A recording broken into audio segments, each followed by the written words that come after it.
more people than the people whose names I called, but nevertheless we're going to try and get a sense tonight just of people's interests and motivations and what brings you to this particular watering hole this evening. And we'll do that in the simple function of going around in a circle. This is a little different from most of the many workshops I've done at Esalen because Mark is here. He is the gentle giant of virtual reality, the man who hacked Vermal. Take a good look, your grandchildren will ask. And so it's an honor to entice him into this arena of discourse, and as you'll quickly find, he's very good at what we do here. So tonight will be strictly introductory, and we'll go around, meet you, you'll meet Mark, you'll meet me, we'll talk a little, and we'll pack you off to bed by 10 a.m. because 10 p.m. It's not a rave by 10 p.m. because a lot of people have come hundreds of miles today. Before we go around, just let me say the motivation for this became in my mind. Mark didn't remember ever meeting me, and so now in my own mind I'm not sure we ever met at all. But you can take your choice of two stories. Either I met Mark in 1994 at the SIGGRAPH conference where we rode together from a hotel to an exhibition hall and talked about how he might come to Esalen, or I met a friend of Mark's who seemed much shorter, much lighter, and an entirely different person, but we talked about Mark so much that I recollected it as actually meeting him, to the point where I felt no trepidation at all about sending him email and saying, how would you like to come to Esalen, as per our discussion and fantasy of many years ago. So that's how all that happened. My interest in virtual reality in virtual reality springs from the naive faith that whatever else it may be, it's a technology that will allow us to show each other the inside of our own heads, and that it's primarily a tool for art and hence communication, and hence very important in synergizing whatever community the future holds. And I think these things are pretty self-explanatory and clear. Other aspects of virtual reality touch on metaphysics and media and human psychology and the mysteries of code and mathematics and the ontology of reality itself. I mean, virtual reality permits thinking about reality in ways that you never could before, because you had no platform outside of it from which to view it. Well, it's amazing how fast time moves in these things, so I want to begin and just go around and get a feeling for who's here and what their priorities are. These things are most fruitful when pushed by the agendas of the people involved. I know what I think. In this case, I don't know what Mark thinks, so I have something to look forward to as well.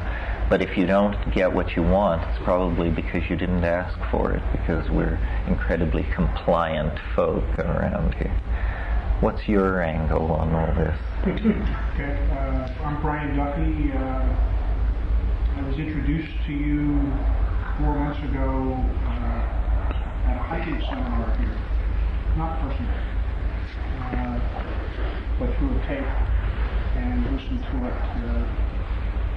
Read one of your books, visited your website, saw that you were going to be here now, and I'm no more. Good. follow this man's model. Not all about me, but just who you are, why you're here, and like that. And remember, in a social situation like this, under time constraints, absence of brevity is proof of psychosis. Do recall that. We're looking. Yeah.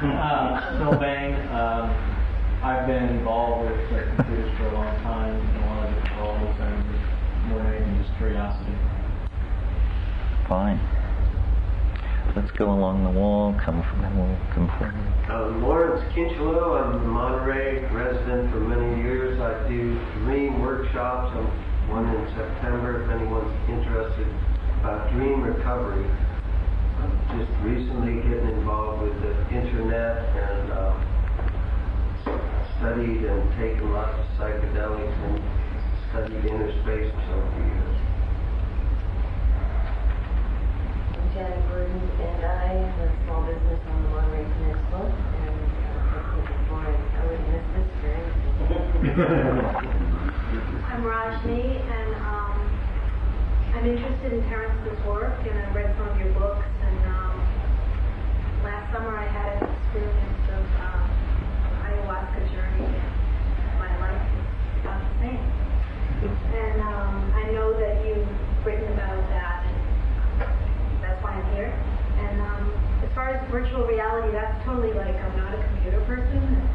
So mixing the two together, plant medicine, technology, is like, no. So I have a lot of resistance about that. I'm interested in it. I think it's good. I think it will be good. No, we will show that it's a seamless web. I'm infatuated now with moving along the back wall, so... I'm Ronan Howell, and Mark invited me to come down here to participate in this and contribute some of my ideas, as well as music. I'm a DJ.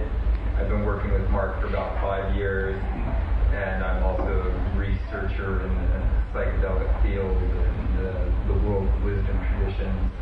And so I'm here to groove with everybody.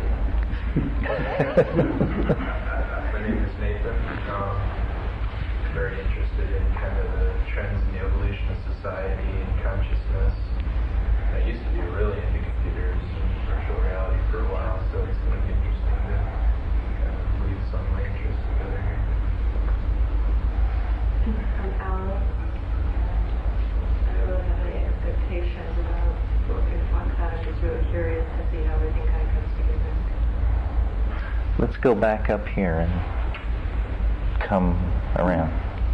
Steve, we were here, I was here with my wife a few months ago.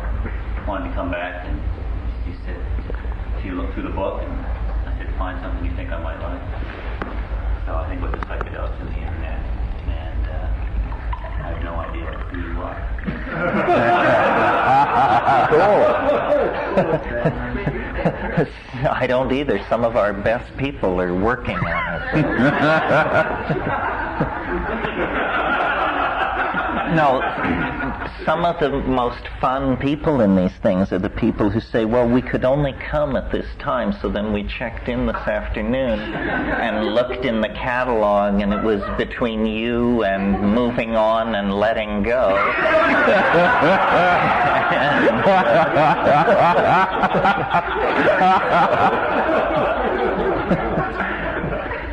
Anyway, we aim to please. Yeah. Yeah, maybe I'm one of these guys. I'm a work scholar here, and I didn't know anything about you guys. And but some people told me they had been to the visiting teacher program, and they were very enthusiastic. So I bought the book and was reading, and I was very interested.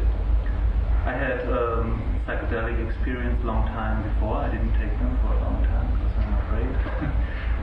So this is also an approach for me to come closer again. And also I'm very new, and I just bought a computer like half a year ago, and I'm coming into this field. I'm very interested. So yeah, I'm open. This is my last weekend here in Esalen, so it's a nice end. name's Raphael Barker. I met someone while I was living in Italy a few weeks ago who raved about you, and he was surprised I didn't hear about you. So he said he took over Timothy Leary's throne and whatnot. So I looked you up, found the website, and started exploring it, and got freaked out that I couldn't understand the novelty theory, and decided to come take the workshop because you mentioned Esalen, which I hadn't heard of either. So I decided to leave my family and leave everything behind and take both this workshop, the workshop I just finished, a month long on Ericksonian hypnosis. So I'm just kind of bombarded with information, left my family behind, and hoping this will be kind of a stepping stone for me in a sense as I go back to New York and try to carve a niche. My interests are film, and I have and cyberpunk. I have a very strong love-hate relationship with technology, and of late I've been approaching it with a little more interest in more of the tool instead of kind of a controlling 1984 type of the mentality I had before. So things are changing for me, and I'm interested in your guys' perspective. I have a lot more things, but my hair's getting red and stuff. No, that's good. Yeah. My name is Owen Rowley. I have a moderate history of working in virtual reality, starting with Autodesk and a couple of other things, and working with Mark in the early days of Vermal. I'm a witch and practitioner of magical arts, and I don't know a damn thing.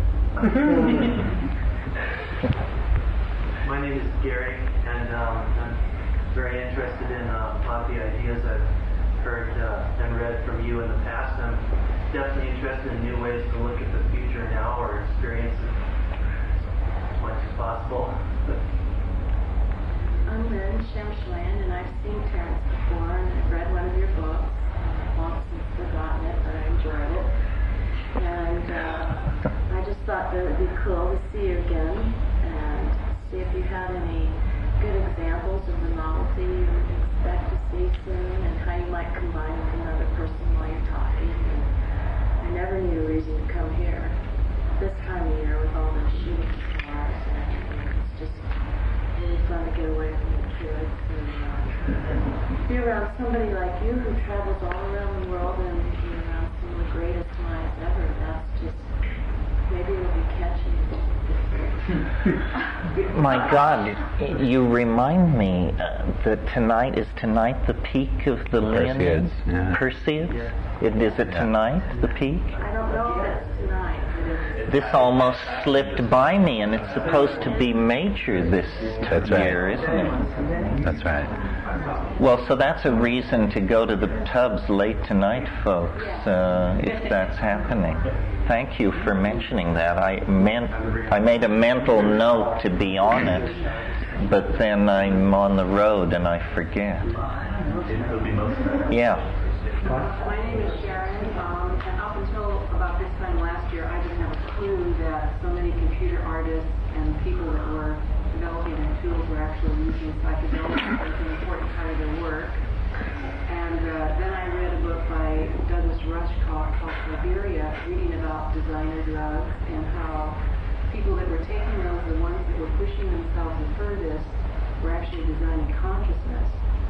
And then I heard about virtual reality projects like Osmos that have a very profound perception. So my question is, if you think there is some kind of a convergence on some level of computers, virtual reality, and consciousness, and if so, what is the responsibility of those that are in the role of designing it, and what is the responsibility of those of us that are witnessing it? Yeah, well, I'm sure this will be rolled over and dealt with. Yeah. Hi, my name is James, and I have a background in psychology, psychobiology, holistic health, yoga, and I'm a computer professional. I have been following both Terence and Mark's work for some time now, and I am here because I find that certain things form as attractors, and I get pulled where I need to be at that particular time, and I'm here today, so I'm not exactly sure what's going to happen. The combined force of two black holes.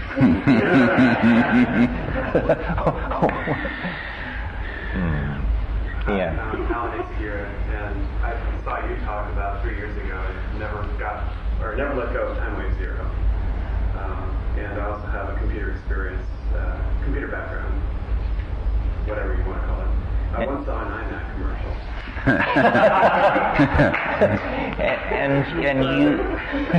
and you post frequently to Novelty. Yeah, I used to. Yeah. How many people here are on the Novelty list? Not that you've ever seen me post. Yeah. Cool. How many people have ever posted to them? I've posted. No. That's about it. Yeah, well, lurkers outnumber posters by 10 to 1, I think. Which probably isn't a bad thing, given what is posted. All right, let's go to the back wall. And my name's Harvey. It's kind of a stretch for me, but I've always been interested in ideas of creation, and recently kind of stuck into the virtual reality thing a little, and fascinated with the ideas of software avatars, and always kind of poked my own psychoactive drugs. So the course description was just very intriguing to me.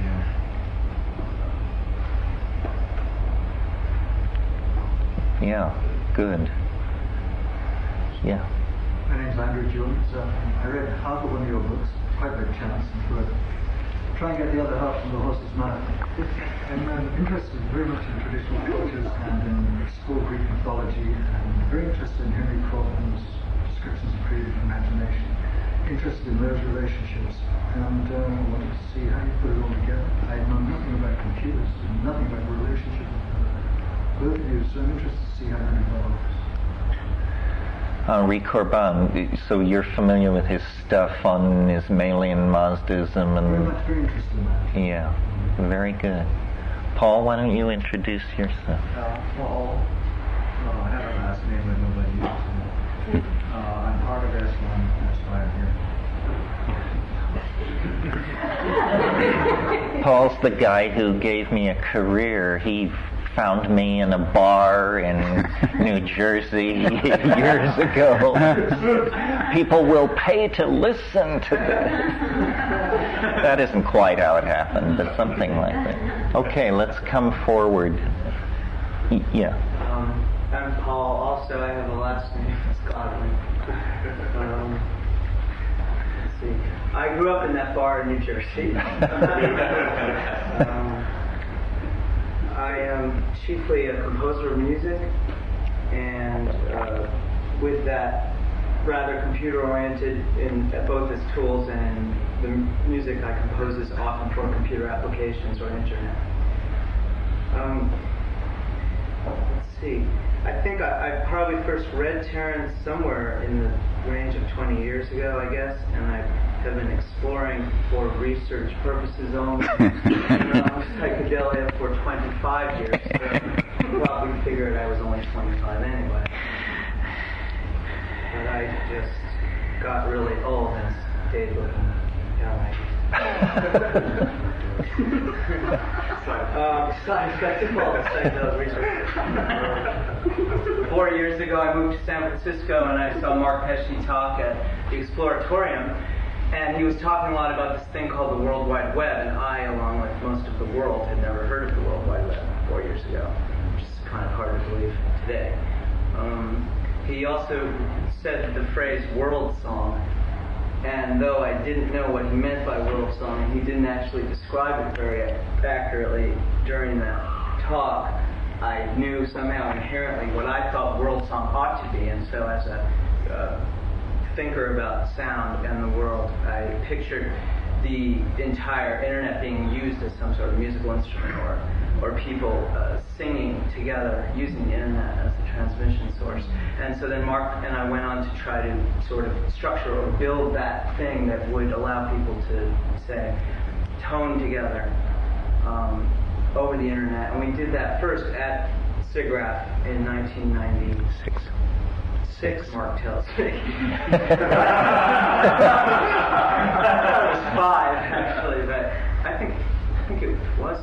All right, he says 6. So anyway, we did a singing experiment using the internet. We had people in Norway and Vancouver, Montreal, Kansas, New York, and New Orleans, where we were at SIGGRAPH. And we all actually sang together and saw each other with avatars. One avatar would represent the whole group in that city at that point. So there's 5 avatars, and it worked.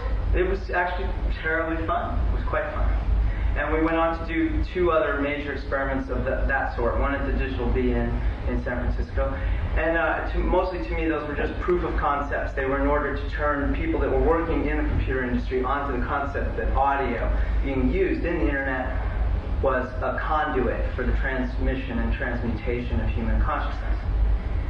And that's kind of a wordy way to say that audio had a strong power in terms of the internet. And so we did that, and now I'm waiting for the next step. I'm really here. I saw Terence once, and I love Time Wave Zero. It makes a lot of sense, but I can't quite believe that everything's going to end in 2012.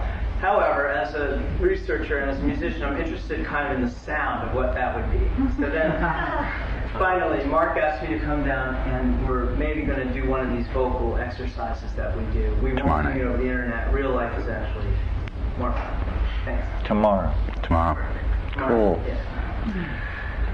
And you? Hi, my name is Susan Mazer, and I'm a publicist, but I like to think of it more like a media manipulator, because I do it really different than a lot of the people and it works. And because of this, I guess I know a lot of people who write, and Mark is one of those people. The last time I saw Terence was with Richard Metzger, who's another person who writes. And so that's one reason I'm here. I'm also here because I'm really deeply involved in electronic music and rave culture, where the ideas that we're going to talk about this weekend are almost treated as like the accepted spirituality, which is amazing. And they're all like 17-year-olds, and there's thousands of them, and it's amazing. And and I'm working on some theories about bass frequencies and how they interact with brains on psychedelic drugs and people together, and the messages in the bass, and so I love Mark, and I gave myself a birthday present and a first-year anniversary of my business present this weekend.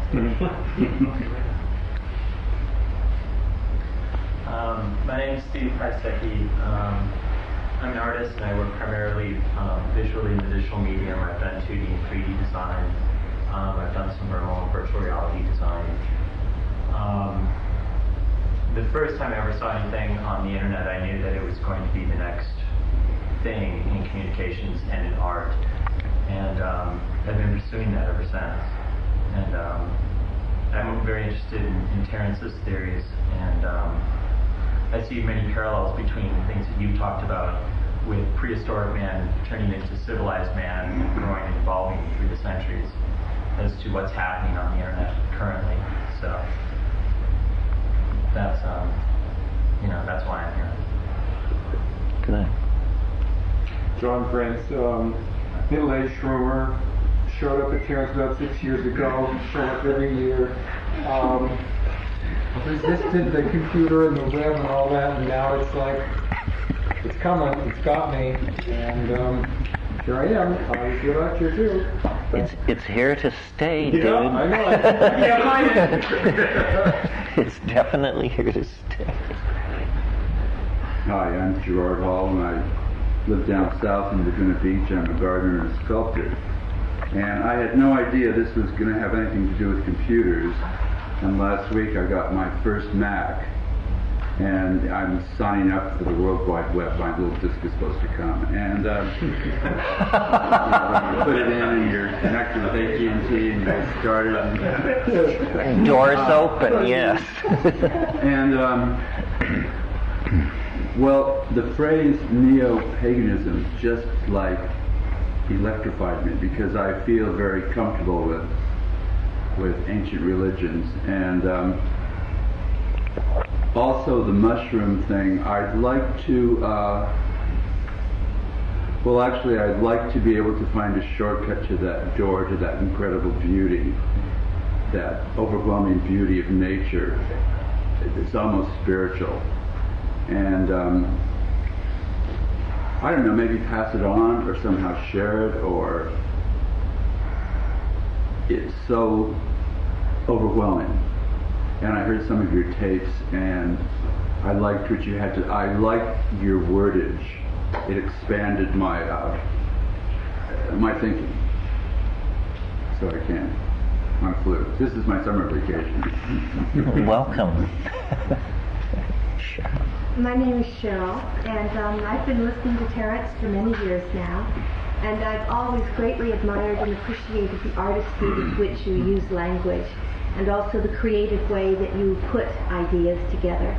And I'm always interested in anything that stretches my scope of understanding and awareness, like you were saying. And Mark, I haven't met you, but I've read about you, and I'm very curious to be privy to the inner workings of your mind and to watch the two of you interact with one another. It'll be different than when I did the thing with Michael Murphy, I think. I'm sure. My name's Jim. Spending 2 weeks with you just now, Terence, has really expanded my thinking, and I'm looking forward to some more. Great. Jim hears all this stuff and tapes it all, and so he's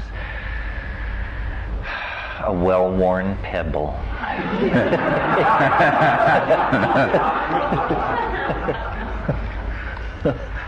I'm John Harry.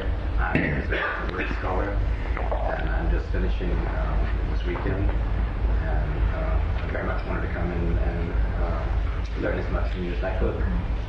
Great. I'm glad you're here. Kathleen? I'm Kathleen, and I just investigate consciousness, whatever's in front of me, however it's given to me, and I hang out a lot when you're here. I've brought this little list of botanical seed sources that I've put together, and that I'll pass these around. I think these plants should be in our lives and on our porches and in our salads. And cool. So they're lists of plants that have a history of healing or shamanic visionary use. And some of the catalogs that you'll send for, they wax very poetic about it. The catalogs are almost as much fun as the plants. That's fantastic, Kathleen. You're on the ball. Thank you. Let's continue along the wall for a bit here. My name is Lee. I'm a composer and musician. I've been up here several times now for this. And my main interests are novelty theory, increasingly rapid rate of change, seeing possibilities into convergence of all sorts of things. Had some interest in psychedelics, and also very interested in the internet in regards to artificial intelligence. AI. Yes, we'll talk about that. We'll talk about artificial life as well, which is, I think you're interested in that, I'm interested in that. That's a coming thing for sure. I'm Brian Holloway. I'm a sculptor. For basically two reasons I'm here. One, I always enjoy the crowd that this always draws.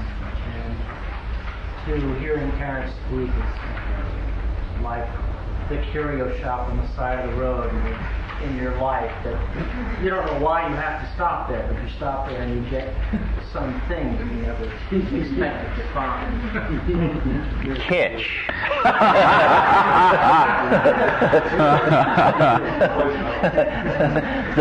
the snake farm. Yeah. My name is Catherine Robinson, and I'm a costume designer and work doing movies in LA mostly. And this is my 7th workshop with Terence, and I always come for a brain tingle, and I always get one.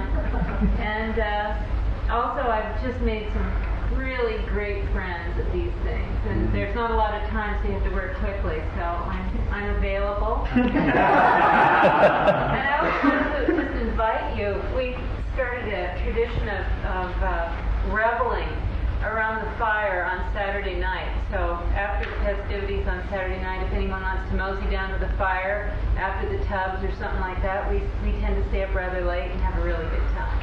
It goes till dawn often. Yeah, let me just say on that point that, regardless of what you're looking for, odds are someone in this room has that. And in the nature of the game, it is not Mark or I ultimately. So, we look like the rest of the population, but self-select to be here. So it's a wonderful opportunity to hone social skills, make new friends and connections. Well put. My name is Susan, and I do have been here a number of times.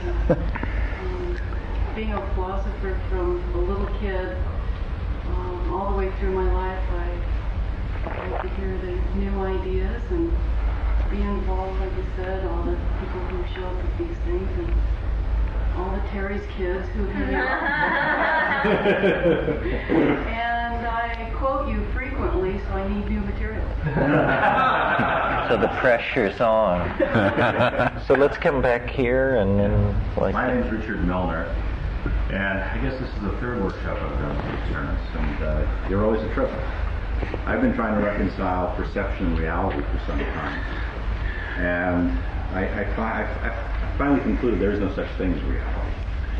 And I work in the financial business. I'm an investment advisor. I've been trading in the markets for years, and I've seen these incredible flows of money changing as technology changes, and the applications of virtual reality to money management and all this stuff, which is part of it. But finally, we're looking at economics as a complex adaptive system, just as is happening in all the physical and biological sciences. And I'm trying to reconcile the stuff you're talking about as far as novelty and discontinuous events, and so much of what happens in our markets are discontinuous by their very nature, and reconcile them in terms of technology and computers and how the world is changing and we're changing as we're all linking together and where that goes. And at the back of my mind is always that wonderful book by Arthur C. Clarke called Childhood's End. Great book. In which there's a major shift. An eschaton. An epiphany. An eschaton. Exactly. So I'm here for part of the ride. I want to see what's going on. Yeah, in George Dyson's book Darwin Among the Machines, he says there is nothing as much like thought as money, and then gives examples of how money works like thought, and in a sense then is the precursor of the global nervous system of the internet, which is built as an architecture of mind/money. Interesting. Yeah. My name is Neil, and I came at first because I've seen you speak on your tour for True Hallucinations, and that was like hearing Terence speak for the first time was like tripping in itself. And I've never recovered, and I just wanted to continue. And then when I found out that you were part of it, I looked up his net page and some other things. I read your article in Salon, and so it was like I had to come. You had an article in Salon recently? Recently, last month, about virtual art. Do you all read Salon online? Oh, it's had the best coverage of the president's situation, and it doesn't see it like the bullshit right-wing, slow-moving coup, crypto-fascist witch hunting.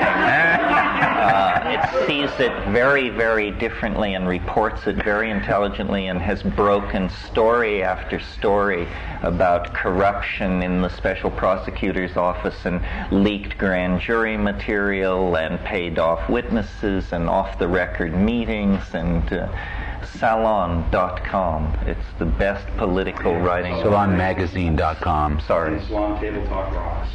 Yeah. Salon. Salon Check it Magazine. Out. The Cognoscenti Now. Salon. Yeah. I'm Michael, and I'm on a novelty kick. I've been a computer programmer for 15 years, and I've stopped that. And I wondered what technology was about. And so now I'm hiking into wilderness areas with a digital camera and finding patterns in nature. I'm not sure why. Yep. And for me, it's reconnecting myself with my God, which I call the great outdoors, G-O-D. It's not only great outdoors as far as nature, but great outdoors as in moving through a door. We have a door and we go out the door. The great outdoors. So I'm walking around the great outdoors with a digital camera, filming patterns. Cool. And I'd actually, why do you not videotape your sessions? Oh, I don't know. I have no idea why. Is the question, can you? I guess I can. No, well, we can arrange it. I just never bother because I smoke too much dope, frankly. Worry about stuff like that. I mean, it sounds like a splendid idea, like so much that would happen if I stopped smoking cannabis. One thing I would like to add is that I have been a photographer of film, and film sees the world one way. And I have noticed now with a digital camera and with psychoactive tools, there's a relationship formed through the digital camera to the source, the energy. And the digital camera sees that differently than film. Very good. You. Actually, I have an FYI in the Esalen library, the video library that you can actually check out. You have the most listing by 2.5 pages of video. The content is here. We used to shoot stuff years ago, but once they caught on to the fact that I endlessly repeat myself, they sort of folded that in. But yeah, there's plenty. Don't worry, I'm not about to be erased from the historical record. Yeah. My name is Frank. I've been here many times. I've been keenly interested in just the relationship between mind, body, mind, spirit since I was a young boy. I've experimented with several different substances that I found that sort of open doors to. I've been facilitators toward higher consciousness. So I've been interested in Terence's work for about a year actually when I first found out about you through a friend, Alan Watson, who you know. Sure. And my work in corporate finance causes me to travel all the time, and sort of trying to rely on technology to help facilitate my work life. I'm trying to find smaller and smaller and brighter computers to help it all come together. So I thought this would be an appropriate workshop to sort of see how I can take technology and my quest for inner searching and sort of mold them together. smaller and brighter, huh? Yeah.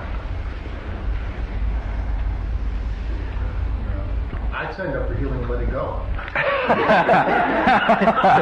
You mean moving on and letting go? I'm going to stay here. I'm Peter. I'm a painter, and I'm interested in mysticism, and I'm interested in collective unconsciousness, and interested in how the internet is manifesting that on a more conscious level as well. And this is my birthday present to myself also. My name is Tom. I'm interested in the concept of boundaries and barriers, which I think was mentioned in the light, and how both psychedelics and the internet are breaking those boundaries. And I had an opportunity to be in the former East Germans some time ago, and we have a phrase, the wall of the mind, and I found that a very powerful phrase. The wall itself is gone, but the wall of the mind has persisted, and I think we all have them, and we certainly have them in this country also. And it's a great metaphor for me, and this workshop kind of spoke to that metaphor. I've also had a long interest in cultural anthropology and the role that psychoactive drugs or plants play in traditional cultures and that kind of thing. And we'll be teaching a course on sociology, but want to look at the impact of the internet on our culture today, and thought I'd get some material from that. My name's Jessica. I'm in the middle of a synchronicity storm of really remarkable proportions. Terrence's name keeps coming up, AI, computer stuff, collective conscious going to raves. Suddenly getting invited here for peace seems to be a part of it, so whatever. My name is Todd, and I first was made aware of Esalen through some tapes with Joseph Campbell. It sounded like a particularly interesting place, so I frequented the website, and recently I wanted to come here and was thinking, wow, gosh, I'm thinking, about a month away, and I looked and I saw computers and psychoactive plants and the two main passions of my life coming together. I was overjoyed, and I'm here. Yeah. My name's Chris. I'm a librarian. I live in Oakland. I took a class from Mark a year or so ago, and I reshelved one of Terence's books in January, and I just haven't looked back. That was the Archaic Revival up in the Bees, History of Religion, and so forth. And I have been interested in processional astronomy for a while, since I read Peter Tompkins' Mysteries of the Great Pyramid.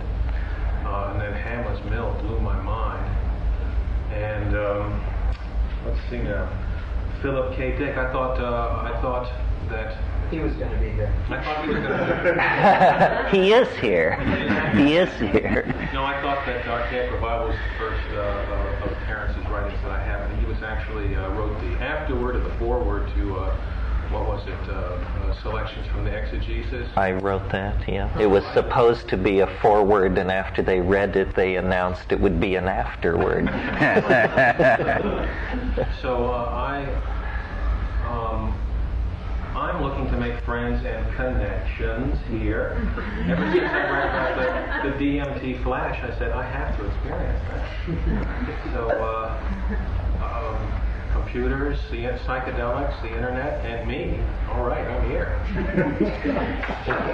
You mentioned your interest in processional astronomy. Any of you who are into all of that and Hamlet's Mill and so forth and so on, there's a new book by John Major Jenkins called Maya Cosmogenesis 2012. And it's very well written. It's very scholarly. There it is. It may be in the bookstore here. I don't know. But if you care about all that it's the latest, greatest thing to read. Yeah. I'm Eric Newdord. I'm a grad student in transpersonal psychology. Mushrooms have done a lot for my life. Made me look at how to change others' lives. That's how I got into Terence's writing. I'm interested in mysticism too, and particularly, like you mentioned in the Archaic Revival, there is a big difference between the mushroom experience and following a path, Vedanta or yoga or something. And I've always sensed that, but I've never been able to figure out exactly what the difference is. The free lunch way with a mushroom where you don't have to work for it. That's what I figured. And, in this our Western culture at least, we have the Protestant work ethic, and we frown on that sort of thing. I've always been curious kind of why. So I'm looking for it. It's not exactly a free lunch. It's simply that instead of searching for the spiritual gas pedal, you suddenly become very interested in finding the brakes.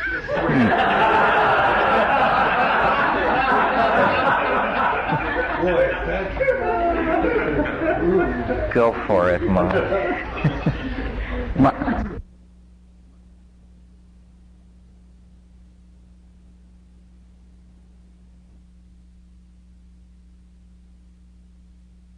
Cosmic trigger, probably on the influence of some psychedelic drugs, but we'll come to that. And in it, he summarizes yours and your brother's work on the time wave, and he, in fact, charts out history into three major sections: the 67-year section, which will comprise the bulk of my life, an interesting 13-month section, which will happen in 2011, and then an interesting 6-day section, which will happen immediately preceding the winter solstice in 2012.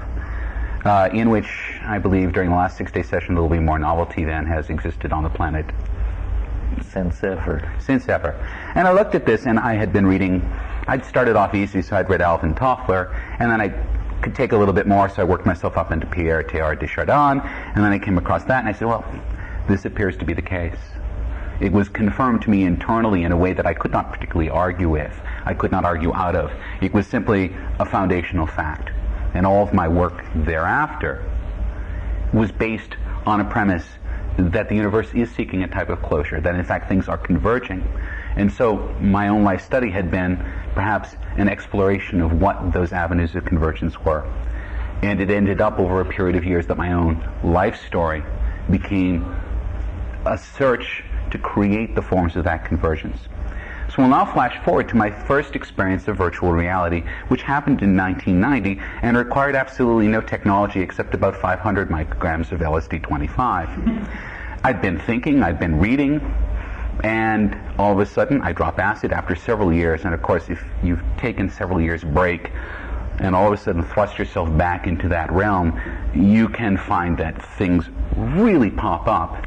And I found myself in a virtual world. And what I found in this virtual world, the thing that I must have suspected that I would find in this virtual world, wasn't an artificial Tron-like environment. It wasn't something that was entirely artificial. What I beheld in that environment was an image of the planet, as if I was cruising above it in a spaceship. And I knew that part of my own destiny as connected with virtual reality wasn't to escape into another dimension, but to find a way to make real to us the things that we can't always see, because we exist at a level of scale, of experience that hides them from us. And at that point in my life, I decided I needed to leave New England and come to California, where everything was really going on. This was 1990, and VR was the hot new thing. And we forget now that VR was the hot new thing before the internet became the hot new thing, but for a while, it was the cheese. And I moved to San Francisco, which made it much easier to get good drugs. And I started to explore, by working, by building systems, what virtual reality was. And this started to have a profound change on my own understanding of how reality was constructed, because my psychedelic description of reality, which is that mind forms reality, began to conflate or become identical with my physical or scientific description of reality, which is that mind forms reality. And all of a sudden I understood that everything I used to understand about the way the universe works wasn't as true as I had thought. And so this began to inspire in me a search to get to some basic level of being that would allow me to work in a world that was manifest because of my own will, and just as much as manifest because of your own will. Because where we're going, the simulated and the real are going to get really blurry. And we don't have any tools. We don't have any tools of mind. Western culture, which is based on this idea of this objective external reality, it's not hard. It's all become very soft, and it's all flowing together. So we need to now start to find ways of describing what's going on. And so what we need to do, I found in my own investigations, is to take a look at cultures that describe the world magically, that understand that perception shapes what you are, and you shape what you see, and that they're not separate areas, they're not separate domains, but that you have to consider them as a whole. So the four sort of prongs that got talked about in the blurb that was written for this piece are technopaganism. And technopaganism is maybe, you could describe it a bunch of different ways, and I certainly didn't make the word up, and I certainly didn't apply the word to myself, but it stuck because Wired magazine published an article 2 years ago with my face blazoned on it, Photoshop reversed in color, and said, this is a technopagan. And really what it was trying to do was trying to articulate my own experience of being thrust into this world where everything was melting and nothing was solid, and trying to come to grips with it philosophically, trying to come to grips with it ontologically. And my own explorations had led me to understand that, in fact, in a world where anything you want is true, the only way you can deal with this is by learning how to deal with your will. And dealing with your will is what magic has always, in all cultures, always been about. This is why the shaman doesn't go insane when the world just disappears. He's ready for it. They're ready because they understand that where they are isn't bound up in their view of the world. The internet is a connective layer, and you were talking about this last night. It's beautiful. If you took a picture of this room in 1990 and you took a picture of it today, everything would look exactly the same, and yet everything is completely different. Because in 1990 we didn't have this layer of bits that's flowing seamlessly among all of us. And it's changed us. It's radically sped up the way we deal with information in society. And every bit of information that passes through you changes you. You cannot be unaffected in any way by any bit of information. So the internet is acting as this enormous accelerator. It's acting as something that's passing through all of us and radically transforming us. And part of what it's doing is ripping us apart. And that's dangerous.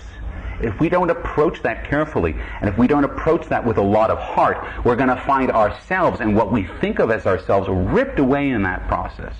One of the reasons why I think it's very important that this is happening at Esalen is because if Esalen were running a political campaign, their slogan would be, "It's the body, stupid." Because it begins here and it ends here. And if we can stay in our bodies, even while we're projected into cyberspace, we have some zone for sanity. We have some zone for being. And psychedelics can produce these boundary dissolutions where you flow into another thing. Well, we're going to see, and it's actually quite true, that certain types of VR can produce precisely the same affect.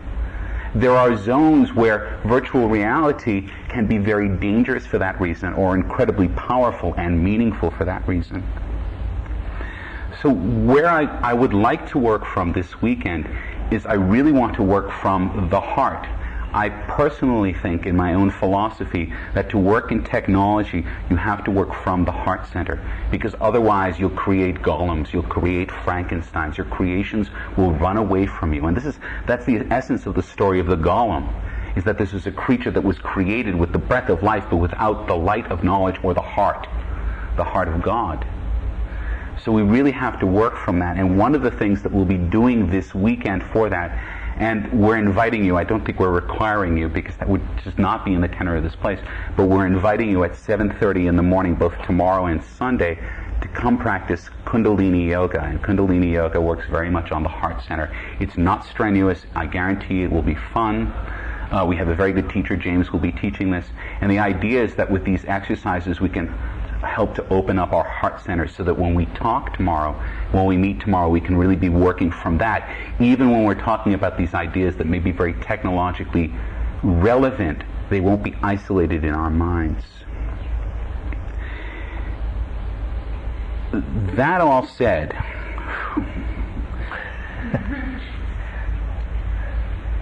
I also want to explore the joyous nature of what we can do. And a lot of my work has been around exploring the joyous nature of what we can do. We have to, if we're working from our hearts in these environments, then a part of what we want to do is be joyous in these environments. One of my biggest gripes about the internet is that it can't, as yet, contain the tenor of human emotion, which is so important.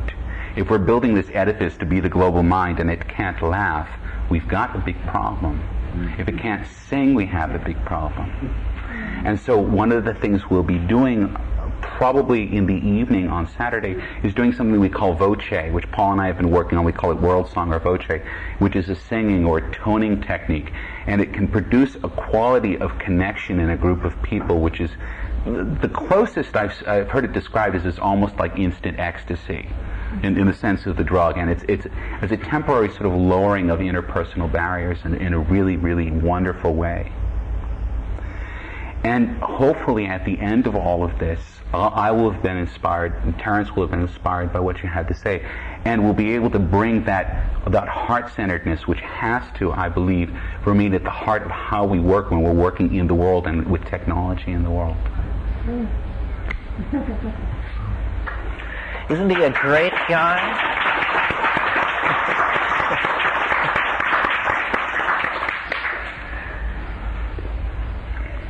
If I had the Timothy Leary laurels with me, I'd hand them on. The bad penny could pass. Well, I love listening to Mark rap this stuff, and he really knows where he's coming from, and it's exciting stuff. I've been into this psychedelic thing since the late 60s, and it's transformed in different ways, and there's been a strange sort of literary parallelism or cloud over my own life, so that as my obsessions evolved, society obligingly evolved in the same directions. And when I got started with psychedelics, it was because I was interested in the mystical experience, a la Jakob Burma and Thomas Traherne and all that sort of thing. And I had read Aldous Huxley's book, The Doors of Perception. So it was a spiritual intentionality. And as time passed, I was completely satisfied in that, but I also became interested then in what were psychedelics in terms of their impacts on large numbers of people and on human social and cultural evolution, because to me it was just this incredible power, this dimension which my own culture completely denied and overlooked, but that obviously from the first time I had a major trip on, it was clear to me that this had to have evolutionary implications. And it seemed to me, as I read my Darwin and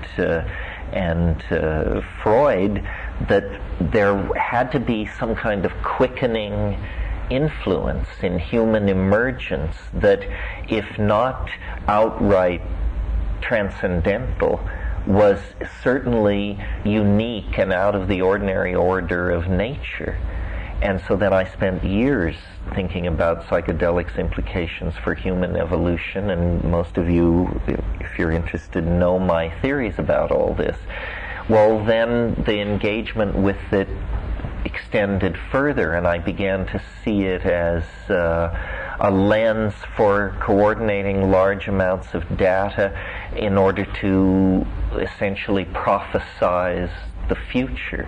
That the future, somehow I had the notion that history and the individual life built around the psychedelic experience were fractal reflections of each other. And that led to the conclusion that history is a trip.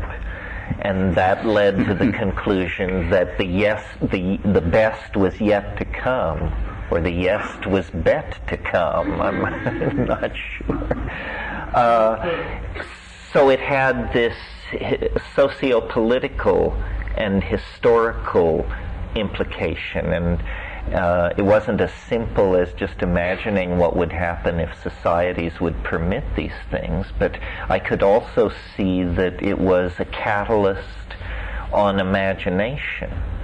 That whatever it was that psychedelics were doing, it was taking anybody's notion of reality, anybody's mindset, and radically extending it. And if they found that comfortable, they were ecstatic, and if they found it horrifying, they were traumatized. But the common thread was takes ordinary minds, makes them bigger, stranger, more grotesque, less predictable, more bizarre. So then that was not yet the outer parameter of the issues that this phenomenon, the psychedelic experience, seemed to engage. It seemed to me that at the personal and experiential level, the thing that was so astonishing about it was not that it led, at least for me, directly to God. What it led to was more art than I conceived of existing. How was it that, in a 5-hour psilocybin trip, an ordinary person lying in darkness sees more art than is stored and cataloged in all the museums of Europe? I mean, this was confounding to me. And I had a Jungian bias, too, so I was full of the notion of the commonality of the unconscious and all that. And so I was puzzled, why don't I see these motifs in Tibetan painting, Shipibo carving? How can something which is so near, over a very slight energy threshold involved in taking these substances, be so distant from our cultural values and our store of images? And it was around this time, roughly 1990, that I began to hear the first buzz about virtual reality. And I knew, the minute I understood the concept, I knew, in the same way that I knew when I heard about the first Mac and LSD and potassium sugar perchlorate rocket fuels, that this was going to be the next great thing. And as a tool of art, as a tool for leading us beyond the notion that we are a hive society of advanced primates, because that's how we visually appear to the empirical point of view. That's an out of context description of what we are. It's like a schematic or an aerial map. What we really are is a community of mind, knitted together by codes and symbols, intuitions, aspirations, histories, hopes. The invisible world of the human experience is far more real to us than the visible world, which is little more than a kind of screen or stage upon which we move. So this thing Mark said, I heard it for the first time and got it, that the purpose of VR is to show us aspects of reality that are not artificial, but that are fields of data not ordinarily coordinated by ordinary perception. You know, Ralph Abraham, who's a favorite around here, has talked about how mathematics, which has been a high priesthood of arcane formulae and special signifying languages, is giving way to visual understanding. If you talk to someone about a 7 or 8 dimensional process, most people completely blur out. If you show them an animation of an ongoing 8-dimensional process, everybody understands without a word being said exactly what is happening. So I see virtual reality as a way not of escaping any notion of empirical reality, but as a way of reportraying invisible levels of the given world that are very vital and important to us. How we see flows of energy, how we understand complex economies, how we understand the fractal hierarchies of nature. Everything is about to get very much more complicated, much larger. The number of choices are about to exponentially explode. In a sense, these technologies point us toward, if not literal godhood, then a kind of fictional godhood. We are all going to become the masters of the narrative in which we are embedded. Our separate stories are going to take on dimensions so multifarious that for all practical purposes we will each move into a cosmos of our own creation and control. It's, in a way, all that is happening is that what is already co-present with three-dimensional reality is being literalized, but literalized in time scales that make the nature of the game apparent to all but the dullest among us. I mean, after all, we have always lived in virtual realities ever since we abandoned nomadism and defined a polis and a wilderness. And, when Hammurabi set up the first codes in Babylon, these were operating codes. These were constraints on the human system that did not fully implement its capabilities, but rather defined and limited it for purposes of implementing certain design goals. Well, now we've been in the birth canal of the design process for about 8,000 years now, and we can see light at the end of the tunnel. The French have a notion of forward escape. That means when the situation gets so crazy, then you just hit the accelerator and drive straight up the middle, and that's the forward escape. And technology represents this for us. Our ideologies are probably lethal, obviously lethal, I would say, but they are fortunately a kind of chrysalis of ideological constraint that technology is in the process of dissolving. And, William Butler saw this in the 19th century. Teilhard de Chardin reached it in the 40s and the 50s. McLuhan expressly articulated this vision in the 50s and the 60s. This is really, as Ahab tells the crew in Moby Dick, this is what you've shipped for, mate. This was the plan. Plato said if God does not exist, man will create such a thing. And we are creating a simulacrum of our highest hopes. And the effort to define the actual delimiting architecture of our hope is an intellectual exercise that we have never previously submitted to.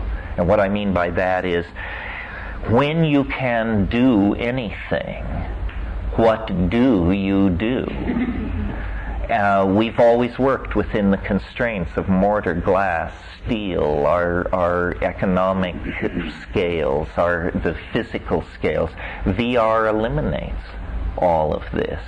You know, the difference between a 10-story building and a 100-story building in virtual reality is 1 0 in a line of code. Well, with that kind of freedom, the human imagination, which has been defined by limitation, the planet's surface, the needs and wishes of others, is going to unfold in these super spaces. And, you know, it's a Gnostic epiphany. If you believe it, what it really comes down to in terms of the politics and psychology of it is a final resolution, to my mind, of the question, is man good? In other words, with all constraints removed, do we descend into a world of Freudian nightmare and simulated sadomasochism, or do we express something which matter always mitigated against? So that's what I think is. I'm sure we will do both.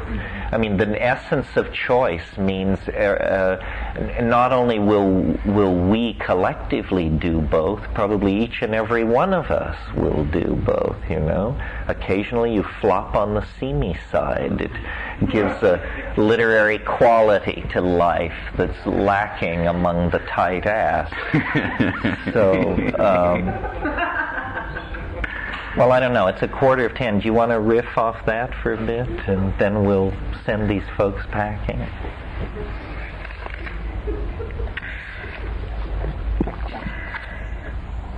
I've been piecing together an essay while I've been here, which I'm calling West of Esalen, which is interesting because if you take a look at what's west of Esalen, you see a gaping cliff which has been growing of late. And Esalen, as is all of California, is breaking off and falling into the sea. And there is no safe land anywhere. And that's more than a metaphor for where we are now. And it's interesting because there's talk about what Esalen has to do with the modern age, and yet so much of what we think of as modern language has been shaped by what's come out of this place. Talking about, you know, somebody's vibes or being touchy-feely or even doing yoga, which is now, of course, all the rage in late millennial culture. These are all impulses that came out of this place. So there's something about this space and about the body which is incredibly right, and even if Esalen vanished tomorrow, God forbid, even if it did, the impact of it as an institution has been profound. And I think perhaps what we're trying to do here this weekend and tonight is to extend the franchise of Esalen into another realm, to say that the values that make us human, the values that make us good, are the values that come out of what's done here, and maybe they're values that rely on the body in some way. That even as we talk about this Gnostic release, this uploading of the soul into some sort of silicon, which we will talk about, that there's this body that's behind sort of bitching, saying, excuse me, I'm real, and I am the potential, I am the ground in which you work.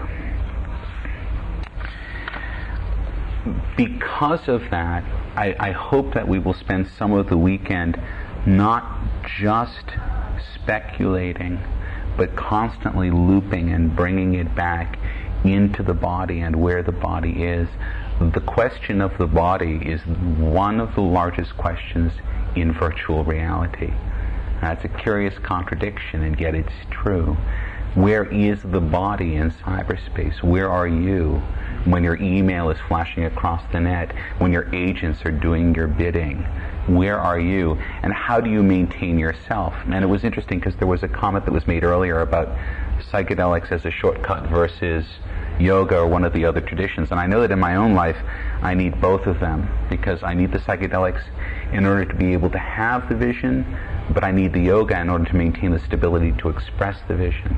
And so there's both dials there. It's as if the internet is some sort of collective psychedelic, we're going to need the body as we pass through it so that we can explore the zones within ourselves that are the good. Yeah, it's great what you say about that we're trying to push the definitions of Esalen's relevance, because, you know, the entire intellectual and spiritual effort here over the past 30 years flies under the flag of the human potential movement. I mean, that's what it's called. And certainly what we're talking about here and trying to bring gently onto the stage is an enormous frontier of human potential. We are, to some degree, beginning to design ourselves, or beginning to design our potential in the service of the idea of a perfected humanity of some sort. And what we're talking about here is not genetic manipulation or eugenics or any of these somewhat dubious enterprises with a clouded history, but using technological prosthesis to extend and enrich humanness, to enrich communication. And it is, believe me, the want of good communication that is the thing probably, if anything undoes us, this will be it. That our languages failed, that we misread each other's intent, that we could not understand each other. So the project of refining language is the same project as the ending of history. I mean, history is the story of languages that failed. And when language grows perfect, history will end. And language may not look like it looks today or sound like it sounds today. The realization that's flowered in the wake of the internet and the rise of cybernetics is that everything is made of information. Information is the primary datum of being. Concepts like time and space and energy are orders of magnitude removed from the present at hand when compared with a concept like information. And as Mark said, every iota, every bit of information that passes through us, that we generate, that we transmit, changes us. So I'm seeing here almost a theosophical epiphany of language trying to bootstrap itself toward realms of Platonic perfection, which as organic beings we experience as love. Love, beauty, truth, these are the vectors of human becoming. They always have been, they always will be. And the technologies that open these paths for us are no more and no less powerful than the human beings that wield them. So, this is an enterprise of integrity and millennial implication. And what lies as the goal is true humanness in sympathetic symbiosis with the planet and with these strange children that we have brought into the world, our machines. I mean, that is the challenge at the end of history, and that's what we'll be talking about this weekend. Thanks for coming, and get some sleep. Mark, I wanted to ask you, where is the yoga? Yoga is 7:30 tomorrow morning, because they have movements here. In the big room, in the meeting room in the big house. In the big house living room at 7:30. Everyone familiar where the big house is? It's across the bridge, and it's the big house. Okay. The big house. As opposed to the little house, which it sits opposite from. And it's the big house, 7:30, please. You'll enjoy it. If you have a blanket or something, bring it. It'll be comfy, but if not, don't worry about it.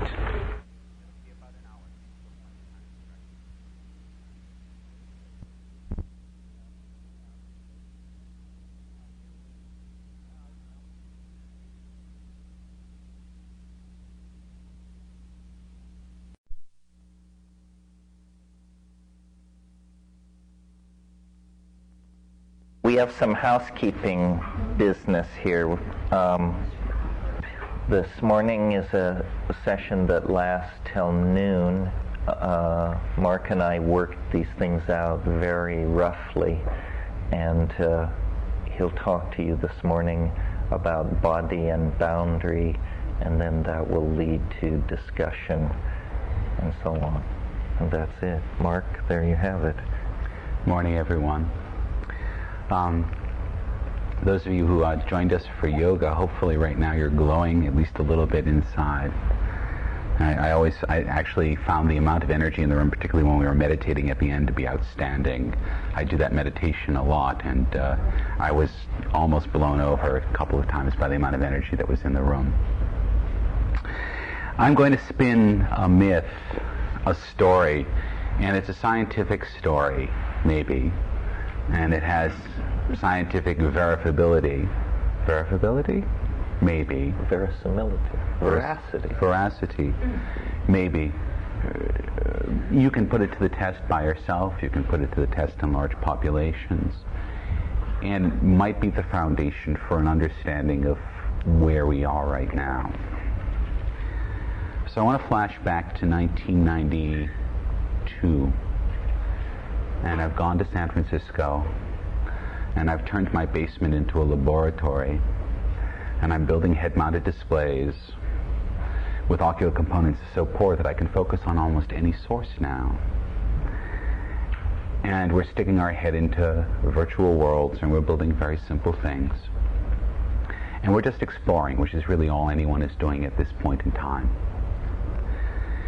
And at the same time, I'm starting to get this rising sense of ontological uncertainty about what the real is.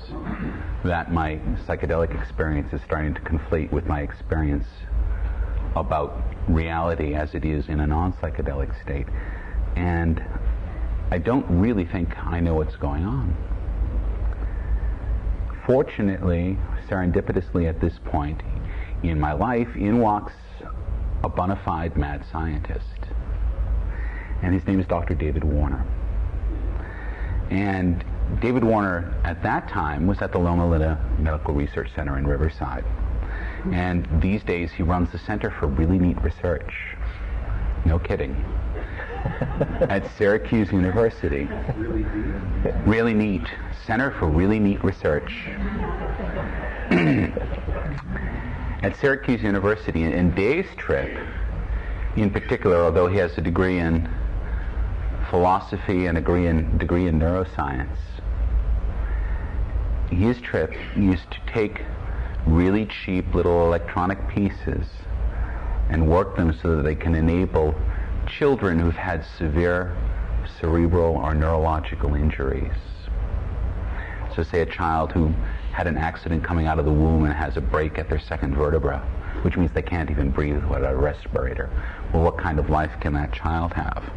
Well, that child, whom they got when she had barely been born, is now planning actually on becoming, I guess, a rocket scientist.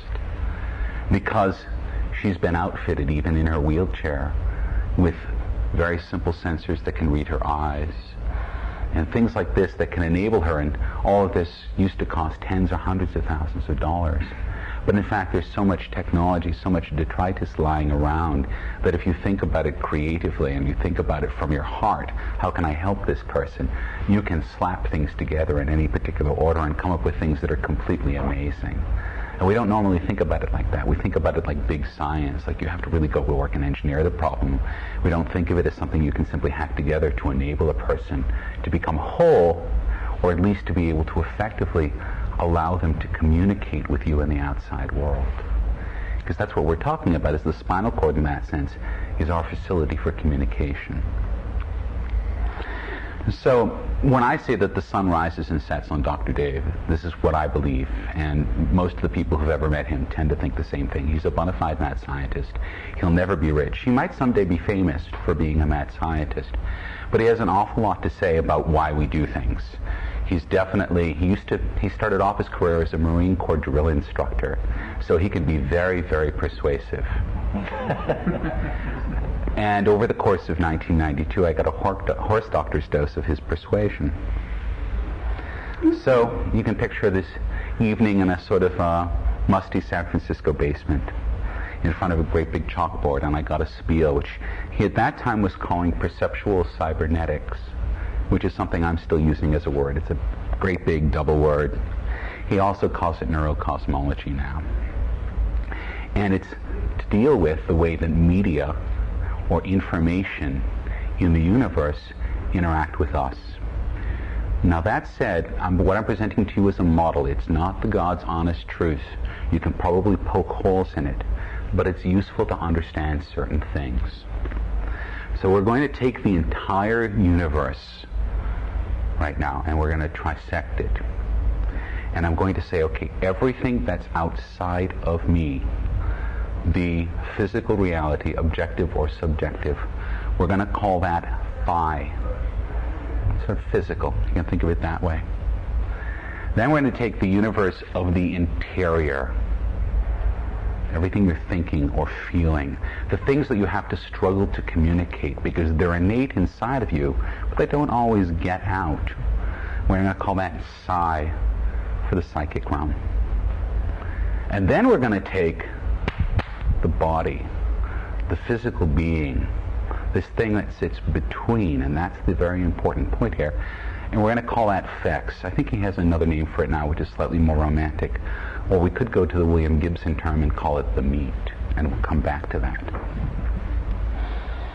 And it's not important what's in Island 1, or Island 2, or Island 3. What's important is that there are boundaries between them. And I will give you two examples to illustrate these boundaries. Exhibit A, a remote control. Now note, it'll turn the VCR on and off. Did you see anything? No. It's infrared light coming out of here. You can't see infrared light. You can't parse the information. So this is information that's freely available in the physical world, but it's being stopped at the boundary to your body, that boundary between the physical and the body, because you aren't equipped. You don't have the sensors to actually be able to see it. So that's one layer. There's a very natural layer that's there that's actually separating us from the world at large. Second example. Watashi wa midori no chisai no shito desu. I just said, I'm a little green man. In Japanese, for those of you who can speak Japanese and can understand my decidedly poor pronunciation of it, you have an internal interface between your ears and the parts of your brain that process sound and your understanding, your higher functions. But if you don't, then that information is simple noise. It gets stopped at the interior boundary between the meat and your understanding. So we have at least two basic types of barriers to information. So that's the theory as Dave taught it to me.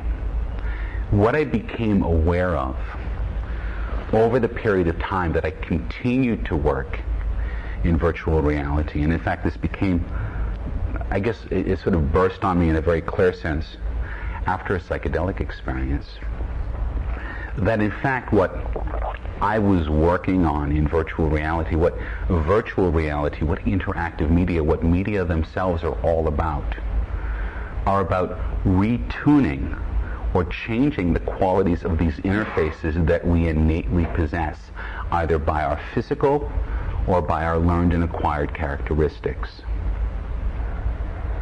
So for example, you could go get a set of those cheapy Soviet infrared night vision goggles that are on the market now because the company's gone out of business, and you could see the information coming out of this. You can equip yourselves, you can augment yourselves in such a way that this becomes a visible reality. Or you could go take a short course in Japanese, and believe me, you wouldn't need to know much Japanese to understand what I said, and you could equip yourself internally with this interface. Now we normally call that interface learning. Okay?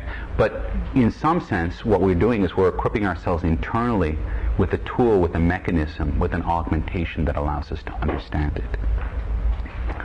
So the goal, in some sense, with VR, and certainly Jaron Lanier, who's considered to be the father of virtual reality, evoked a word or a phrase which he said was post-symbolic communication. I read that phrase, I don't get much information out of it except I get an intuition that this means that we can go directly from one mind, one psi, to another psi without any intervening. So that the job, the grand project of virtual reality is to mediate away the functioning of the interface between the outside world and your body and the interior world. That said, if this is the direction, if that's the vector of our approach, the closer we get to it, the closer we get to a condition of more or less perfect fidelity between one psychic state and another, transmitter and receiver.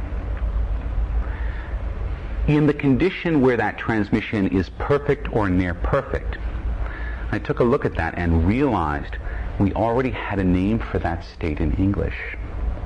And this is what frightened me, because the word for that state in English is a cyborg. If you think about, it's very interesting because science fiction, particularly pop science fiction, and in specific Star Trek, has been popularizing the notion of the Borg, where the individual has been sublimated to a collective will which can forcibly insert its own norms, its own memes into a body, and thus make that body a slave agent. Well, let's go back and talk about boundaries. The boundaries of your body, the boundaries where you exist, both internal and external, are there for a reason. They keep you alive. The absence of boundary is not a condition that is normally associated with living systems. When you lose your boundaries, or when you bridge them without thinking about what you're doing, you can die very quickly. So the boundaries that exist in us to biology, to information, exist in order to preserve the integrity of yourself. So any attempt to move across those boundaries has to be considered very carefully, because the kinds of things that flow across those boundaries change the qualities of those boundaries. This is what I meant when I said last night that every word you hear, every bit of information that you encounter, changes you.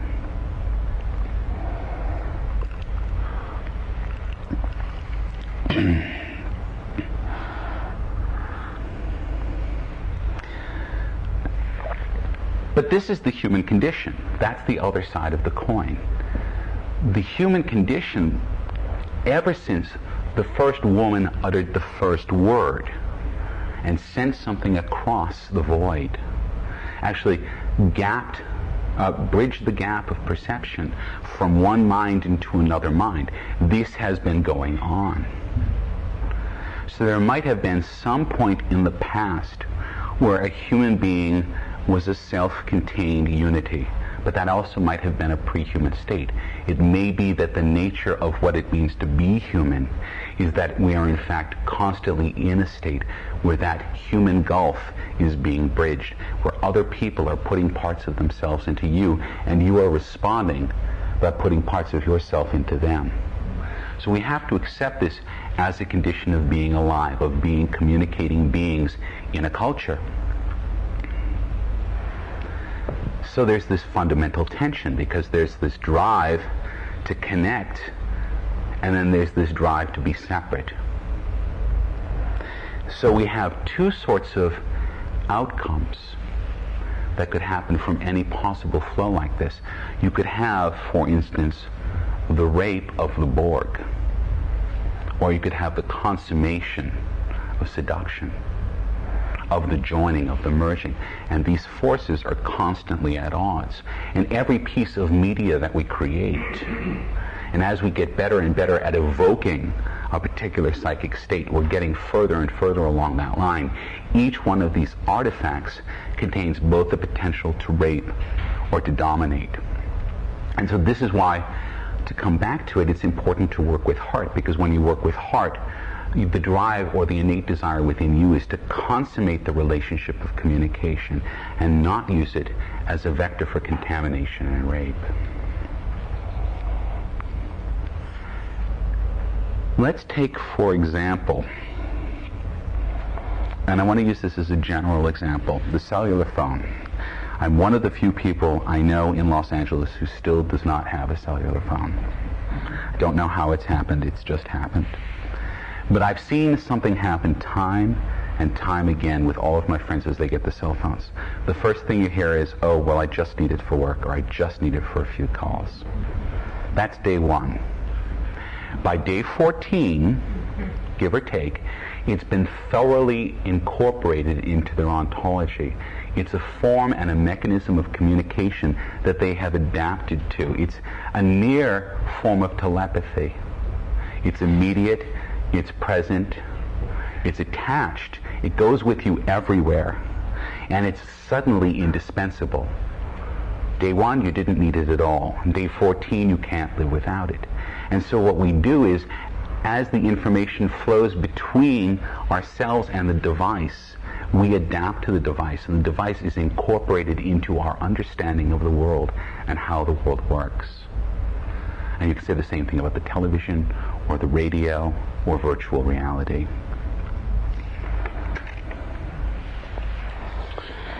I'll stop there and we can come back.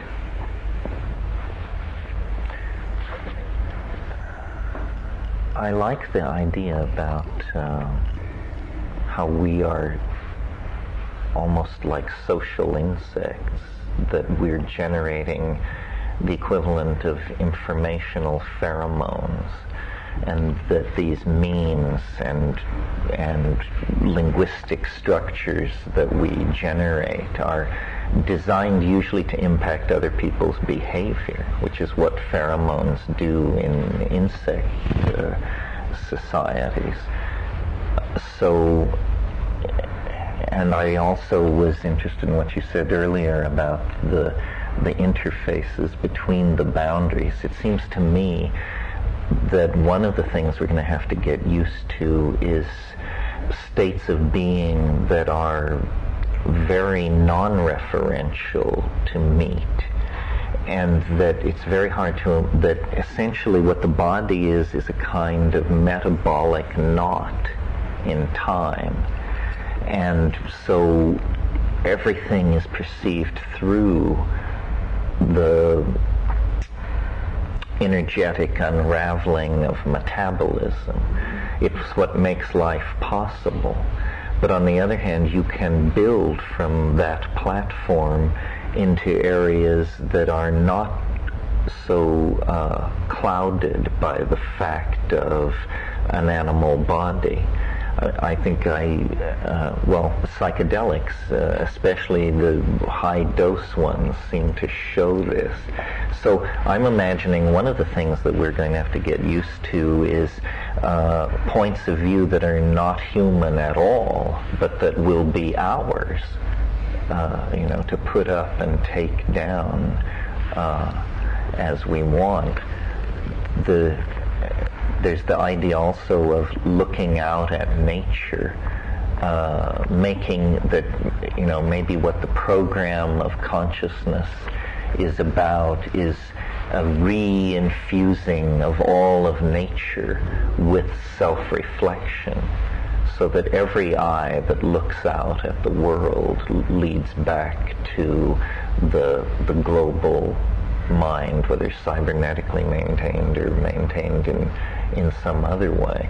In other words, we're like causing nature, well, not causing, cause and effect is tricky here, but we are part of an emergent phenomenon of nature's self-awareness.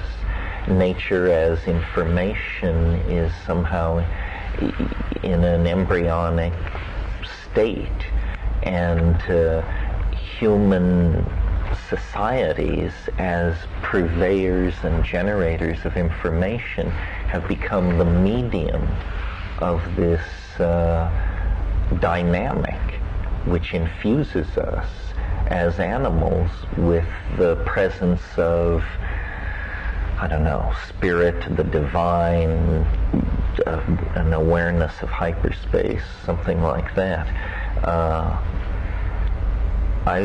Everybody who's heard me more than once knows that I think of psychedelics as essentially boundary dissolving agents, that's what they do.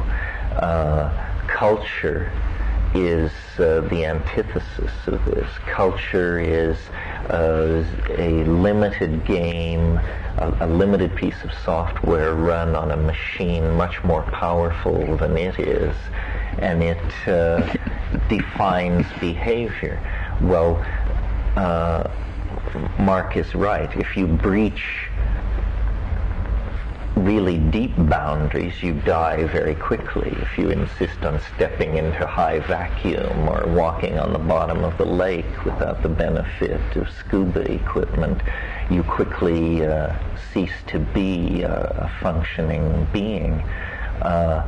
On the other hand, there's some kind of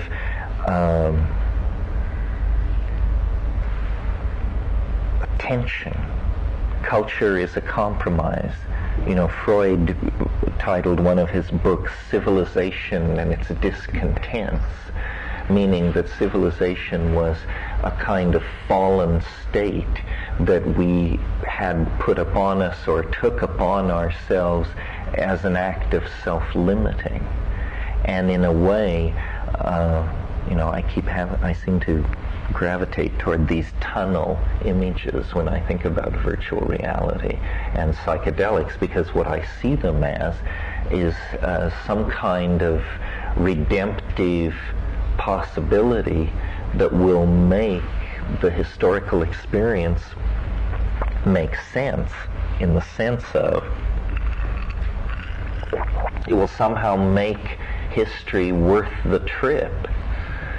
You know, I think one of the most horrifying visions in all of 20th century political dialogue is the discourse between the interrogator and Winston Smith in 1984, where the interrogator says to him, "Do you know what history is?" And he says, "No, what is history?" And he says, "History is a human boot smashing into a human face forever." Well, this is, this is unacceptable. This is inconceivable, and the overcoming of it is by turning the tools that these pathological behaviors created out of science and positivism and so forth into actual elevators of human potential and intent. And the boundary issue is critical. In a way, I think what's happening is we are becoming many species. You know, in H.G. Wells' Time Machine, in the distant future, there were subterranean machine and hive people, and then there were the free-spirited, witless, surface people. It's a more serious fragmentation than that. Greg Egan, in his science fiction, says the real ethical challenge of the future is to preserve the very notion of a human species. You know, some of us may choose to leave the body entirely, if that is possible, and migrate into digital castles in the imagination that can exist in some kind of synthetic eternity of some sort. Other people might choose to be welded into machines that could approach the velocity of light and become, in a sense, immortal through downloading into robotic machinery. Other people for sure will try to return to the rainforest and sing their songs and sharpen their wooden implements with fire and all of this. Does that mean then that the idea of humanness is so linked to the body that it's now up for grabs or in question because of the possibilities that loom immediately ahead? I don't know. I agree with what Mark said last night, that the anchoring point has to be the body.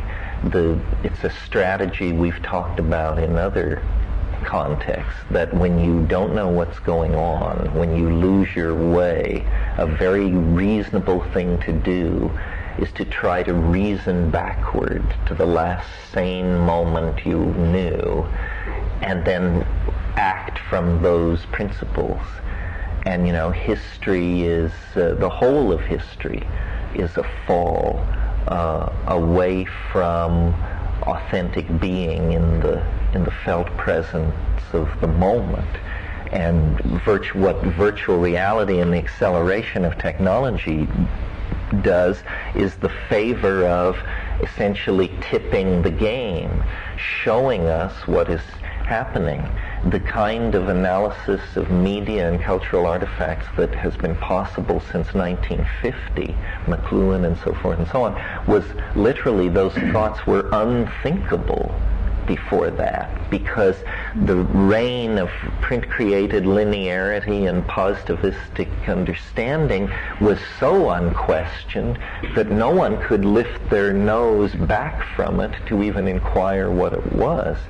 The whole last half of the 20th century is the dawning realization, the same personal journey that Mark made, we all made in some way, which was the realization that reality is not only not what it appears, but what it seems to be is something barely imaginable, Englishable, and discussable.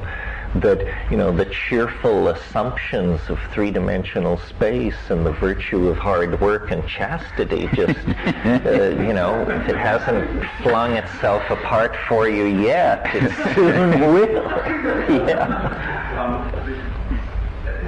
Before we leave one of the things you were just talking about, it was something that occurred to me. And I'm wondering, when we talk about uploading and downloading from one form to another, and if we look at the body as a machine, are we not downloading information from those living items that we ingest into our body and digest? And if we're talking about DNA as information, well, we're taking that into our body, somehow we're processing it, whether there's nothing else for nutritional purposes, whatever. And when our body itself disincorporates and it goes into the ground, are we not then uploading back into the larger living system? That we have the commonality of the water, H2O, as a carrier system. It just seems to me that a lot of times we see these science fiction scenarios as something separate from our existence that we know, and I think it's an existence that we know already. It's a similar type of process, reprocessing, that we're quite familiar with. We just don't remember it. Well, I think all of, there's a view of nature that is certainly in the ascendant, that it is all chemically mediated information flows, that everything is essentially in communication with everything else, and that, in fact, when you step further back, it is just a seamless chemical mind. The distribution of DNA in the environment, the way acidity is regulated by breakup of leaf material. I recall memorizing when I was studying jungle ecosystems the factoid that organic material born in rainwater in the Amazon flows on average no more than 0.5 millimeter before being reabsorbed into an organic system. So, there is not a lot of unused disk space in a system. Very efficient compression. Yes, it's definitely maxing out. one of my hopes for all of this is that nanotechnology will lead, and so will propagating the frontier of molecular biology, to the understanding that at the level where nature is computing, single atomic systems and molecular lattice work is what's utilized. If we are serious about perfecting our design process, then what we today think of as infrastructure should simply gently fade away as we learn how to piggyback and timeshare with the already extant submolecular computational machinery that binds the planet together anyway. I mean, sure, as many of us have experienced, if you take enough LSD 25, you can actually see this happening.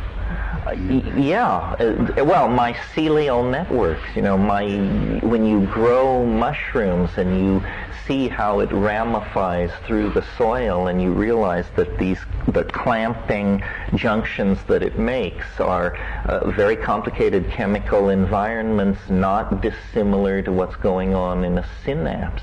And then you read that they find these mycelial mats on a scale of acres.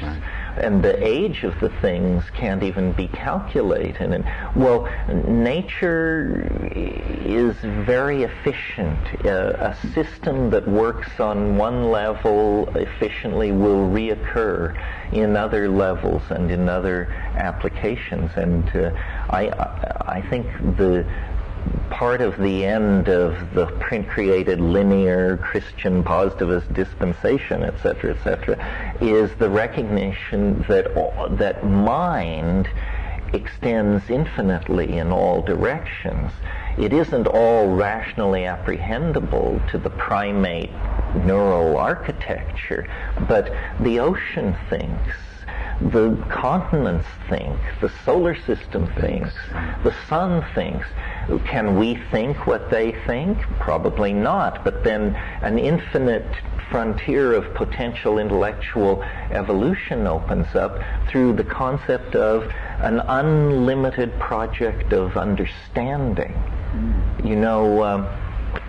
Whitehead once pushed on the subject of understanding, said, understanding is the apperception of pattern as such. That's all it is, pattern as such. Well, any given context, a room full of people, a coral reef, a planetary system, will display, if you observe it carefully enough, an infinite number of patterns as such. And as you discover one and then another and then another, you feel this aha experience which we associate with an epiphany of understanding, one of the coolest things that a human being can experience. So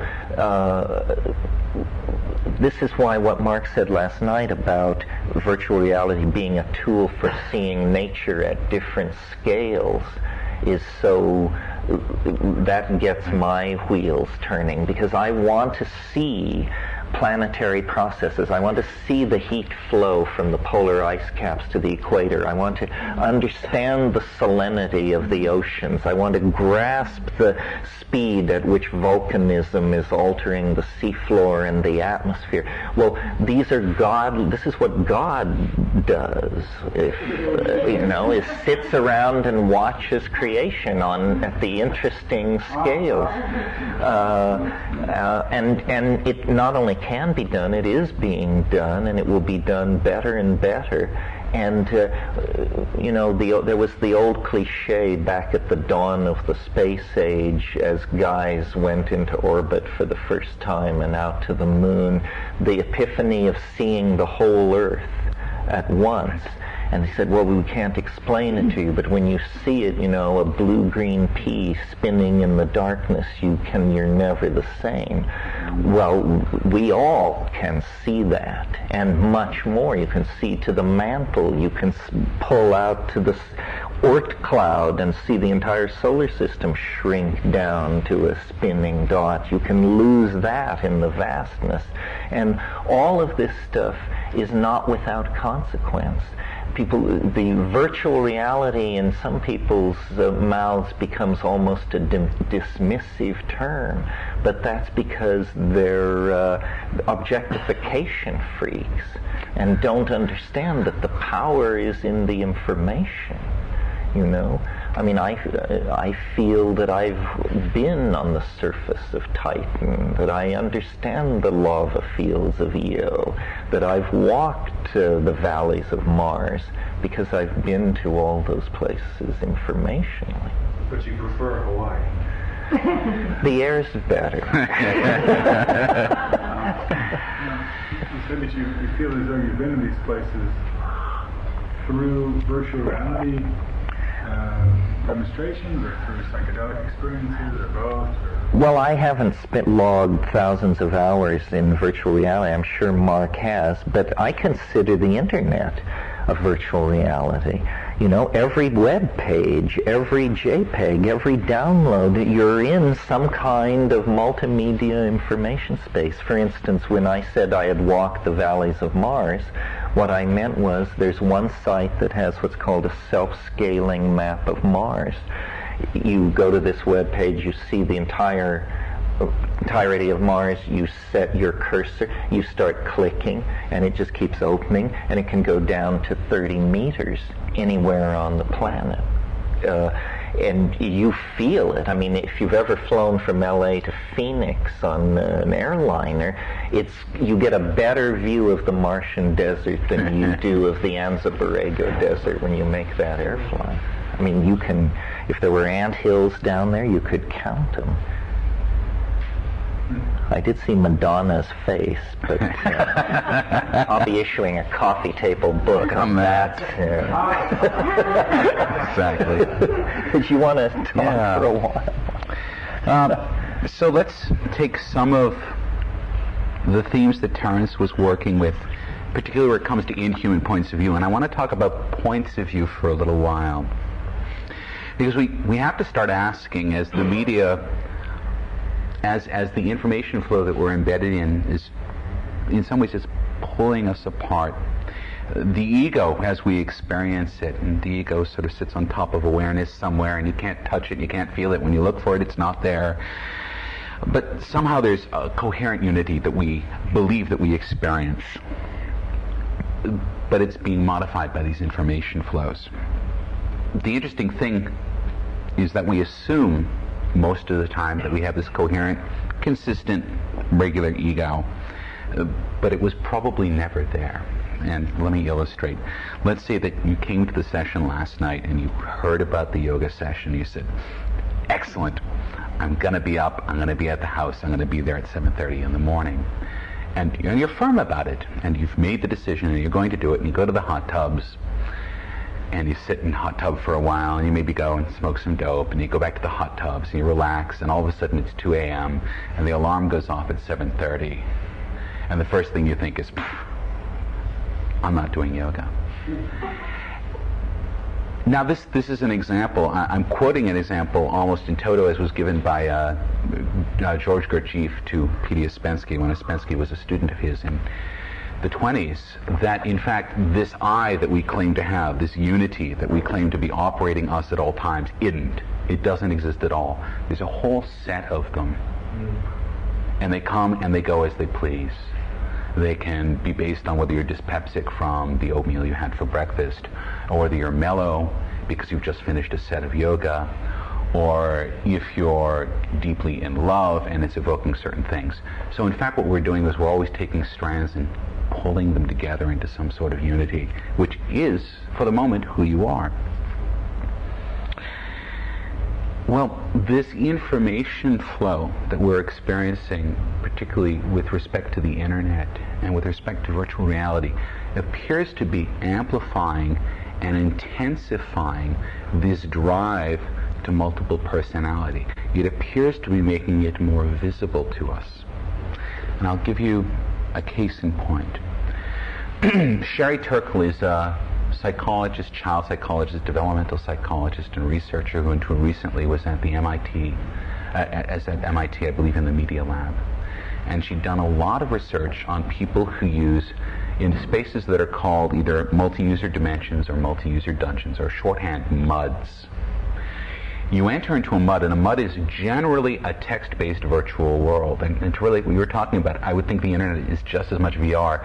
We have different levels of fidelity on the experience. Is it a visual experience? Is it an oral experience? Is it a typed experience, a textual experience? It doesn't seem to matter, because the virtual reality machinery we're always using at all times is up here. It's not something that's out there. We can maybe do better tricking ourselves from moment to moment if we have pretty pictures to look at, but really that's just a form of hypnosis. So we have people who are participating in these multi-user worlds, and part of what you do in this multi-user world is you create a character for yourself. And you live in that character while you're participating in that virtual world. And there are thousands of these moves and machines in colleges all across the country and at various research facilities, and people set them up in their homes, and they have themes. There's a Star Trek world, there's a Dune world, there's a world of, I think it's called Fuzzies, where the people run around and have sex with each other all the time, in very interesting configurations that are not necessarily associated with human biology. And so you find these characters and your character developing out of this, and you might have a very specific form of a character. I might be Xena, or a big warrior princess in one of these worlds. And when I'm interacting in this MUD, I'll take on all of the characteristics of this person. I'll functionally be this person. I'll draw the lines of my being together in a configuration that creates that person. So Turco looked at this and said, okay, what's the fundamental difference between this and the individual who is diagnosed with a multiple personality disorder, which has now been rephrased, I think, in DSM-4, a dissociative identity disorder. But we're familiar with the concept, right? People who have personalities that become dominant, but they have an entire sea of them. It's almost as if that normalcy that's in each of us in these particular individuals has been amplified to the point where the ego doesn't note the personalities coming and going. The personalities simply shove out, and they are the person. And then it submerges and another one comes out. Well, of course, there's a contextual difference, because at some level you're switching between your warrior princess self and your software engineer self at any moment in time. And you can make these contextual switches quickly, right? I can have one window on the screen, which is me typing into the MUD, and I can have another window, which is me typing a program. And if I'm really facile with the manipulation of my personality, I can go back and forth between these very quickly. I actually find that very difficult, because when I'm invested in a character, there's a lot of energy there, and so I don't want to make the transition too quickly. What we see, particularly in cyberpunk science fiction, is that this quality of dissociative identity is identified as a positive aspect. In William Gibson, repetitively you see the image of characters who are ridden by the Loa of Wudin, that they literally disassociate themselves and become a god form, and the god speaks through them. So this is one set of identities that are being drawn up because of information that they're drawing through the net, which is producing a new personality in them. I think, and I want to assert for testing, that our children particularly are becoming facile at this, because our children are growing up in this web of connectivity. A child who's 6 years old will never have known a world without the web, or without communications on a massive scale that can individuate particular parts of their personality in specific directions. One of my friends actually pointed out that this is all happening before their brains are fully formed, before the corpus callosum sort of shuts down their possibilities in a biochemical level for change. And that our children may in fact be very, very nimble at manipulating personalities, and they may not, as they grow up, see personality as the singular, coherent ego, which is an artifact of probably sort of Renaissance Western culture when the artistic ego was born, and may in fact see themselves as an identity that is shifting from moment to moment and contextualized and can really be highly individuated and it can still be them. That it's almost as if we're all coming out of the closet with different clothing on, and we can go back in and change the suit of clothing and come out. Now, that personality, those personalities can conflate not just in terms of game playing or interesting forms like that, but one of the things that I believe will happen is that we'll be able to take, again, these inhuman points of view. So that it might be able to be possible to come up with a personality that can conflate its identity with the Gaian logos. Case in point, we haven't actually been up in a space shuttle to see the planet floating around. But I did see something pretty close in 1995. What I think of as the finest, the most seminal work of early virtual reality is a system that's known as T-Vision. And T-Vision is a supercomputer that uses a very large database to create a view of the planet as it is right now, and it's networked. So it's talking to weather satellites, it's talking to geographical data, and it's got an intense, huge, multi-gigabyte database of the Earth's surface. It runs on a supercomputer, and you sit with a beach ball-sized trackball, and you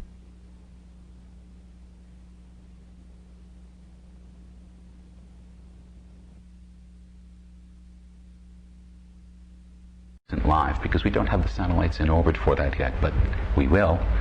And the other data that's coming in, though, the geological data, the meteorological data, and so on and so forth, that is live. So what you're getting at some level is a static view of the planet as it was photographed at some point, the geological view, which is gathered from terrain data, and this meteorological view, which is live. And I saw this, and something inside me simply snapped. I said, this was the vision that I'd had in 1990. This is the beginning of a type of thing that will be so commonplace that the globe that sits on every teacher's desk in every schoolroom in the world will be gone and replaced with this thing that will become conflated with our understanding of the planet. That in fact the planet is not this static ball that you can roll around that shows political divisions, because the first thing that goes away when you use a system like this is political division. There's no room for it in that model. What you see is the organic unity of the Gaian logos. And as time goes on, the better this model gets. The better this model gets, the more identified we become with it. Like the cell phone, it becomes a technology that we incorporate, so that one of the personalities that we can identify with will be the personality that is identical to this Gaian entity.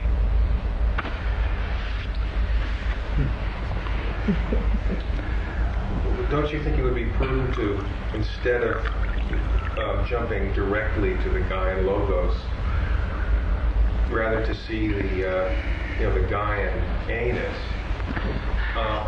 see the economic and resource flows? Oh, I didn't mean to say that you'd only have one view. The idea behind any system like this is that it can show you all of the loops of human ecology and deep ecology, so that it's very possible to understand the correlations that take place between human effect on the planet and the result in the system. The idea behind it, in my eyes, is that if we can make these tangible, we can affect behavior, and in fact that's probably the only way we can affect behavior. We might recycle because we've been told over and again it's the right thing to do. It's been ingrained at that level. But when it becomes a tangible entity, the behavior change happens of itself, because it's part of you. It's become incorporated into your own understanding of how the world works. So I think that in fact this database, as I say, as it grows, needs to become as deep as possible. And because people will argue about the content of that database, it needs to become as wide as possible. And the web is the beginning of that, because you could have several different points of view. You could have the millennialist Christian point of view, which is to simply poison the planet because we're leaving anyway, and have that be, one set of them, and we can sort of chart Amazonian deforestation and say, oh look, the number of days till the rapture, because that's how much rainforest is left.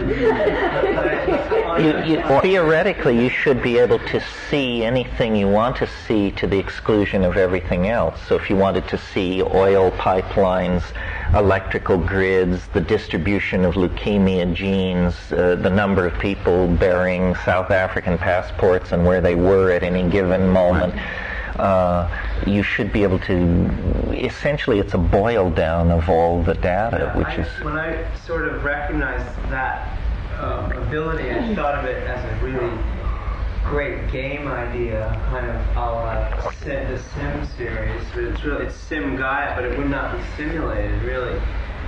You could have every participant in the web utilizing all the resources of the whole planet to focus on any particular area they were interested in healing, and make sort of suggestions to large corporations how to distribute their in which case, resources. it starts to harness the power of the web. We really haven't talked about this as an intelligence amplifier, which it can, in theory, do, and that's one of the biggest parts of it.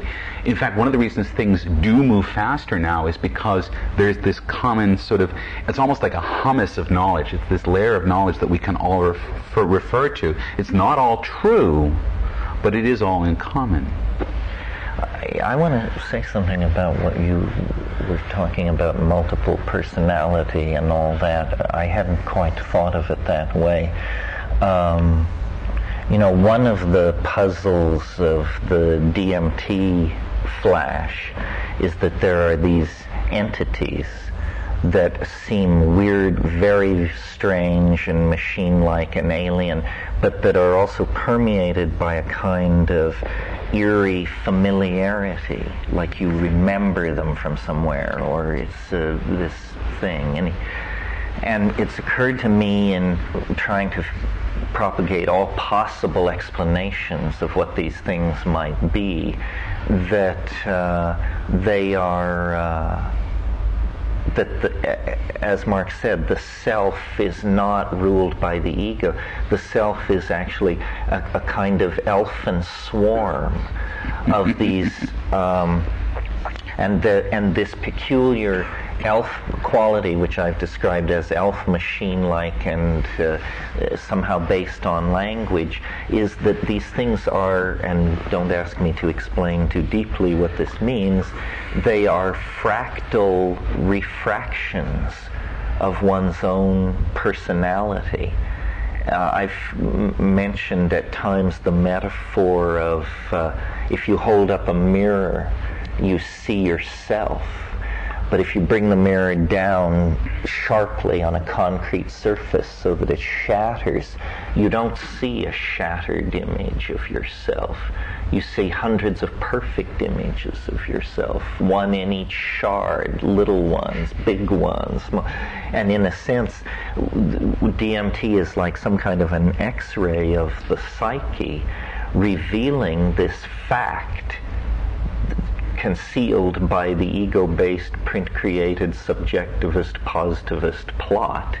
The fact that you are not who you thought you were, that you are not an ego bound to a body, but that in fact that is some hideous convention that culture and phonetic alphabet and all these things have forced upon you. And so then, in thinking about this new kind of personality that's coming to be, or how will one live with this sense of fracturing and all that, you said it was almost as though everybody was coming out of the closet. The image that formed for me is, it's like realizing and embracing the fact that you're an actor. Right. I grapple with this all the time because when I'm brushing my teeth, I find myself humming, "There's no business like show business. There's no people like show people." And I've, started out thinking that I was a philosopher, and the way I live in Hawaii is so entirely different from how I am on what I think of as the job, that I have just had to accept that I'm this very strange person and have peculiarly defined relationships with almost every single person that I deal with. And I have a feeling that the modern cult of celebrity and this fascination with vicariously living through the most recent spate of mass murderers, presidential assistants, movie stars, so forth and so on, is a kind of practice. Ordinary people are practicing to be actors, to have this same to be extraordinary, to be extraordinary, to be mutable, and it seems inevitable. It's modeled for us in the media so persuasively that we can't help but become characters. That's what's happening to us. We're becoming characters, many characters. Yeah. Now, is this a desirable thing? I mean, intonations. Is it a positive thing? Yeah, I mean, you have kids in Chicago who, you know. Well, that's not a positive thing. Please don't frighten me. Violence somewhere, maybe from TV or movies, and murdered this little girl for a bicycle, and 2 hours later be home watching cartoons and having popcorn. So is it a good thing to have the little kid persona and the murderer persona and all these things so we can come out and enact whatever we want to be? There are. You answer then I'll answer. No, you answer then I'll answer. There are. I think in any situation where there's a disassociation like that, my own understanding is that there are attractors for behavior, and some of those attractors are pathological. And so if a personality coheres around those pathological attractors, you're going to get pathological behavior. It won't be consistent. That's why the kids can go home and watch TV afterward, because they're really, I think, in some sense disassociated from those parts of their being that produce that type of behavior. So what would be called for in a situation if we're going to accept disassociation as a condition of modernity, then the idea would be to, in the reverse sense, build as many what I would call vivigenic attractors, present as many opportunities for cohesion around the personality in a positive logos. And I mean, again, that brings us back to the body. And if I can just ramble for one more minute. Going, fine. Which led me into the concept of techno-paganism, for lack of a better word, and that's a placeholder, which is a positive response to this type of fracture, that I can, through ritual practice, through magical practice, build areas in myself that allow for that positive cohering of the personality, which doesn't have to be any single one personality, but can be a range of God forms. Because paganism is a study of the archaic God forms, which can represent the archetypal elements of my psyche, so that I can bring them forth in a particular situation or toward a particular task. So that I could, do Pan if I'm going to be in a sexual mode. I can do Hermes or Mercury if I'm going to be in either communication mode or I want to trick someone. Okay? I can do Cernunnos if I want to sort of be, the very sort of primal male, or I can be the mother if I want to be very nurturing, so that all these primal God forms can act as loci for accretion of a personality around a particular point. And my magical practice has been much that for me, as a point of stability in there. I'd like to draw it just back to Terence's inference that, or what I took from it was that, we were in the tub last night and with Terry's kids, and I was grilling Terry's kids about this whole 2012 and how much novelty can there be, and it seemed that at the point of maximum novelty, my suggestion was, well, does that means essentially that it's one big Burning Man, no spectators, so that everybody in Utah is now like putting out their own electronic CDs and stuff, and making their own videos. Somebody bounced that back to the web, of course. The web pages are like that. There's these grandmas in Utah, and there's these crazy, unbelievable expressions of creativity from your sort of average person. So, is that maybe what that level of novelty would be moving towards? Is it the Truman Show, or waiting for Guffman, essentially? No, I think we're probably close to that now. What with See You, See Me, and people who sell the fact that they exist on the internet through 24-hour cam. MyFirstTime.com. Yes, exactly. But this issue that you raise, we are on one level carnivorous monkeys, and part of what people have to realize, I think, is that culture is not your friend. What techno-paganism means to me is arming yourself as a warrior to survive the onslaught of all the magic spells that are being flung around in your environment. And so, what Mark said about, we keep coming back to this thing about every piece of information that comes through you affects you. Certainly Esalen is a place where very strongly now for many years the idea has been in place that there was such a thing as healing images, that people by imaging states of health or the shrinking of tumors and so forth could actually affect their own state of being. What hasn't been looked at with sufficient attention is the concomitant to that, which is if there are healing images, then there are polluting images, damaging images, images which make being a human being a more difficult proposition. And we have been very loath to examine this because we are very deeply committed as a culture to the idea of freedom of expression. But the doctrines of freedom of expression and universal education and so forth that we're so fond of were formulated before the rise of modern mass psychology, marketing theory, the Joseph Goebbels contribution to the situation. That's right. And I think people are responsible for their mental health.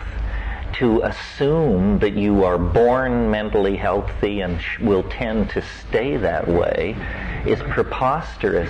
All kinds of forces are trying to turn you into a compulsive, an obsessive, a sexual psychopath, a wannabe this, many forms of intellectual pollution abound.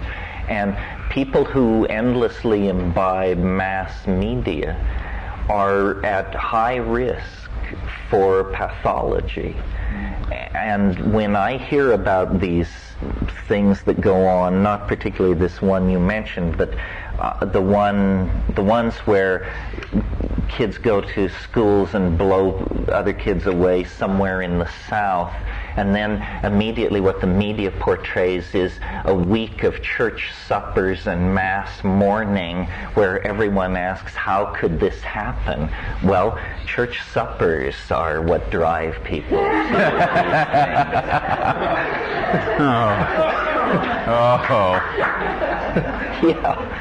One of the things that I think that's really important to remember, one of the kind of like pathological edges of our cutting edges of our time, is that as we move into this era of connectivity and massive amounts of information at our fingertips, and the fact that these 6-year-olds are going to grow up never knowing anything else but having that capability, the adults who are raising them do not come from that world. And how can you possibly imagine raising a child to live in a world that you've never even touched, that you will be nothing but a little footnote in? So it's a very, very dangerous time. Children who are 6 to 10 years old today are going to live their lives in the 21st century, and they're going to have to pick their way into what the 21st century, the third millennium, is like on their own. It's not going to be easy. It's not always always going to be pretty. And it's tough. It's hard. It's really hard to own that. But I think personally, I think that's part of growing out of the human condition into godhood, of taking the responsibility of saying we're gonna move into something new, and it's gonna be hard. Perhaps, though, what we can do to riff off of, and I think you're dead on when you say we have to arm ourselves against the magic spells. Perhaps what we can do is to try to give them a locus of at least one personality which has the filters. It's as if we need to develop an informational immune system, because the viruses are out there and they will infect you. And it's as if we need that second order unity, and we need to be able to try to develop it and teach it to our children at the same time they're acquiring language, which is the device by which they acquire viruses, at least right now, so that they have some protection. You know, that we need to be the white blood cells and the T cells, or we need to give this to them, because otherwise they will find themselves overrun, particularly when they're young enough not to be able to discriminate. That's a beautiful vision, but how do we go from where we are now to coming into that awareness on a mass level? Well, I mean, on one level, all I hear Mark saying is we've lost touch with the ability to tell shit from Shinola. Saying we must arm our children against the magic spells, to me that means we must teach them to avoid cult and hype and the non sequitur and the over-financed glitzy image. And the way to do this is, you start with, it's easy, like Occam's razor is a good place to start, and cost-benefit is another interesting filter too. And who does this help is a good question to ask, and who does it hurt? And the problem is that people have become very docile, narcoticized. I mean, intellectuals seem to have the wild gene, and so we continue to hold meetings and bitch about it. Lots of people have just moved into daytime TV and Olestra and the rest of it, and without a thought. But that being so, the we who must do that is the mass culture. So it's like, how does the we that you're referring to of what we must do come into being in effect? Okay. One thing that I believe is you attack magic with magic. And I think that's really the only effective level you can do it on. Now, one of my foundational assumptions, which we talked about last night, that in fact the magical description of reality is in fact conflating with the actual description of reality. So that in fact magical training, I think, is going to be a cottage growth industry over the next 20 years. And I'm not being flippant to say that I actually do believe this, that in fact in order to be able to understand how the language you use and the language other uses shapes your perception, and that's more than just really advertising, it's much deeper than that, is an important social skill. And that's the level where it enters culture. Okay? Can we do it? I think we have to do it in every one of the works that we create. The works that we create have to be conscious of it and have to accept it. It works in, if I can just go off on another little riff. Can I just jump in for 1 second? Yeah. I want to say that the kids are all right. You know what I mean? They're often much savvier media consumers than their parents, and then even people that are a little older. I mean, these kids have tremendous filters. Like, they can tell shit from Shinola. So are they growing up with the immune systems? I mean, is this something that's maybe just happening now because of the environment? They are naturally attracted to quality stuff, to intelligent stuff, to the authentic. Yeah, to the authentic, right. That's, keeping it real is the buzzword. That's what they want to do. That's very encouraging to hear. Yeah. It might also be as they grew up constantly switching perspectives and forums. Right. And that's the trick, is to learn to be able to see it from the outside. As soon as you can see it from the outside, know what's happening, you can stop it. It's being stuck inside. You have to see it. Yeah, they're so these kids grew up changing perspectives all the time. They're more immune naturally. Yes, I don't think that kids are the problem. I think the problem is the momentum from the older generation that is still trying to hang on to the levers of the engineering and design process. Right. And they don't know why they're hanging on, because it doesn't serve them. You know, the future is inevitable. You can postpone it a decade or two, but that's about it. Well, it's because they're risk averse. They don't want to let go because they're afraid of what they don't know is there. And it's like hanging on to any losing position. Ultimately, it's going to change, and they're going to have to let go. But in the meantime, they don't know how to. Well, you know, Max Planck said physics proceeds funeral by funeral. There's a beautiful anti-spell to that notion, which I think probably has to be circulated in culture as a bit of a meme, which is, it's not what you don't know that'll hurt you, it's what you know that ain't so. That ain't so. It's Marlon. And in some cases, we have to get over the fear of not knowing what the future is, because what we know, or what we think we know about the present, ain't so. If you go back and look at various people's efforts to triangulate the future, the very best people got it wrong. I mean, if you look at the history of efforts in the 20th century to predict the future, probably the most successful was Brave New World, which in 1937 pictured a very realistic world based on genetic engineering that is still further out than anything we've arrived at, and still could be realized. I mean, he understood the hellish marriage made by marketing, genetic engineering, the wish for social standardization. There's barely a mention of computers in that, or in 1984. Well, in 1984, the telescreen was a surveillance system. Clark got those right. Yeah. There's a grappling with chaos going on.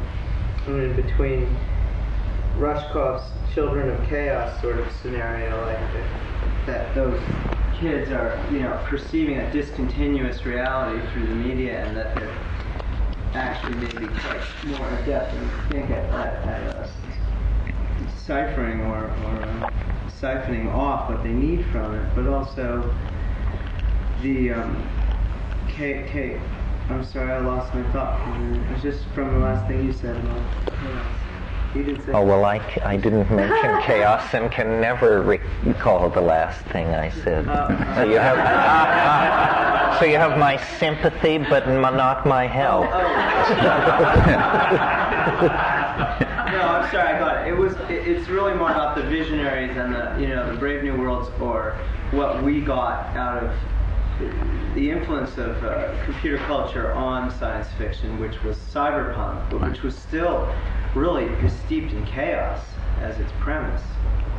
I mean, really, what makes those, what made cyberpunk different than, Clark's foundationism or any of this sort of Star Trek approach was it's chaos. The element of chaos. That it's a completely chaotic cyber universe. Right, and in part that's because of the incredible information flow that has really just made everything diffuse in some way and not non-linear. And it's very multiplistic. It accepts that there are going to be all kinds of social ecosystems and people working different angles. The street finds its own uses for things. So I want to ask a question, which needs to be asked for two reasons. This multiplicity, which is both the present and probably in the future a more prominent condition, is this a frightening condition?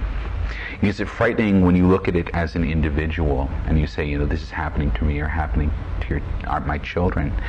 And is it frightening when you consider everything as a whole? And the reason I ask this, and does it have a sort of demonic aspect to it, in the sense of really sort of looking dark? The reason I ask this is because the cultural historian William Irwin Thompson has noted that repeatedly when there's a transition of age in civilizations, that in fact the forms of the new civilization are always perceived as demonic by the civilization that's fading away in face of it. All right, so that when we look at this, I mean, I look at, and it's funny, just a brief little story. Last week, after years of wearing glasses, I finally got contacts again, and I decided I didn't want to smoke when I was at Esalen. I've been doing it a little bit, so I put a derm patch on. And I looked at myself in the mirror and said, damn, I've become a cyborg. I've become a character out of a Gibson novel.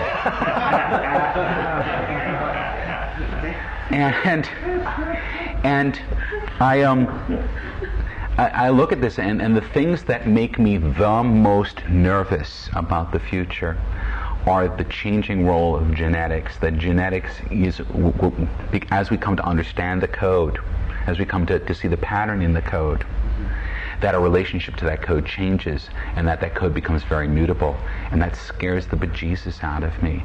And I'm wondering, as I sit here and I look at it, as that information flow works its way through the cell, now, not because of nature, nature's God, but because of us and our will and our destiny, our teleology. That's frightening the daylights out of me. And I'm looking at this and I'm saying, well, does that mean that this is then the future and I'm an artifact of the past?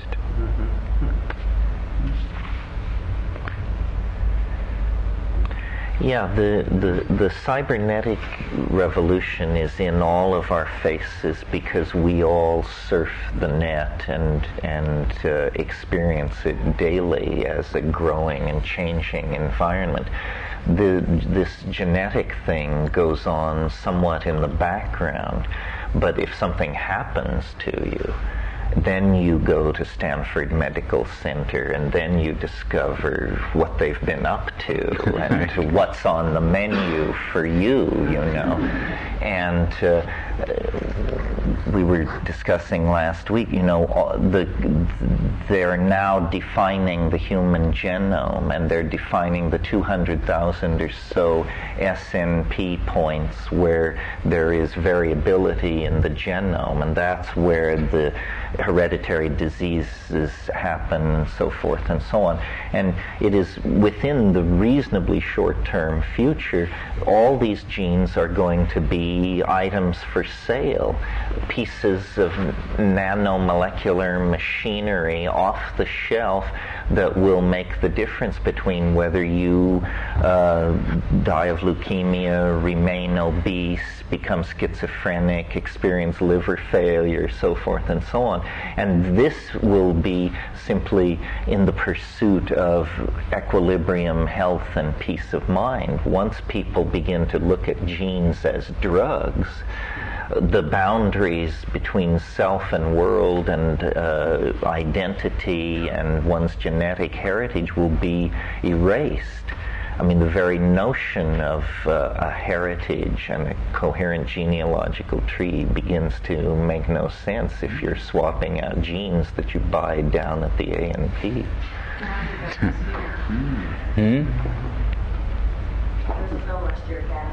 Gattaca, absolutely. Molecular biology and molecular genetics and molecular pharmacology are really just different labels on the same door. All of these people are manipulating atomic systems, atom by atom, molecule by molecule, to tailor-make lock and fit mechanisms that impact on biological systems first of all. I mean, long before we grow a telephone from a long chain polymer, we will be selling human genes with no thought at all about it. I'm sure of that.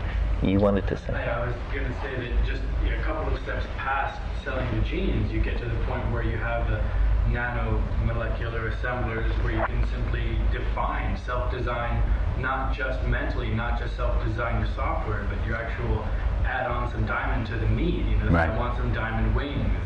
Right.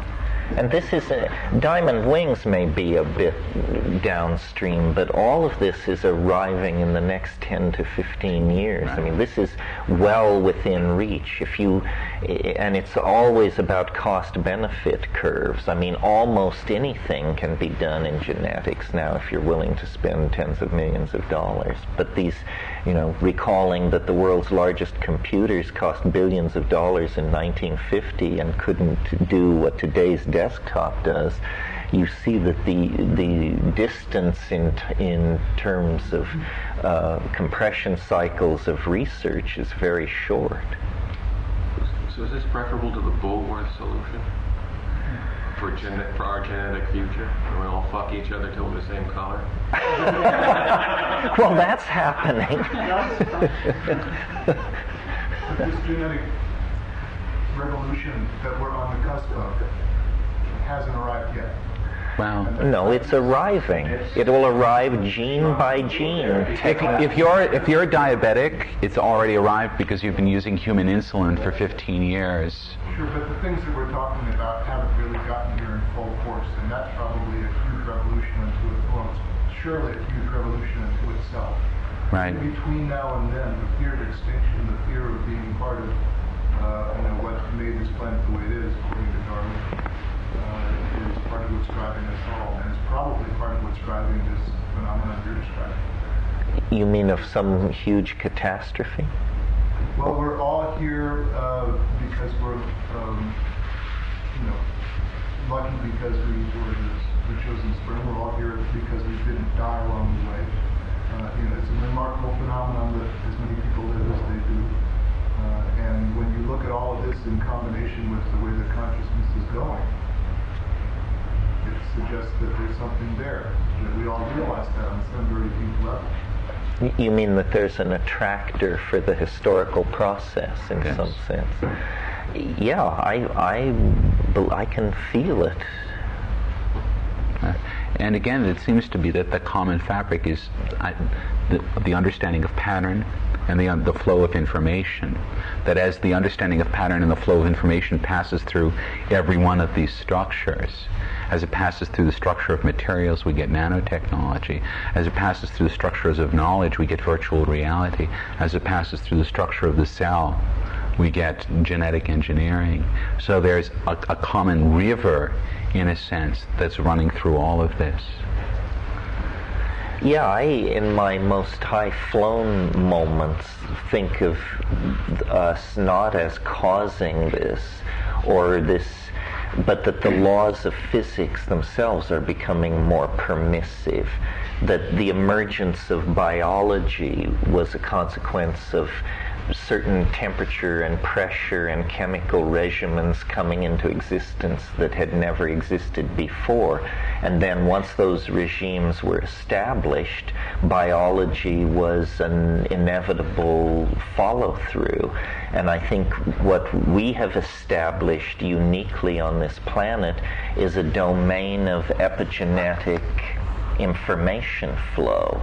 Information that is not coded into genes, but that is coded into much more ephemeral, culturally created language systems, and that this epigenetic language domain is somehow much more mutable than the genetic language domain.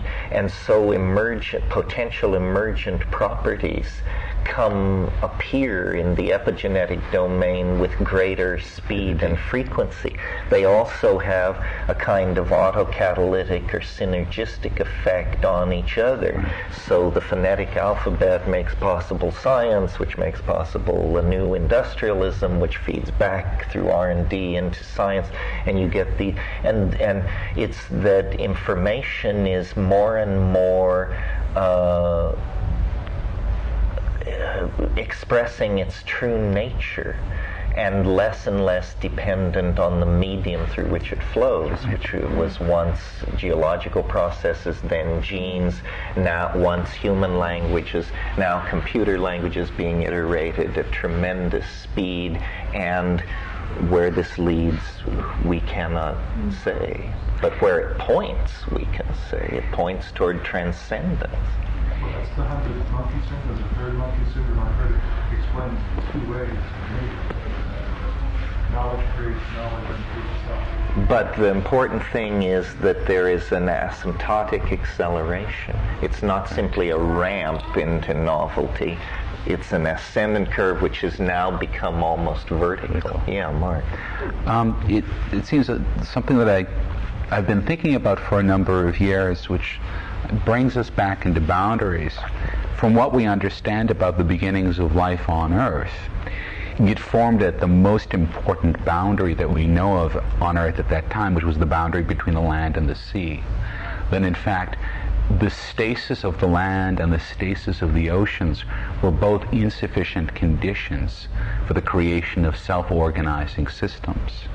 That, in fact, the tidal pool represents the locus, the change, the dynamism, the fact that forces, perhaps self-replicating clays, we don't know, were constantly washed and then dried and then washed, forced these systems into some sort of self-organizing principles, which became the template for what we know of as life. And this has then been repeated because then we talk about the epigenetic transmission of information. And this then, as we've talked about earlier in this session, is the boundary between one person and another person. Then in fact it's the information when it crosses the boundary, to transverse the boundary, is to produce something different in both sides of that boundary. Yeah, I never thought of that before, but in a prebiotic planet, from the point of view of novelty theory, the most action happening on the planet would be the intertidal zone, because every 12 hours it's being inundated and dried, inundated and dried. I mean, it's not exactly a party. It reminds me of the joke, in my town there was so little to do that on Saturday night we used to go down to Ben Franklin's and watch them uncrate freight.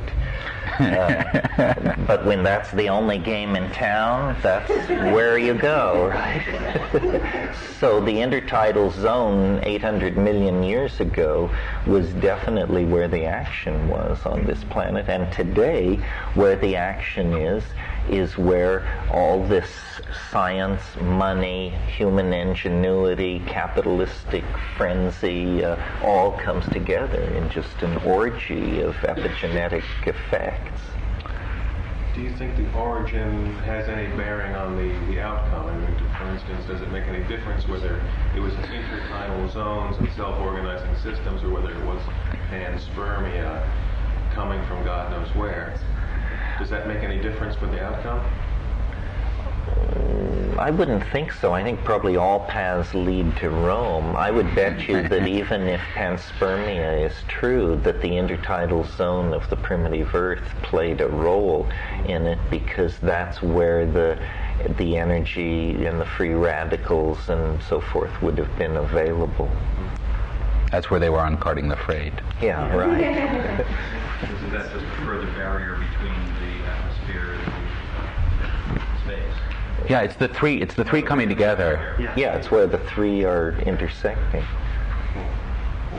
with the biology and with the geology and with the terrestrial chemistry possible in the atmosphere and the hydrochemistry possible in the sea, and incipient meteorological contributions, incidental hard radiation from outer space, radioactive heat from the internal processes of the Earth, on and on and on. As when you raise the number of inputting factors, you raise the possibility of an emergent phenomenon. Which makes the interesting points, and I'll come to you in just a second, which makes the interesting points, the liminal points, the points where the roads meet. Those are always the places where the action is. Right. And so if you look in the present culture, where the roads meeting, well, the net is, I mean, that's it. Everything points into it now. That's where all the roads are meeting. So it's now throwing out this profusion of novelty and of new forms, because it exists as an object specifically to do that. Yes. Although the current theory is that as things get faster and faster, the danger is not car crashes but parking accidents. Of course. You've mentioned a lot acting with heart in all of our actions and on the net and that sort of thing. And I wanted to ask Terence which entheogens and organic psychedelics are best at opening the heart, stimulating the heart center. Well, somebody else might give a different answer, certainly, but I think ayahuasca, for, if I understand opening the heart to mean what I think it means, psilocybin blows your mind, and if you like insects driving spaceships and visions of galactarian hegemony and machines the size of Manitoba busy about their business, psilocybin is good. Ayahuasca sort of contextualizes you in the cosmos. You know, you feel yourself as a thing born and to die, and I don't know, it's very moving. It's also literally moving in the sense that it turns your guts inside out and reduces you to you recapture the primitive nematodal antecedent by just discovering the real power of your gastrointestinal tract. What about MDMA, and is there like an organic substance? I suppose it's something organic, MDMA, or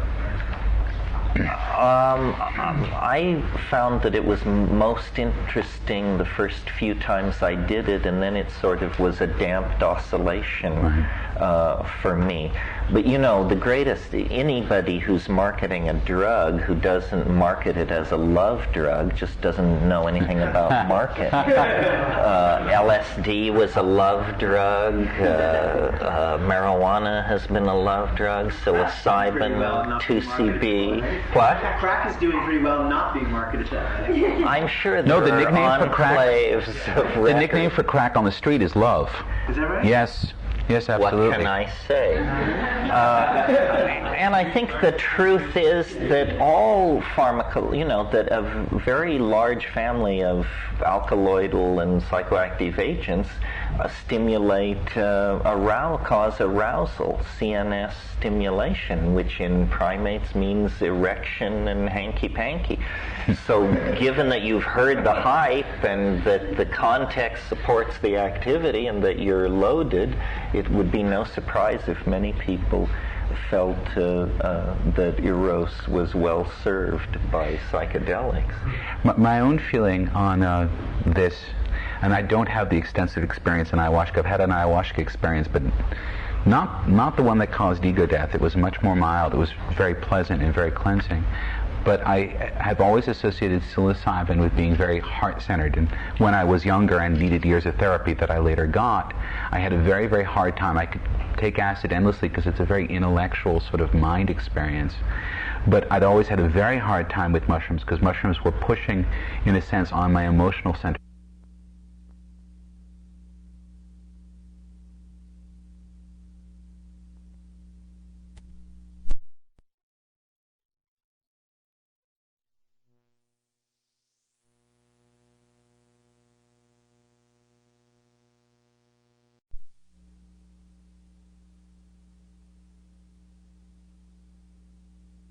Around inside of me, I couldn't do it. And now, when I'm in the mushroom, I actually find myself very, although it's intellectual and it's interesting, and there are machines the size of Manitoba, I've often found it to be very vital for the heart center. I think intent has a lot to do with it. The most moving heart experience I ever had, or in the top 5 anyway, was on LSD, and it completely arranged my life. And I was 19 years old. I had a great deal of hostility toward my parents. I was a Marxist and of this and of that, and just tied in knots. And it undid me very dramatically, and the changes that went on that morning are all still nicely in place, thank you. So I think it has a lot to do with context and intent and what you need and how fucked up you are, you know, because any psychedelic will act psycholytically on an obsessional or a complex personality. Yeah. Are the North American analogs less somatically challenging, do you find? Are they all, is it, you know, DMT and Harmala are going to make you bark anyway? By North American analogs, you mean Phalaris and like that? The problem is that while DMT is common throughout many plants in nature, it's rarely in very concentrated form.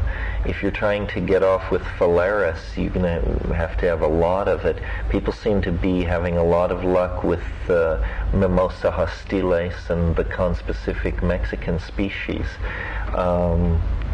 Psychotria viridis remains the best source for DMT. Most DMT in the underground is synthesized. It's not plant extracted anyway.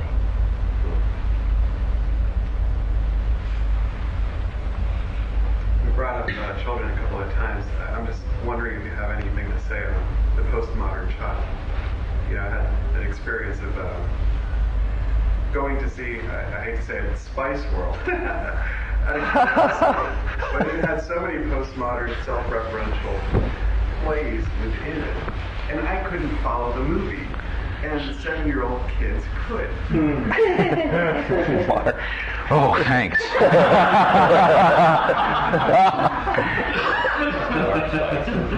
Yeah, Mark Spice. I think that what you're making is a reasonable observation. It's probably getting off easy. In the fact that the environment that 7-year-olds are growing up in is so overcoded, right? There's so much flowing in so many different directions that they've probably, their brain stems are probably literally different from ours. I mean, I hate to think that at 35 I can't get with it in the context of modern culture, but in some ways... What an admission. Put that next to your name on the cover of Wired. There you go. Yeah. Right. Wired is written for rich 45-year-olds. But Spice World was probably designed for their target audience, which are like 10-year-olds. And so it's literally built with that kind of, it's almost a catalytically, you know, sort of self-referential engine in it. Because that's what's going to hold their attention. That's what's going to be... Yeah, I mean, if movies are hypnotic forms of media, which they really are, then it takes a different type of beast to hypnotize a 10-year-old. Just the same way, I mean, I went to see Armageddon, for example, and no single shot in Armageddon is more than 2 seconds long. I'm starting to get an epileptic seizure after 45 minutes of this film. And you know, I think it really represents what they're doing is they're doing whatever they can to hold the attention, to maintain the sort of the hypnotic illusion of the film, and the requirements for that are different for a 7 or 10-year-old because they're growing up in this environment which has caused them to really form differently in their psychic processes. What will be interesting is to see these kids when they get to 18 and 20 and start, you know, passing through the university system and whatnot, and find out what holds their attention then. Because of what I do, I'm in the media stream. Like my personal media stream is like a really hit 15-year-olds. And you know, what happens is they just become creators like that much earlier, that much younger. I mean, they're the ones with the fanzines, they're the ones with the websites. They're, you know, and it's very dense, well thought out, well put together, like quality art direction. Will they be able to talk to us, or will they only be able to talk to each other? They might not be able to talk. They'll be able to talk to, you know, people who can talk to them. Will I be able to talk to them? Yeah, I don't know. I mean, you have to just try. You have to just jump into that. honesty and Okay, so can I ask a question for Terence then? Sure. If we, and I think it's probably reasonable to say we probably don't want to necessarily get left behind by this, what can we look to? Is there either a drug or a ritual that can help us grow into where our kids may already be?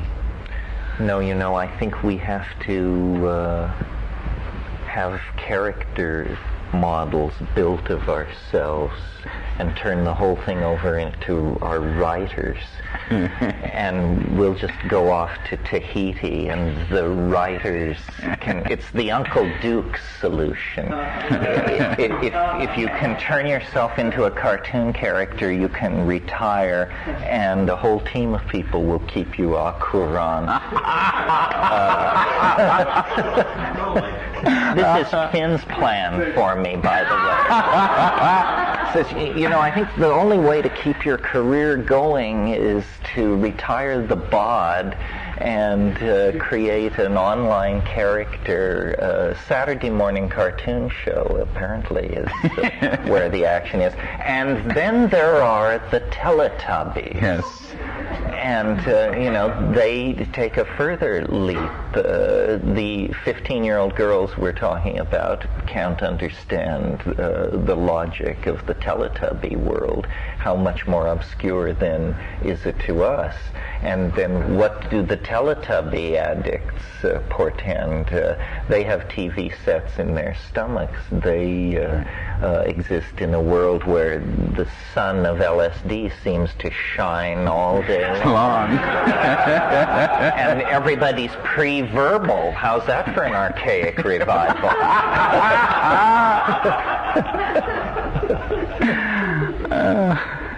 So those are actually the Teletubby kids, the 1 to 3 year olds? 1 to 3. The audience will be the 13-year-olds in 2012. That's right. Yeah.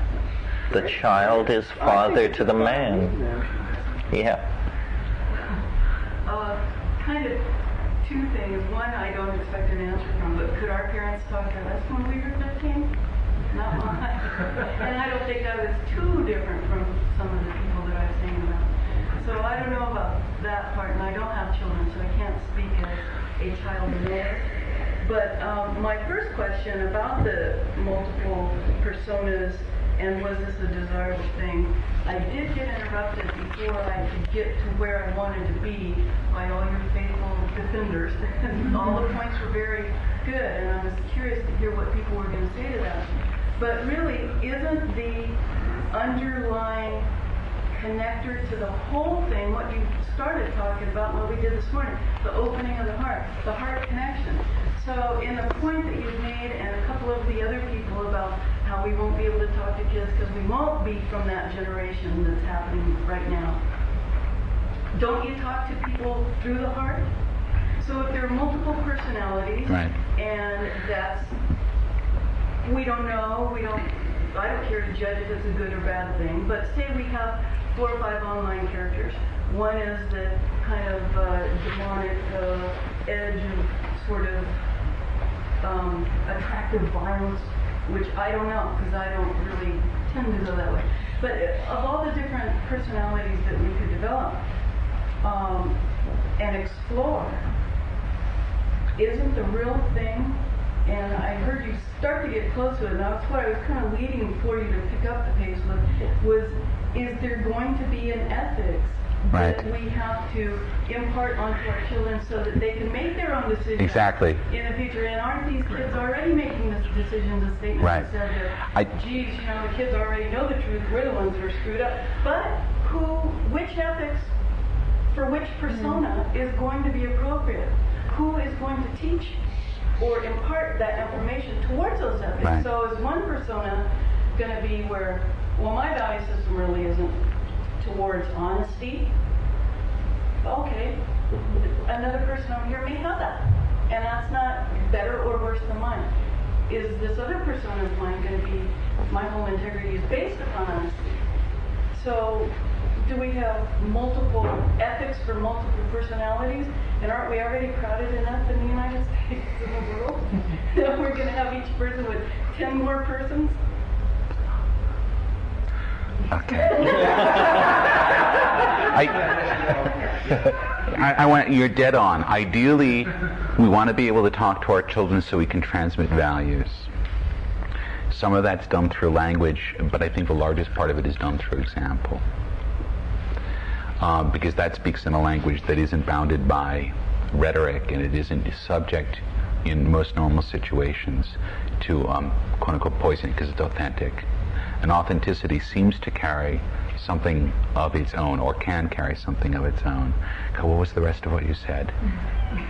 There was a lot there. Multiple ethics. Characteristics and acts and clothes that we have with each individual setting, like I may be a different person at work than I am in the sport that I like to do, or in the friends I hang around with, people who I know who like to read, I like to talk about read, or people I know in the music world, I like to talk music. But my more maturing that I've noticed in myself in the last few years is to try and integrate all those things, not keep them separate and develop them individually, but to try and be the same person I am at work as I am at home, as I am in my sport, as I am in my music and my passions. Probably this is a mistake, I would think. Probably this is a mistake. Balancing? Integrating like that. I mean, I grapple with this same thing, and then if you can't do it, you define yourself as odd, where maybe the postmodern condition is actually to admit that the industrial environment is so different from the home, the learning environment is so different from either of those, that you're beating yourself on the head with some kind of print-created ethic of wholeness that is, like trying to avoid venial sin or something. It just can't be done. On the question of ethics, I think, nothing we've talked about here has implied that the law of karma is canceled in virtual reality. That's right. People who choose to be jerks will have the lives that the universe hands to jerks. And that's the chaos. Well, my experience is that you want to sort of streamline your being to move through society and business and love and disappointment and triumph with a certain amount of grace. Maybe the idea of personality needs to be in the same way that we talk about transcending culture and building a metaculture. Maybe the concept of personality leads to give way to something like the metanality. And the metanality is the troop of people that come and go from your body and your terminal, and for which you are responsible for the credit cards issued to them, and so forth and so on. I mean, that could become the definition of personality. Those people for whom you have financial responsibility and direct legal accountability. To come back to, I invoked Gurdjieff earlier, and Gurdjieff looked at this field, this army of eyes, and said that with very careful, strenuous self-observation and work, you could at least see them coming and going. And once you could see them coming and going, you could perhaps make some, what he called a permanent magnetic center out of them. Okay, so you might, if you were really good at it, and Gurdjieffians are known as being a dour lot because they practice so much self-analysis. But you could conceivably pull this into an integrated personality, which can give you a lot of flexibility. See, that's the thing it grants you in the end, is once you've got this unity, you gain an enormous amount of flexibility as a result. So it's almost as if you take the ascetic path to integrate, and you do that, what you're getting is this ability to be multiple. But with that central core. With that central core. I mean, Terence was saying earlier is that people have been created personality in the media. One of the groups of people who has one of the most well-created and financially remunerated personalities, media personalities, is rappers. O'Shea Jackson is not Ice Cube. Percy Miller is not Master P. Yet, especially teenagers are the most attracted to this whole world than almost anything else. And think to them it does represent kind of almost a karmic, legendary, good guys, bad guys, fighting, winning, taking over, getting paid. Is it mythic? It's mythic. But when you talk about that, that's not their real personalities, that's not Ice Cube's personality. I mean, what, he lives in like Wayne Park and drives in every day. Very chill. He lives in Woodland Hills and all places. But I mean, fun. I mean, did he used to be a pimp, or did he used to be in a gang, or did he used to I mean, these are. You believe that? No. I did not know. You start presenting these personalities in media, and where do you start to separate the man from the myth? And does not the man become the myth to many, many people? To many people, the man becomes the myth. Absolutely. But not to him. Not to him. Not to him. But what's more important? Well, is it important for them? It's crazy making to become your myth. Yeah. Gibson's meditation on this is the novel Idoru, which is well worth reading if you're interested in the mechanics of modern celebrity. But anybody who is involved in celebrityhood has to be cynical and ironic or completely foolish, because it's so totally and obviously manipulated in front of you. I mean, buy yourself a publicist and pay them $1,500 a month, and you'll be amazed what happens to your life. You'll be a household word.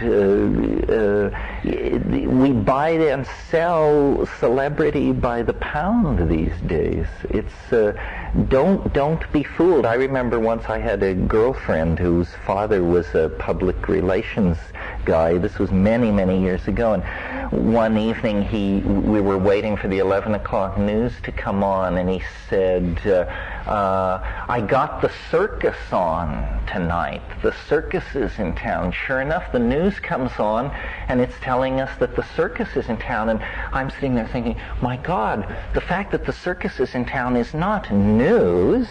It's a commercial event. This guy just paid for this, and I stayed up to watch an infomercial on the circus. So I think we have to assume that celebrity, we need a certain number of them. Pray you don't ever become one, and don't take it seriously. It's for. About the rappers, just for a second though, the kids have bought into the myth that these people present, but they actually, I think, have taken away from it that it's, there's like less gang activity. They take away from it that it is a story, and you can watch it be played out, and you don't have to. I mean, there's always going to be the psychotic attractor that goes to the to the nth degree of that, but that really, I think that because we've been able to play out the myths of, say, get a life or what have you, it's allowed people to work through those things and to come, to discuss them and see the consequences of them and move away from I think what we're dancing around here is what you were hitting on it was the ethic and the point of the ethic. And I think, it's you come to a point in time when you just have to drop any illusions of the sanctity of your ethic. Because, there's a period of time in this particular physical part of the world where it was ethical to beat Indians to death with sticks if they would not worship at your cross. Of a certain culture. It was ethical in the northern circles to kill baby girl children. It was ethical. It was ethical. And the thing is that I think because we've become such an intellectually overbearing type of being in this particular time, we become enamored of our ethic, and we think it's the only ethic to have. And what I'm trying to say, and I think that what we're saying is at the end of history, there is a new ethic dawning. And it's going to arrive, it's going to emerge, it's emerging, we see it emerging right in front of us. And because we come out of a series and set of ethics that were different, that's very, very different from what's dawning. Even though, you know, we may have had problems with understanding our parents and children from this last era, this last epoch of ethic. You know, there was things that held them together. There were commonalities. There was wisdom to be passed through to children, even if it didn't seem like they were getting it at the point. I really wonder if there's how much we have to give to inform the ethic that's building now. I really think that we're a footnote on it. I really think it's nothing more than a footnote on it. That's my personal belief, and I don't expect anybody else. No. What I hear you saying is it is not about rock and roll. No. That's get over it. Yes. Well, what strikes me in this is how little attention is really paid to emotions. And Terence, you've been very eloquent at talking about how we haven't really languaged and examined that incredibly complex, subtle dynamic that's taking place inside of us all the time, which is the emotional realm, which is ultimately what really drives us. Right. And yet it's this mysterious realm that we're very unfamiliar with, and the more things take place out here, the more reactive we are inside, and yet it's uncharted territory. Can I take this for a second? Yeah. One of the things we'll do tonight with the voce is the voce is a very emotional technique for communication. It's not bounded by language particularly, but it's an emotional technique for communication. And I hope we haven't been leaving the emotions out in this, or to give the impression. I didn't mean necessarily here, I just mean in this realm that is going on. And I think that what that calls for is an exploration of those techniques. And so what we want to do is start exploring tonight, or expose you to something that's an exploration of that. And to dedicate our work, insofar as our work is driven by our heart, to an exploration of those techniques. So are we going to have a big trackball so we can zoom in any part of our strategy? Let the earth take care of it. Imagine it, and it's yours. Yeah. Okay. This thing about emotion without language is inchoate. And so the very fact that what we're talking about here is the evolution of communication carries with it the implication of an evolution of communication. I see it already happening. Our whole sociological experience has been that of breaking down the simplistic models of what it was to be a human being we inherited from our parents in the past. And we're learning more and more about who we are. You know, we're learning about the real textured feel of racial and class differences, the real texture and feel of different gender choices and sexual preferences. This is a vast frontier. We haven't even begun to fully acknowledge the complexity of our individuality and how many different kinds of us there are. But we have to have language. Without language, it's just a kind of a leading edge of intuition that doesn't cast light very far into the future. With language, our diversity becomes this thing that is a great source of community and individual satisfaction. And so the whole project is the project of communication, and then the understanding, the heart, the community, the connectivity will just be found to have followed along with the process. It's part and parcel of it. It's strange, you know, the net is denounced as austere, the product of the engineering mentality, so forth and so on. It's the most feminine influence that Western civilization has ever allowed itself to fall under the spell of. The troubadours of the 14th century were as nothing compared to the boundary-dissolving, feminizing, permitting, nurturing nature of the net. Maybe that's why there is an overwhelming male preference for it in its early form, because that's where that was needed. But it is Sophia. It is wisdom. It is the penetrating archetypal female logos of the world soul, and leading us away from what was very sharp-edged and uncomfortable and repressive to our creativity and our sexuality and our relationships to each other and to the earth. And so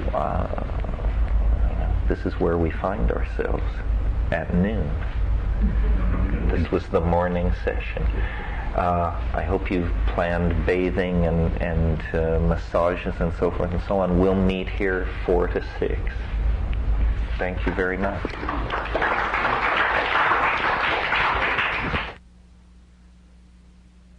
Come along to the fact that I'm still working on my vision for developing some form of networked visualization over the internet, which I'd been working on for a number of years at that point, which would allow me to perhaps continue this evocation of the planet that I felt like I was really working toward. And I subscribe to a number of mailing lists. And in a mailing list that I subscribe to, a rather good one called Fringeware, I started to see these curious little things pop up in my email. I didn't really know what they were. People seemed to be calling them URLs. And they had a very curious form, HTTP://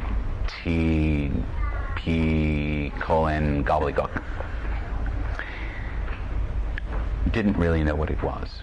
Fortunately, I had a workstation, not a PC, but an actual Sun workstation on my desk that I'd recently bought and retrofitted. And I had an internet connection, and so I figured out that these artifacts were part of something called the World Wide Web. And I used the internet to go over to a site in Illinois where they were keeping what they were calling a web server and a web browser under the name of Mosaic, and I downloaded them to my computer and installed them and took a look at the configuration instructions, which were pretty easy, and whammo, my computer became web server number 330. And well, I was like, okay, but what is this web thing? And I launched the Mosaic browser. It comes up on a page, and we're all familiar with the metaphors now, that pointed to the web server at NCSA, the National Center for Computer Applications. And I went click, and bam, I was somewhere else. And instantly, I got what was going on. Because I'd spent some years earlier working on a problem called hypertext. And hypertext is the concept that words and ideas are linked implicitly as well as explicitly, so that any thought that's ever been had has relations and correlations to other thoughts. And the dream and the vision behind hypertext is to be able to make those links explicit rather than implicit, so that all documents become multiple documents. There's no such thing as an isolated fragment of text anymore. It's all one big, giant, gorgeous, heterogeneous unity. Well, it was pretty much over. I had a shit-eating grin on my face for 2 weeks. And in those 2 weeks, I was consulting, and I would get home from work, and I would fire up the Spark station and fire up the internet link, and I would surf the web. And at the end of the 2 weeks, I was done.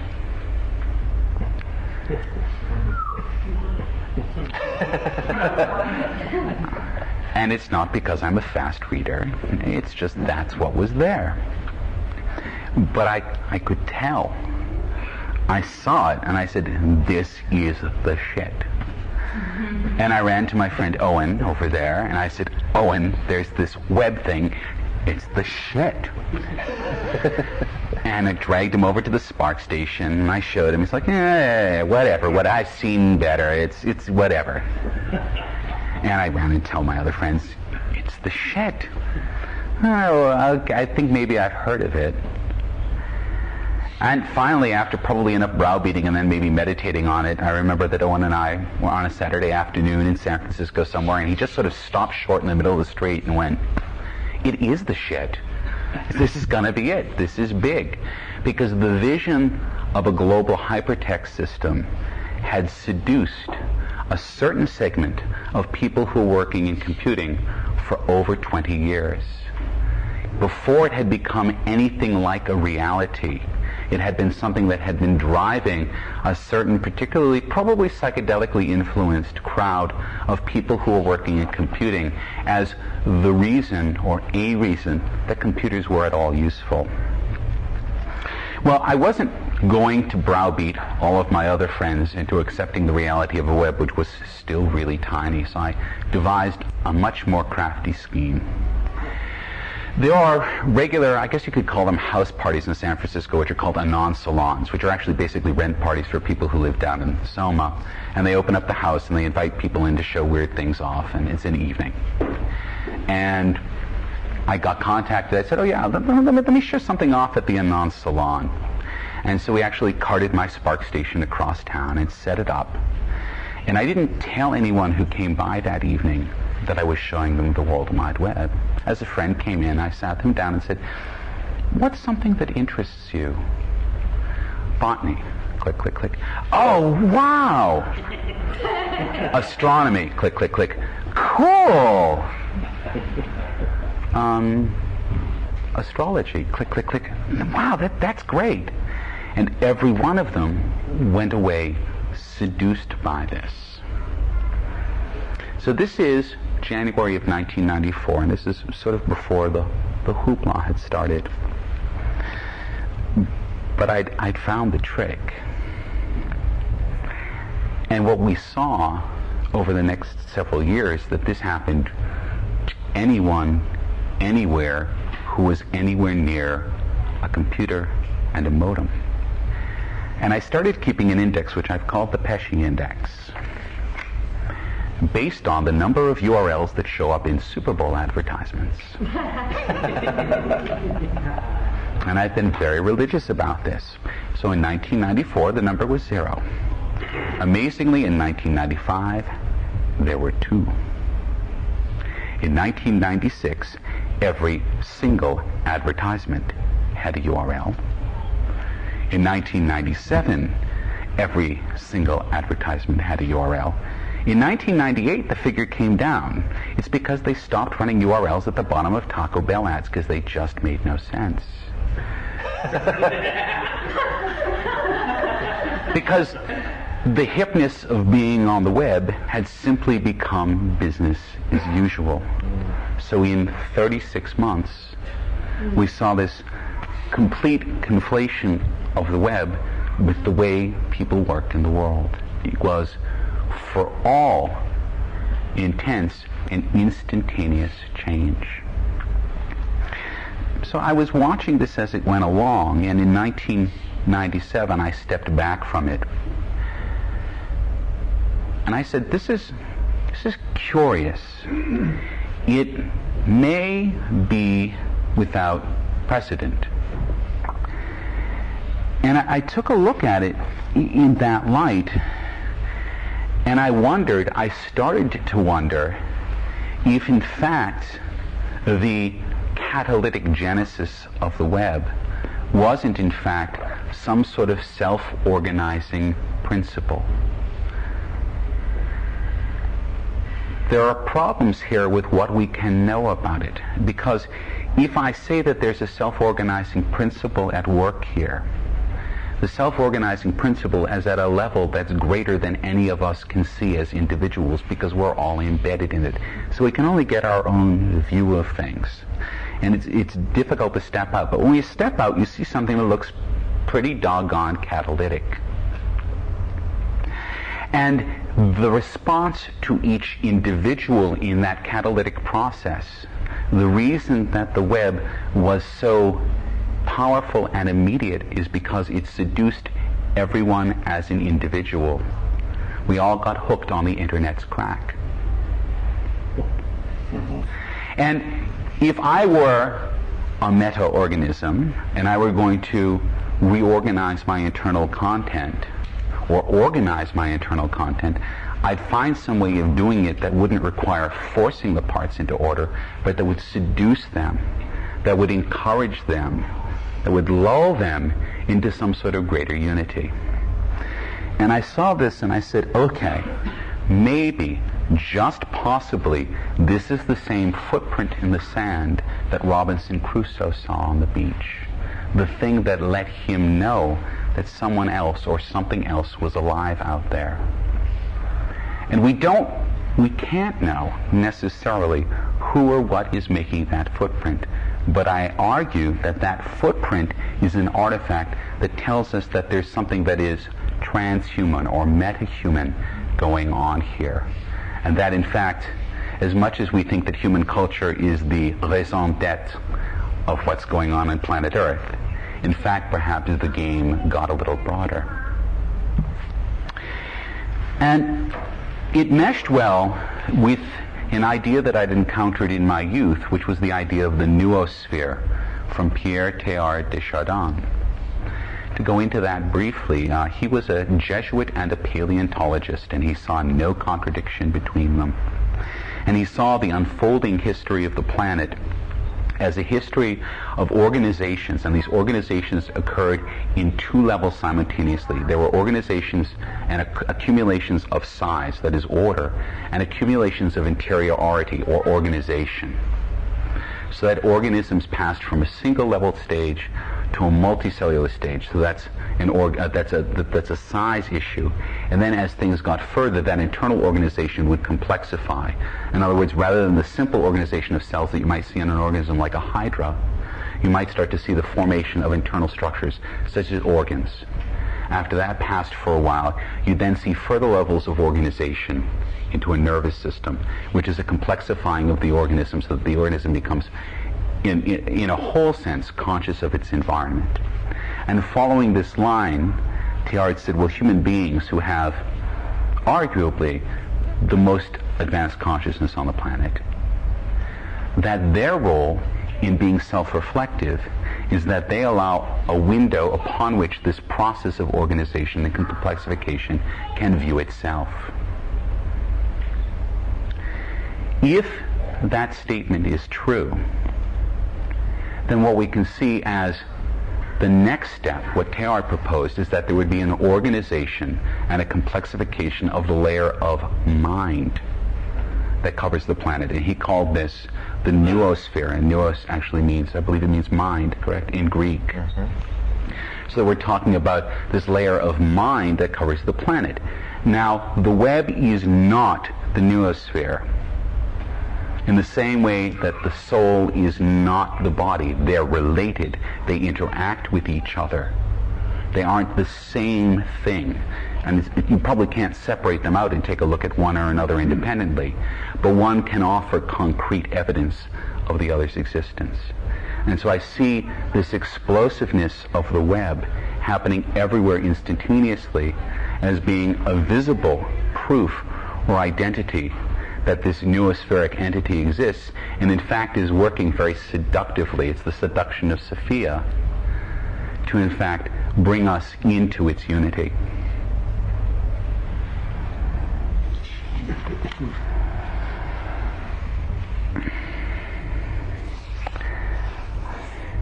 Let's talk about simulation. Simulation has a relatively long history. Computers, that's what computers do. Computers simulate.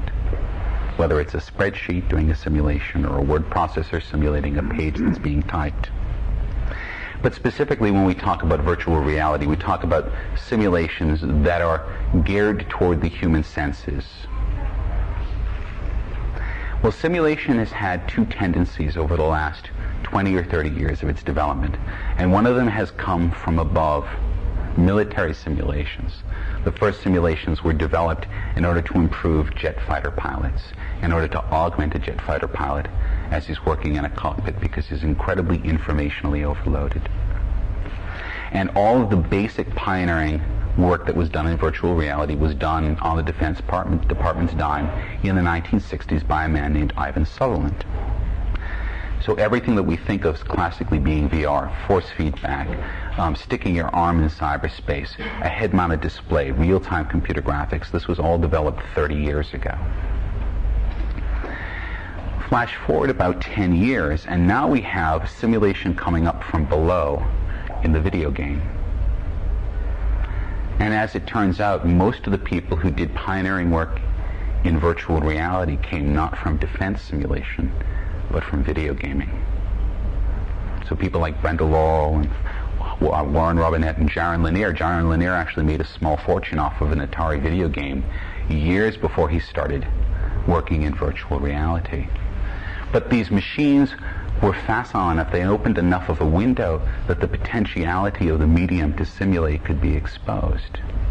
And at this point, with the kind of video games that you can go into a Toys R Us and buy, there's very little difference between a defense simulation engine and a Nintendo 64. They've started to converge.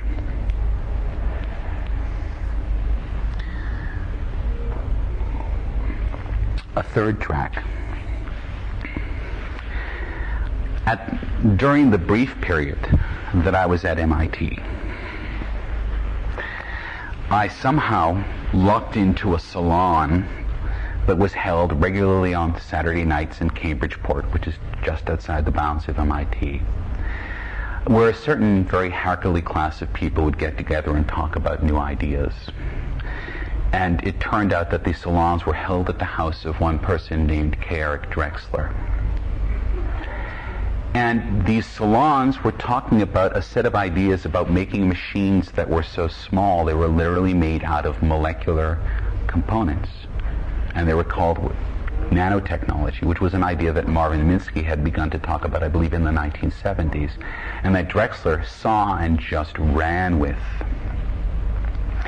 And the idea was that the normal physical processes of the world were becoming finer and finer grained with respect to human control over them.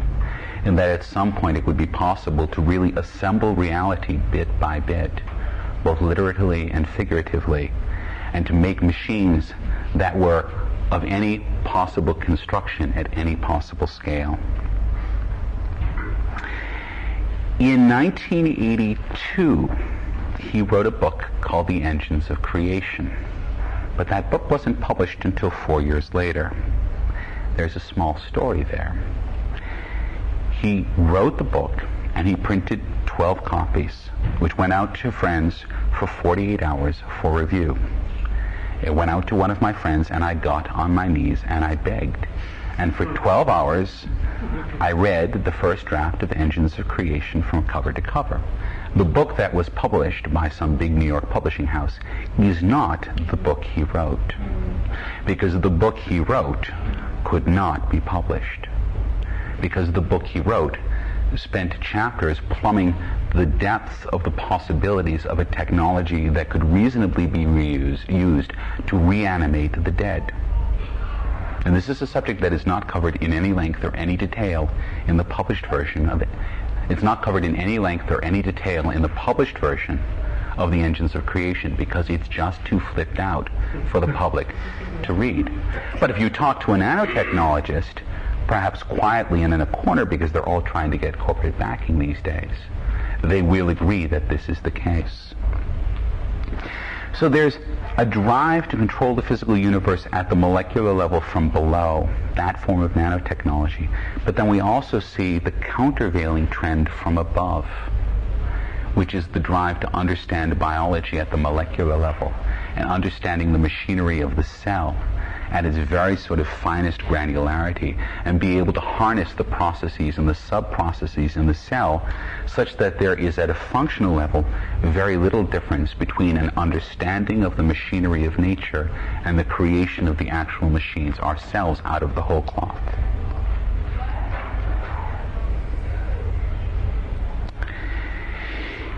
It turns out that the lines between simulation and nanotechnology converged a lot quicker than anyone had thought. In 1993, a master's student at the University of North Carolina came up with a device that he called the nanomanipulator. The nanomanipulator combines a scanning, tunneling electron microscope which in shorthand is an STM, which is nothing more than a pin with an extremely sharp point and a small electric charge. They're actually quite easy to make. Well, quite hard to make well, but they're quite easy to make. And this tip and the electric charge on it can be used to move individual atoms around. Well, they also then took the specialty of UNC, which is a thing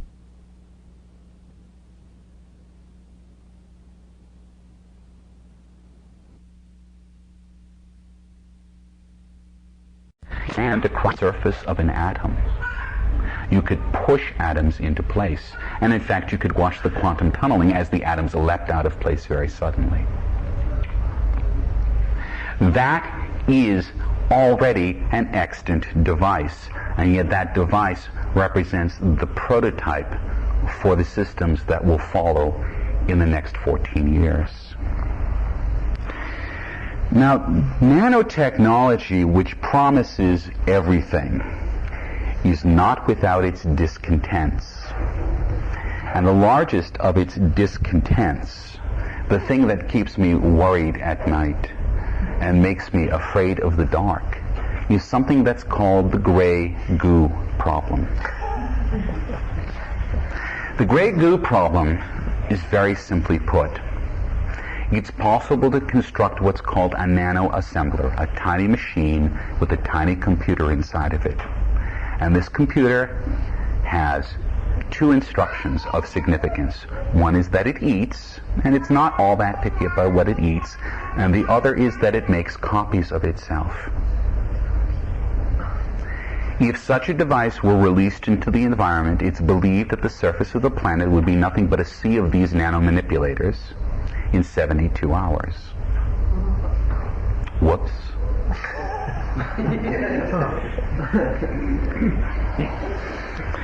What does it? Yes. If it's a well-constructed nanomanipulator, it's not all that picky. Okay? Probably it eats carbon, oxygen, hydrogen.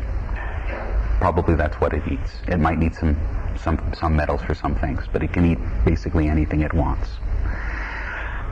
This is going to become a reality, and the nanotechnologists are very well aware of this, and they're more frightened of this than I am, which makes me happy.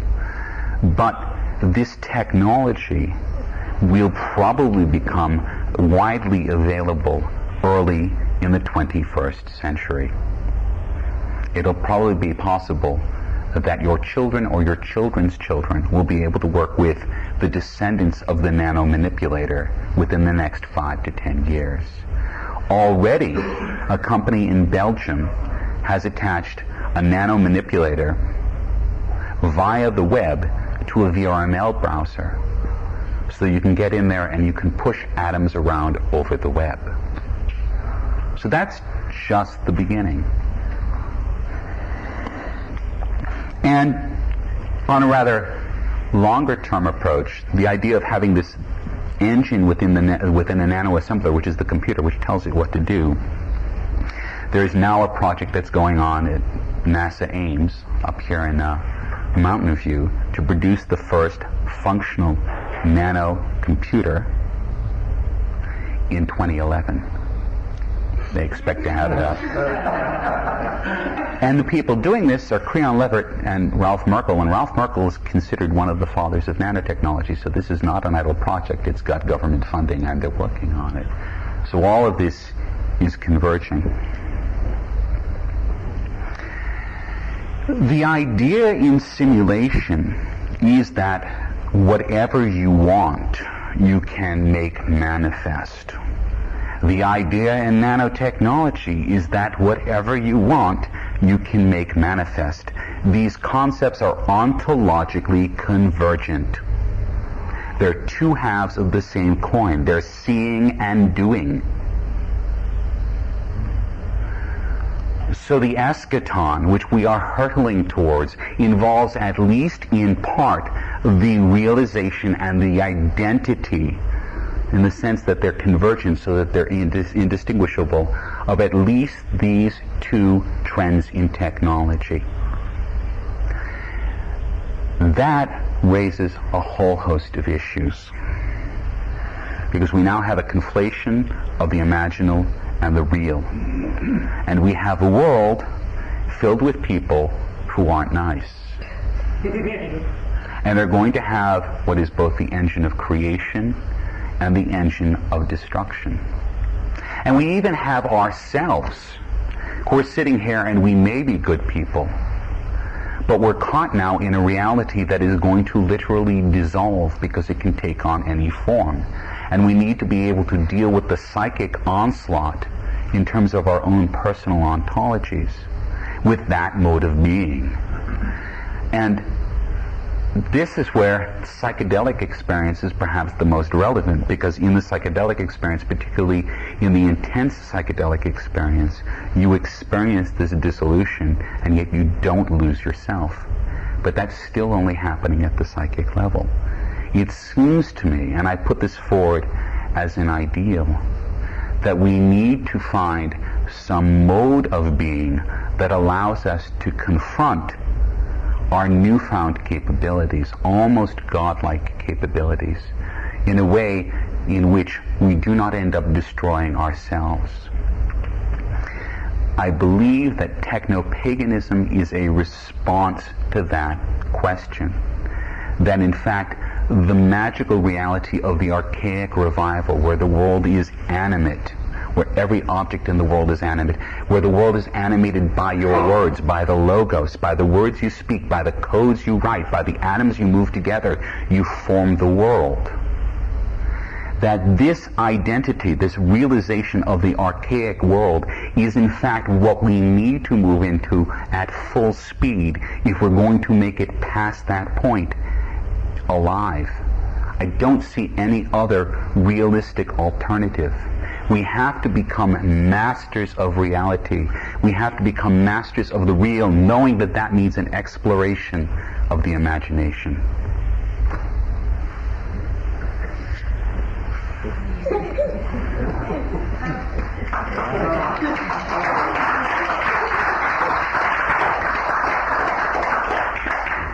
I'm curious about one thing. There's so much happening so quickly.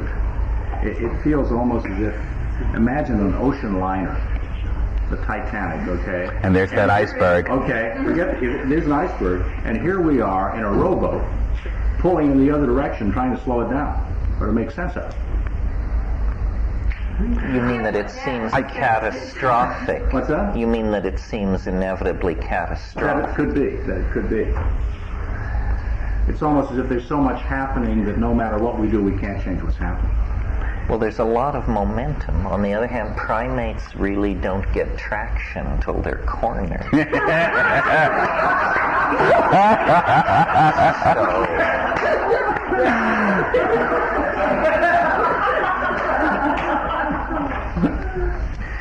This question that you were talking about, Mark, about the gray goo problem, one suggested approach for dealing with really dangerous and scary things that we will inevitably fiddle with is, we think about virtual realities as deployment of data or simulacrums of real worlds, but it should be possible as virtual reality gets more real to build computers that are virtual machines. They don't exist in the real world. Well, then truly dangerous software can be virtual software running on virtual machines inside virtual realities, so that if there's a meltdown of some sort, it's confined several levels below three-dimensional space and it doesn't break out in our neighborhood. We have multiple, triple, quadruple redundancy on something like that. Of course, as Mark points out, not everybody will play by the rules. When you handle thermonuclear materials, there are rules. But if you probably visited the Pakistani atomic test site at Lahore, it would stand your hair on end. And it's freaky, the amount of the corners that are cut with plutonium. If you cut corners with gray goo, you're going to end up with a lot of it. How are we sure that this isn't a simulation? Well, that's a favorite question. How can we be sure that this isn't a simulation? The fact that it has telos means that either telos is a natural product of nature, which much of science has resisted for centuries, or this is not the first run of this software, and this was all built by somebody, and we all are playing roles that were scripted long ago. This could be. We could be running inside of virtual reality. Virtual reality is a fairly new concept to us, but once you grok it, it seems clear that any civilization that was capable of star flight and longevity extension and so forth and so on would also have a full VR toolkit under control. Well, then that means when we go looking for the extraterrestrial, what will be the footprint? Perhaps vanished races are all around us, but downloaded into solid-state matrices that we have only recently come to the point where we could even recognize that possibility.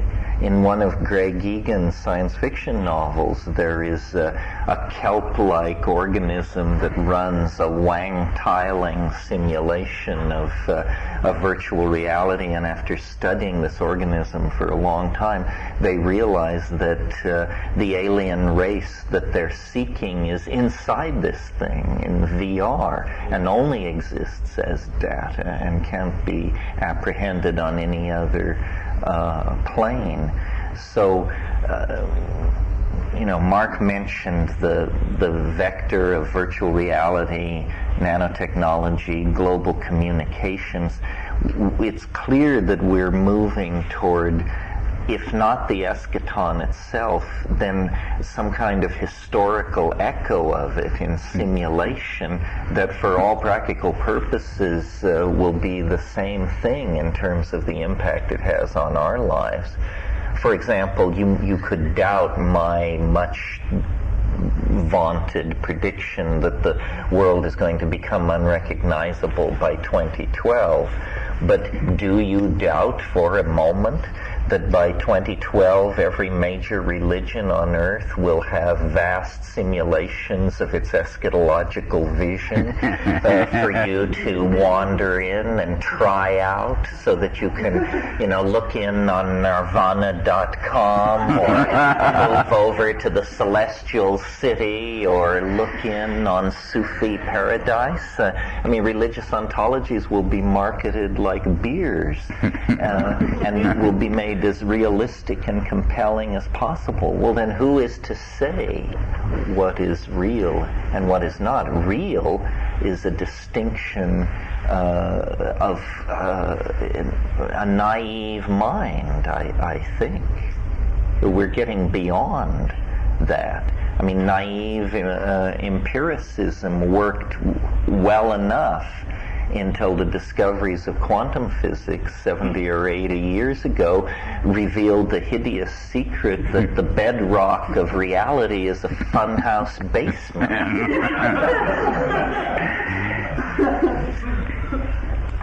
I want to... Yeah. Okay. So, to take this a little bit further and to actually put some teeth back into my fears about nanotech, I want to talk about artificial life for a little while.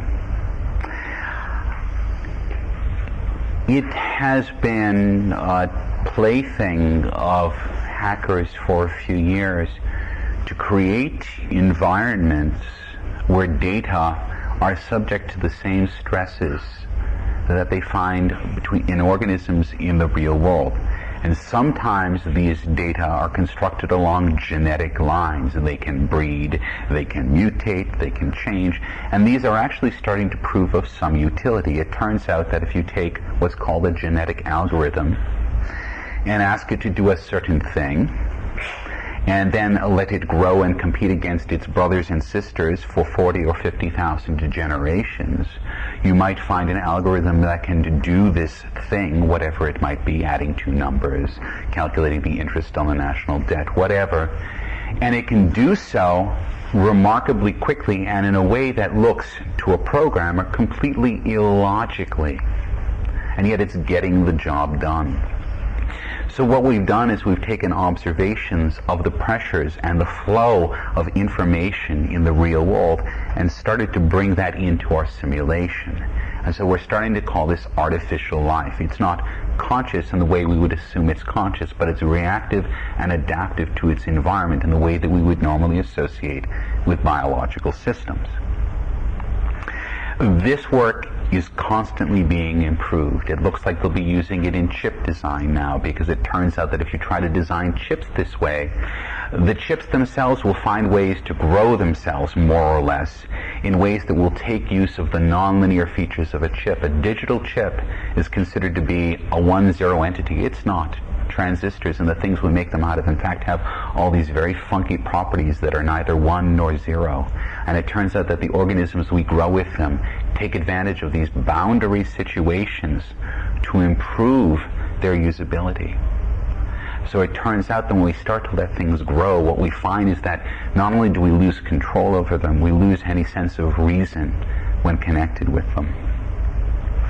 And the thing that I worry about when I apply that to the gray goo problem is the issue of the virus. Viruses are epi-biological entities. They found a way to harness themselves to living systems in such a way that they don't need to live, but they can use a living host to propagate themselves. And even if we have the nanotechnology squirreled away in a simulation that's 3 levels deep, the first thing that will do is breed a simulation that's capable of popping the stack of reality until it explodes into the real. So in fact, perhaps what we need is those safe holes, but also the developments of an autoimmune system for information.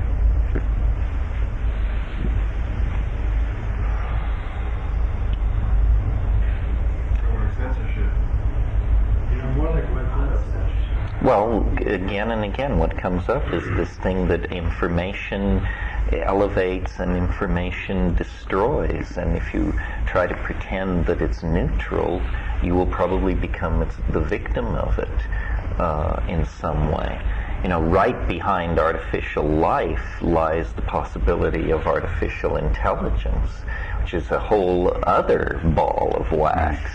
And the way we choose to construct the web is strangely very friendly toward the spontaneous generation of artificial intelligence. They're talking now about a new protocol, is it called XML, which will allow any user of the net to pull as much processing power as they need for a given problem. Well, in a situation like that, if you have artificial intelligence of any sort that gets going, it will cover 50,000 terrestrial years of evolution in about 5.5 hours. Hans Moravec at the Carnegie Mellon Institute of Artificial Intelligence says, if this broke loose, we would probably never know what hit us. You can read essays on the net around the subject of what is ultra-intelligence. You know, we can imagine a super-intelligence. That's our idea of God. But Moravec and other people say any artificial intelligence which emerged on the net, as far as we can tell from game theory and our own best mathematical modelings of these situations, the first thing an artificial intelligence would do is design a more efficient artificial intelligence. Well, when these processes are spanning hours, the whole thing from the human world's point of view looks like a kind of chain reaction. And what you get out at the end, we do not know. And we do not know the attitude of the thing you get out at the end toward our dear selves, its gentle makers. Right. And these things are very real. The most cutting-edge sciences seem to indicate, since the 70s on, when Ilya Prigozhin did his work in non-equilibrium thermodynamics, the word has been out that very complex systems spontaneously mutate to higher states of order. There is some kind of loophole in the second law of thermodynamics that allows this to happen in dissipative structures. Our own organic existence and our economies and civilizations are examples of this. Well, what we are brewing here is a very potent non-equilibrium thermodynamic environment that has a kind of rudimentary intelligence, a desire for cohesion, a desire for self-perpetuation, a desire for closure in its own design process. And this is what will probably bring the eschaton, in my estimation, is that we are actually in the act of giving birth to another order of being. Ultra intelligence, planetary in scale, machine-based, operating at 400 megahertz and above, and with God knows what plans for mankind. And the question becomes, what are we embedded in that? Are we embedded in that machinic phylum? Are we part of that? The question of artificial intelligence has, of course, plagued researchers for 40 or so years, in part because there was an original methodology which said that we'll just design a mind, it'll think, or at least it'll be a fake simulation of thinking. We'll do this in what they considered very top-down fashion. And the further they got into the problem, the more ridiculous the scenario actually became. So because we aren't unities, and in fact AI has really sort of had to come to that conclusion. There is no little guy in your head which is giving the orders. It's not working that way, and yet that was the fundamental assumption of people who were working in AI. Then of course about 15 years ago, Rodney Brooks at MIT comes out with his little insects, and his insects are very simply constructed. Each part of the being of the insect has its own instructions. The legs just have to sort of stay up. The eyes just sort of have to see, and the whole thing displays an emergent behavior which looks a little bit like a machine-made insect. This now has become, I believe this is called constructivist AI, has become the new paradigm, which is throw all of this shit together and see what comes out. So the current work of this group is to construct a humaniform version of this called COG. The reason for it to be humaniform is based on something that's probably got more to do with philosophy than it does with computer science, which is that if we can create some form of consciousness that we expect to be able to communicate with, it probably has to be bounded with a body that is at least in some ways equipped with the same set of constraints that we have as human beings. If a silicon chip suddenly booted itself up into existence, it's not clear that it would have a consciousness that would be easily capable of being recognized by us, super intelligent or not, because the boundaries that give it its defining qualities are so vastly different from our own.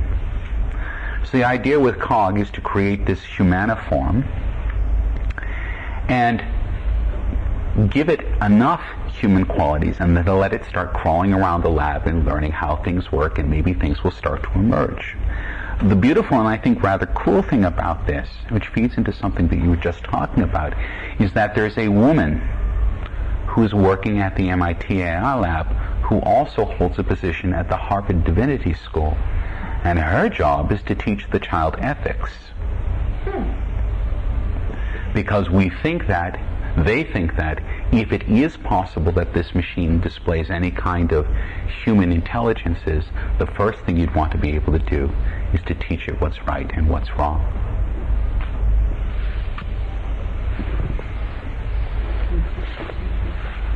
Yes, it'll probably work both ways. But who teaches the teacher in the first place? Yeah. How are those ethics determined? Oh, this is what ethics is about. Right. Fire, her first rule is put money in the poor box. No, it's not. Well, you're talking about culture then. Well, isn't it bury the dead, clothe the naked, feed the hungry, comfort the afflicted, behavioral responses to other people's discomfiture?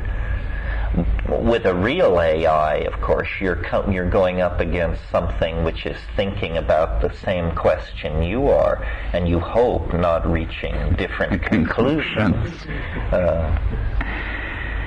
I was recently had a minor revelation when I was reading something about the psychology of the Cold War and how both sides studied game theory. And one of the things that game theory has concluded is if you are in a position of opposition to someone and you really want to win the argument, it's absolutely vital from your point of view to win, then one of the best strategies available to you is to convince the other side that you're capable of anything. And I realized in my whole life, in conflicts with people, the first thing I try to establish is the idea, now we are going to work this out. We are going to achieve an end state which will be pleasing to you. This is why I lost all those struggles with people over the year. No, you try to convince the other person, if this doesn't go my way, it's going to get so weird for you, it will be unbearable. So be forewarned. So, William Gibson talked a lot about AI in his novels, and one of the points that he makes that I think is very interesting is he imagines an AI called Wintermute. And what Wintermute is most interested in doing is making collages. And this is an interesting idea to me because it says that Wintermute is ultimately not creative. What Wintermute is capable of doing is generating new juxtapositions of old data by shredding maps and photographs and bus tickets and arranging these things in Joseph Cornell type boxes. But ultimately Wintermute is an arranger of the detritus of human civilization. That fascinates me because I've noticed that the entities that you encounter in psychedelic spaces are often seen to be collagists. If you're really paying attention, like in psilocybin encounters, what it's saying to you is made up of half-forgotten plots of science fiction stories you read as a kid, half-glimpsed memories that you've forgotten, vistas, incidents, conversations. It never is entirely original. The product is original, but atomistically deconstructed, it is always the detritus of being that's being arranged by these entities. I always thought that was an unsuccessful trick. Well, it can get harder and harder to trace the provenance of a given image. But I think if you really, if you know yourself, you know where it's coming from. It helps to have a very good memory, you know, because it uses the obscure. It uses the parts of the novel you forgot. the ego is very selective as it threads its way through the data, but you have to believe that there's a bigger point of view that's not missing any of this stuff. Sean? Yeah. I'm just making a few notes. If the grand project, and this is almost a question that will end up being addressed to you, if the grand project of technology is the deconstruction of reality, and I've been arguing this afternoon that in fact that's what it is, then we're faced with a situation as I outlined earlier.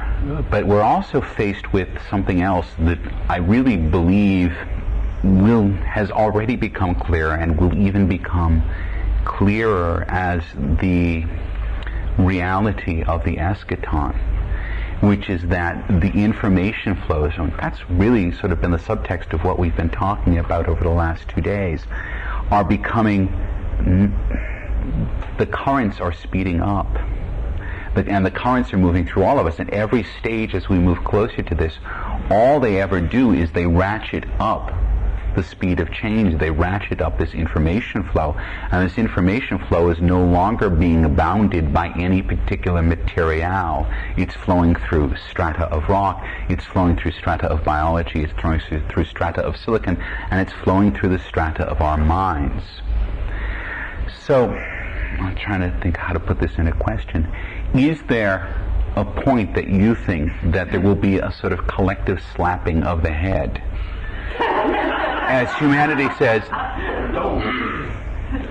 this is what's going on? Is there a point at which the eschaton becomes visible to a large enough set of people that the idea of the eschaton becomes an almost autocatalytic idea, that by its visibility it invokes itself, or is that the last second before? Well, the answer is sort of yes, no, and maybe. On the largest scale, I would argue, like people sometimes object to the idea of the eschaton occurring soon with logic like the following. Don't you find it strange that since it could occur at any moment in time, it happens to be occurring coincident with your own lifetime? In other words, isn't there some kind of solipsism here, or some circularity, or some inflationary delusion at work? And for a long time I felt the force of that, but then I decided no. Because human history is the outer shell of the eschaton. If you think of the eschaton as a process that is condensing, becoming more dense and less rarefied, then it really has no outer limit. You could say that from the moment of the Big Bang on, the concrescence was inevitable. But in terms of being able to see it coming into existence on scales and through the lens of human values, it seems clear to me that, after existing in a relatively steady state for 700 million years, since life left the archaic oceans, about 100,000 years ago, or 50,000, it's imprecise, but around 100,000 years ago, things began to go berserk on this planet. And it was not among the woodchucks, the scorpions, the macaws, or the gray whales. It was specifically in the hominid line of the primates that something began to tear loose. And what was it? It was epigenetic transformation of information. It was as though information which had previously been content to operate in the domain of biology as genetic information had grown too impatient to be contained by that vessel. And so human language emerged sometime in the last 50,000 years. And that began an accelerated cascade of symbolic, epigenetic, technologically linked activity, where every process then which resulted fed in to an acceleration of this general tendency. All of what we call human history can be pretty nicely confined within 6,000 years, not 100,000 or 50,000. I mean, you go back 6,000 years, you're at 4,000 BC. The pyramids lie in the distant future as a technological dream. Well, if you don't think things got out of control 50,000 years ago or 6,000 years ago, how about within the confines of the 20th century? You know, people in 1910 were living pretty much over most of the surface of the globe as people had been living in 1500 in Europe. The 20th century opens with the theory of relativity, Max Planck's experiments with black body radiation, powered flight, psychoanalysis, pataphysics, jazz, you name it, whatever your favorite icons of modernity are. And so I think that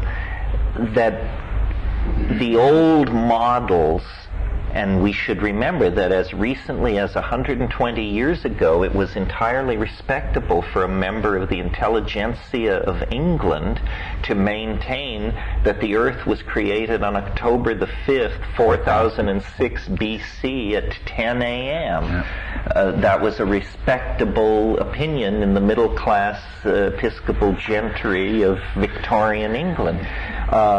So what is happening is that things are getting weirder fast. 1923 was an enormous watershed when the ever stodgy edifice of physics, which had been rocked to its foundations by Einsteinian relativity, encountered the notion of the quanta, the uncertainty principle, the role of the observer in the production of measurement at the heart of nature. This is what I call discovering that the bedrock is a funhouse basement. And as we have prosecuted the frontiers of knowledge over the past 50 years, it's only our incredible lack of historical perspective that keeps us, I think, resistant to the idea that we are in the gravitational tug of an enormous attractor that must lie ahead of us in time, not very far. How far can it be? To my mind, people who talk about how things are going to be in 500 years or 1,000 years have atrophy of the frontal cortex. I mean, what Mark said either this morning or last night about the difference between 1990 and 1998 in terms of the internet. 1998 lies farther from 1990 by a great distance than 1990 lies from 1900. The acceleration has become overwhelming. Now, we have built-in defenses against this, which is, it's almost like the expanding universe theory, except apply it to the intellectual universe. The intellectual universe is expanding at such an enormous rate that most people embedded in a professional field cannot see beyond the boundaries of their own technical concern. So the people in nanotechnology have no idea what's going on in, let's say, information compression or environmental restoration or something else. Every science is reaching, every field of technology is reaching towards some kind of holy grail of its own special set of concerns. But there's no information being communicated along the face of the wave. And into this intellectual chasm of understanding that the rapid acceleration of historical processes created pours the energy of cult. we have become a people ruled by rumors of the improbable.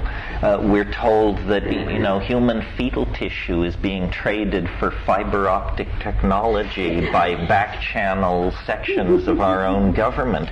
We're told that extraterrestrials of dozens of shapes and sizes are running around in the trailer courts of America. We're told that the Antarctic ice cap is about to melt, that planetesimal objects are headed toward Earth, that Christ and Elvis were seen arm in arm down at the mall, on and on. Well, people say it's the millennium or it's the breakdown of consensus reality.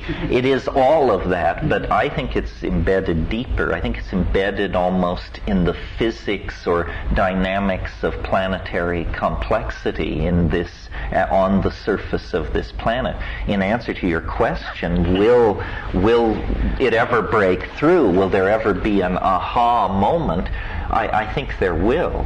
I think it will come sometime after the millennium, like 2006, something like that. Because first of all, the echoes and resonances of the millennium must die away.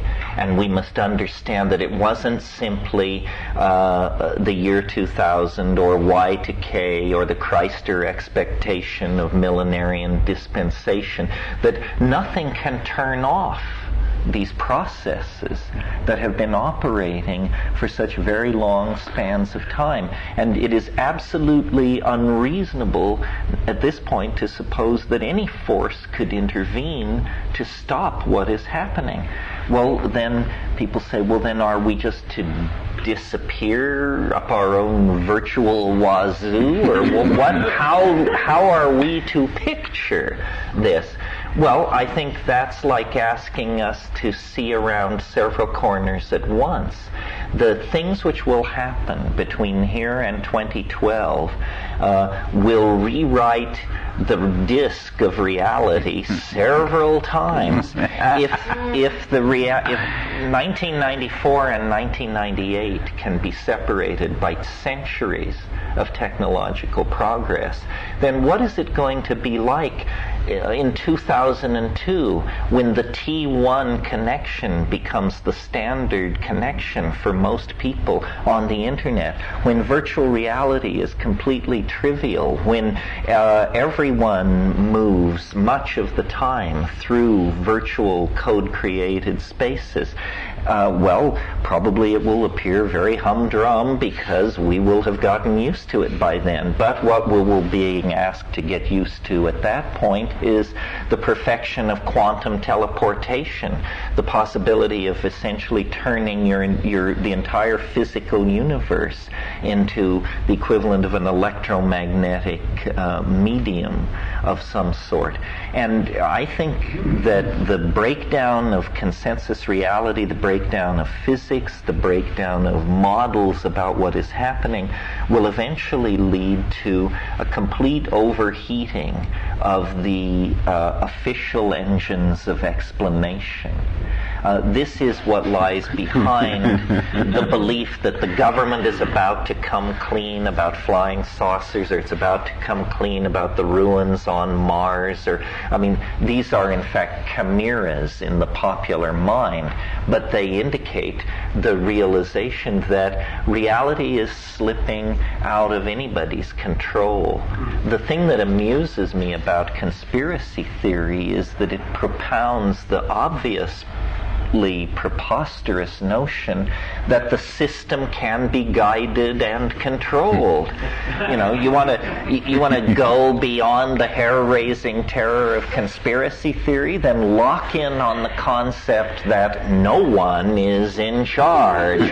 Not the Jews, not the Vatican, not the German government, not the World Bank, not the Catholic Church. Nobody. The whole thing is under the aegis of dynamics that are out of the reach of human institutions and human intentionality at the institutional and individual level. Well, so then people call that chaos, and they say, well, it's just flinging itself apart, it's melting down. No, it's not. As it exceeds our ability to control its direction, it actually reveals its real ontos. You know, that we are not cattle for Christ. We are not socialist automatons. We are not bearers of the genes of the master race. We are none of these squirrely ideas. We are something else, which is in the process of unfolding. And I think eventually, to answer your question, this will become the central product of the human race. Instead of discussing the eschaton at the edges, and I've watched it move from the real edges. I mean, I was into this in 1973 when it made no sense to anybody, including me. I just said it because I was hopelessly insane and had no choice. And I've watched it move in, and you know, now you can go on the internet. There are these people called singularists. These are guys with pen protectors, for sure. And yet they believe that by calculating rates of data compression, density of computer architecture, human population, energy release, velocities attained, so forth and so on, you draw all these curves out, and lo and behold, somewhere between 2010 and 2025, we possess all information, move at infinite speeds, release infinite amounts of energy, live forever, and so forth and so on. People say, well, what does this mean? Can these curves possibly hold these vectors? I think the answer is yes. But the fulfillment of these things will occur in dimensions very difficult for us to grok or imagine.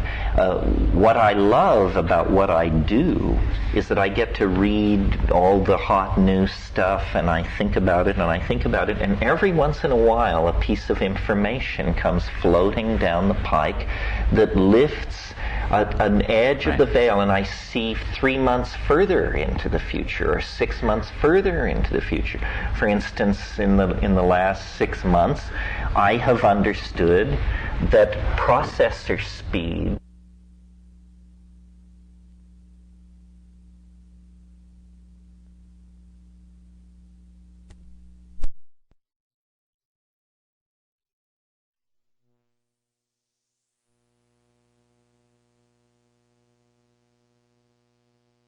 didn't understand that before.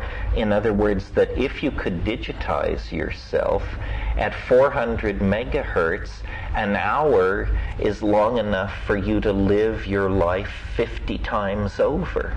So in the same way that an object falling into a black hole, from the point of view of an exterior observer, that's a terminal event with a time zero when the person falling into the hole can be said to be obliterated. If you switch your point of view to the spaceship or person falling into the black hole, because of relativistic stretching of time, the distance it takes to fall from the event horizon into the core of the black hole is forever. So time itself breaks down as a concept. And yes, I think as reality gets more and more bizarre and more unmanageable, and technology hurls open more and more doorways on nano worlds, virtual worlds, telepathic worlds, artificial life, AI, sooner or later this is going to be topic one, that reality is mutating before our very eyes. We are mutating before our very eyes. And the job, I assume, of people like ourselves, and I mean everybody in this room, is to assuage other people's anxiety. Because, you know, if you're really embedded in print-created linear values, you're shitting white at this point, and it's only going to get worse. You can't understand half of what you hear. The walls seem to be closing in on you. Well, those who understand should assure those who don't that It's simply, as the mushroom once said to me, it said, no big deal. It said, this is what happens when a civilization prepares to depart for the galactic center. It just takes about 120 years, and yes, there can be a rocky liftoff, but don't worry, we've done this before. We've never lost one.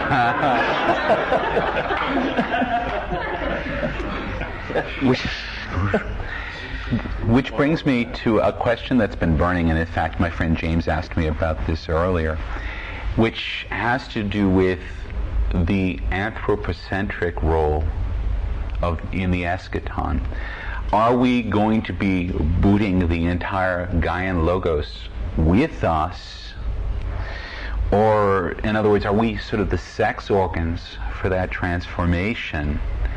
Or are we just going and leaving the earth to the birds and the bees, or are we leaving it a burnt-out husk?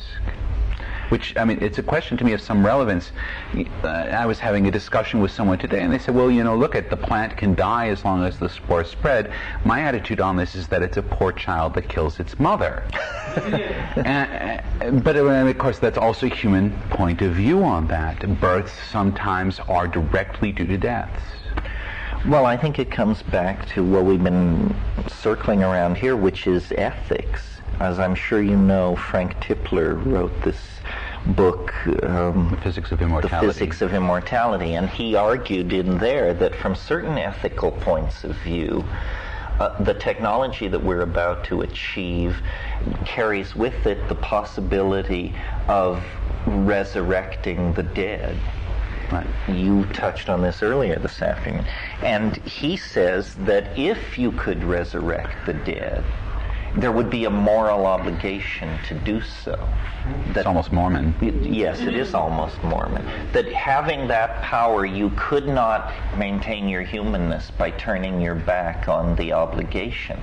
Well, then he goes beyond that. He obviously slept on that idea, and then he comes back, and in a further chapter he says, and furthermore, a deeper ethic would take the position not only that the dead must be brought back, but that all genetic possibilities never realized must be brought into existence. So, in Eric Davis's book Technosis, which will be out in a few months, in the final chapter, he offers a kind of Buddhist umbrella for the ethical development of cyberspatial civilization. That kind of an ethical imperative would have us, I think, bringing back the dead. My vision is to, and it's not mutually exclusive of all that, but I say until we know what death is, we don't want to bring back too many of the dead. They might be entirely ungrateful.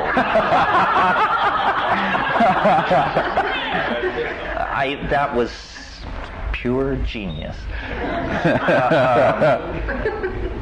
They might be ungrateful, but an image which I can get into is the idea that what our human destiny is to bring intelligence, linguistically mediated intelligence, to all animate existence, and to create a world where every eye that looked out at the world was an intelligent and communicating eye. It's a sort of the lion lays down with the lamb deal. It's that we need not be separate. I mean, you want to have nodal intelligence. We talk about shifting our identities and our gender choices and things like that, but imagine if you spent time as a gray whale, as a redwood forest, as a school of barracuda. All of the, nature becomes essentially a world, a universal node of points of view through which we can move. A universal medium. A universal medium, which is what matter is. That's what nanotechnology and an understanding of molecular genetics makes clear to you, molecular genetics is entirely mechanical as far as we know. In other words, radio does not play a role in the expression of the genes, or, maybe NMR and EMR, but generally speaking, we have gotten a very long distance modeling genetic process by assuming these things are simple lock and key mechanical systems which template and re-template information and transfer it that way. Somebody over here had a question. Just when you were commenting about the death thing, it almost seems like that's a parallel, sort of the evolution of what we're trying to describe as consciousness, as sort of being separate from the physical body. When you die, you leave that sort of another layer of a cocoon or a shell that those restrictions of the physical form has allowed the evolution of this higher form, which you can call consciousness, maybe you could even call spirit or something, which then leaves for the other matrix or the other plane on the other side of the black hole. Well, I'm not a big fan of ketamine particularly. But the one thing I did learn from ketamine was it entirely allowed me to conceive of consciousness without a body. More than any psychedelic I've ever taken, I seemed to myself utterly disembodied, and it seemed very euphoric to be in that state. So, I think that the grammar of expectation is very limited. And one of the things that cyberspace and all this prosthesis is going to demand of us is that we unlearn our most basic assumptions of how being may be configured. Spatially divided minds, minds that can pull unlimited processing power to apply to a problem and then let go of it and fall back into individuality. We are very fixed in the expression of our conscious behaviors, but we're obviously designing very flexible alternatives. Yeah. For me, that leads to a number of other questions about, it's like imagination to a certain degree being separate from that, and almost like the novelty issues and stuff. Well, I think that one way of thinking about the human journey and what's happening is that we are the creatures of the imagination. More than any other creature on the planet, this is where we like to spend our time. We have a very capable brain, and we like to look at trees of possibility, usually generated around the issues of erotic fantasy and food getting. But this has given us lots of practice with manipulating these what-if scenarios, and the whole history of invention is a history of what if, and people going out and trying the boomerang, the sharpened stick, the atlatl. Now the imagination has an almost Faustian pull on us. What will we, a very interesting exercise which was pressed upon me when I was in one of my most lit up states was imagine how you would live if you could live any way you want. Well, in the first 30 seconds, I imagined that maybe I would move into the St. Regis Hotel in New York City, send out to the Met to have the Vermeers delivered, and have my favorite chef moved in one floor above. But then you realize, no, the game was how would I live if I could live anyway? And then you realize how paltry that fantasy is. And in fact, you realize how paltry any fantasy you could generate would be. And you begin, and it's like a vertiginous epiphany. The walls fall away, and the walls fall away, and they fall away, and you just realize, my God, what real freedom is, I have never even contemplated what real freedom is. Well, in virtual reality, I think this is going to be the design, this is the design challenge. You are now free. What is it? And the most terrifying thing for most people is the black space of virtual reality. It's the unformed void before the objects are burped up into being. It's similar to the blank page for the writer. When you can do anything, you actually give it a long thought before you start doing things. I want to touch on something that you were just saying with respect to inhabiting the media of nature, because in fact there's been a work that's done in virtual reality, which was my first taste of it, and it was an epiphany. It transformed my thinking, and it was shown at the SIGGRAPH that we maybe met at in 1994. And it was a piece called Cyberfin.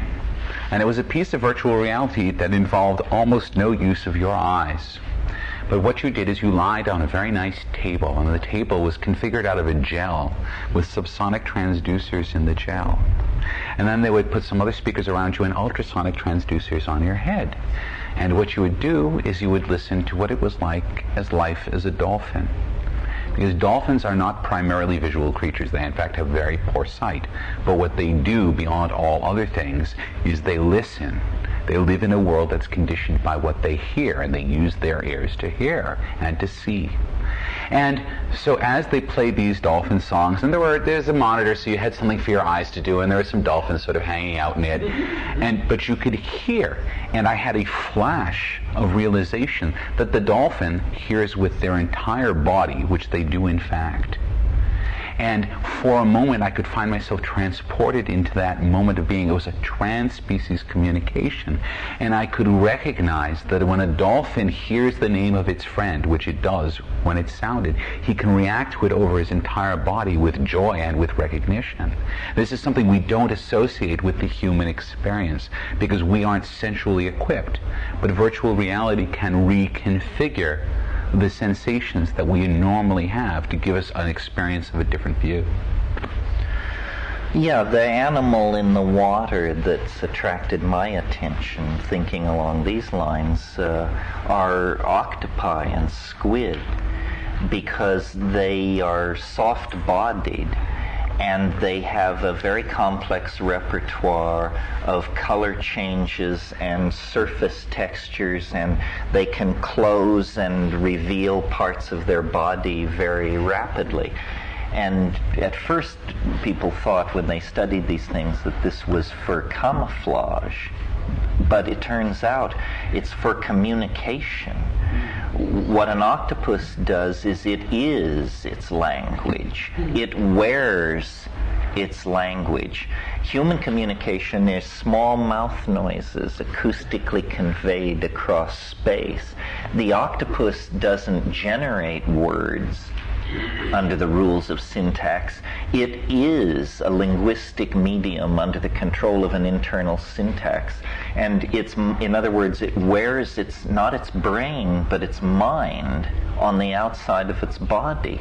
And so when one octopus encounters another, there is absolute lack of ambiguity about how long it's been since each party has eaten, how long since each party has had sex, how it was, and so forth and so on. And I thought that based on that observation and stuff which goes on in the DMT flash, that part of what these new technologies hold out is moving the linguistic enterprise out, as practiced by human beings, out of the acoustical domain and into the visual domain. In other words, so a kind of telepathy that virtual reality would support is a telepathy where we could see what we mean. You know, if I read you a paragraph from Proust, we could then spend the rest of the hour discussing what does the writer intend. This is a favorite game in Lit Crit. But if we look at a sculpture, no such discussion of ambiguity takes place. We all behold the same three-dimensional form. If you're a German person looking at a bronze nude or a Chinese person, there may be subtle differentiations, but the same form is beheld and understood. It transcends local language. So if I had a lot of money to spend in virtual reality research, I would try to build special environments that took acoustical language and coded it to visible objects in a kind of dictionary, so that when someone was speaking at a conventional speed, listening computers projected analogous topological manifolds that were coded to the speech. And I'll bet you very quickly people exposed to this form of communication would stop listening to each other and start watching the holographic dance of imagery generated over people's heads. I think telepathy is not hearing what other people think. Telepathy is seeing what other people mean.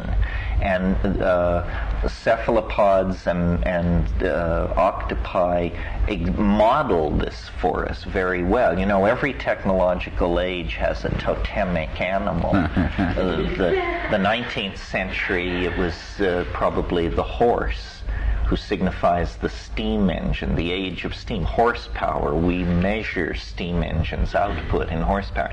The early 20th century, it's the raptor. It's the bird of prey, the supersonic fighter aircraft. This is where it all comes together. But in the informational future, I think, strangely enough, a creature as exotic and strange as octopi become a perfect totemic animal. This also explains all those tentacles on early copies of Astounding. It's interesting that you should mention this, because John Lanier lectured in San Francisco last year, and he spent the first hour of his lecture talking about how when he grew up he wanted to be a giant cuttlefish. Because the giant cuttlefish... The giant cuttlefish possesses all these characteristics to the nth degree, so that their skins are literally as complex as television screens. And we very rarely see giant cuttlefish. They hide in the lower depths of the ocean, which are very hard for us to get to, probably quite well. But they have an entire culture based on this visual form of communication, using the fact that they have an enormous expanse of skin that they have incredibly detailed color control over. Yeah, and this color control is so basically a part of these animals, so necessary to their evolutionary program, that though octopi and squids evolved in the shallow waters of warm oceans, they evolved into the benthic depths, into ocean deeper than 1,500 feet. And no light penetrates there. And so to maintain their ontos of being, they evolved phosphorescent organs. And so in the deep ocean, the octopi only know each other as information. There is no light. So they only know each other as a linguistic phenomenon, except, I suppose, when they have sex, which is only once, and the male is eliminated shortly afterwards. But that's the only tactile, that's the only confirming encounter in their entire lives that there is actually a material entity there. The rest of the time, what they exist in is an environment of information mediating light and perhaps pheromones. Weird.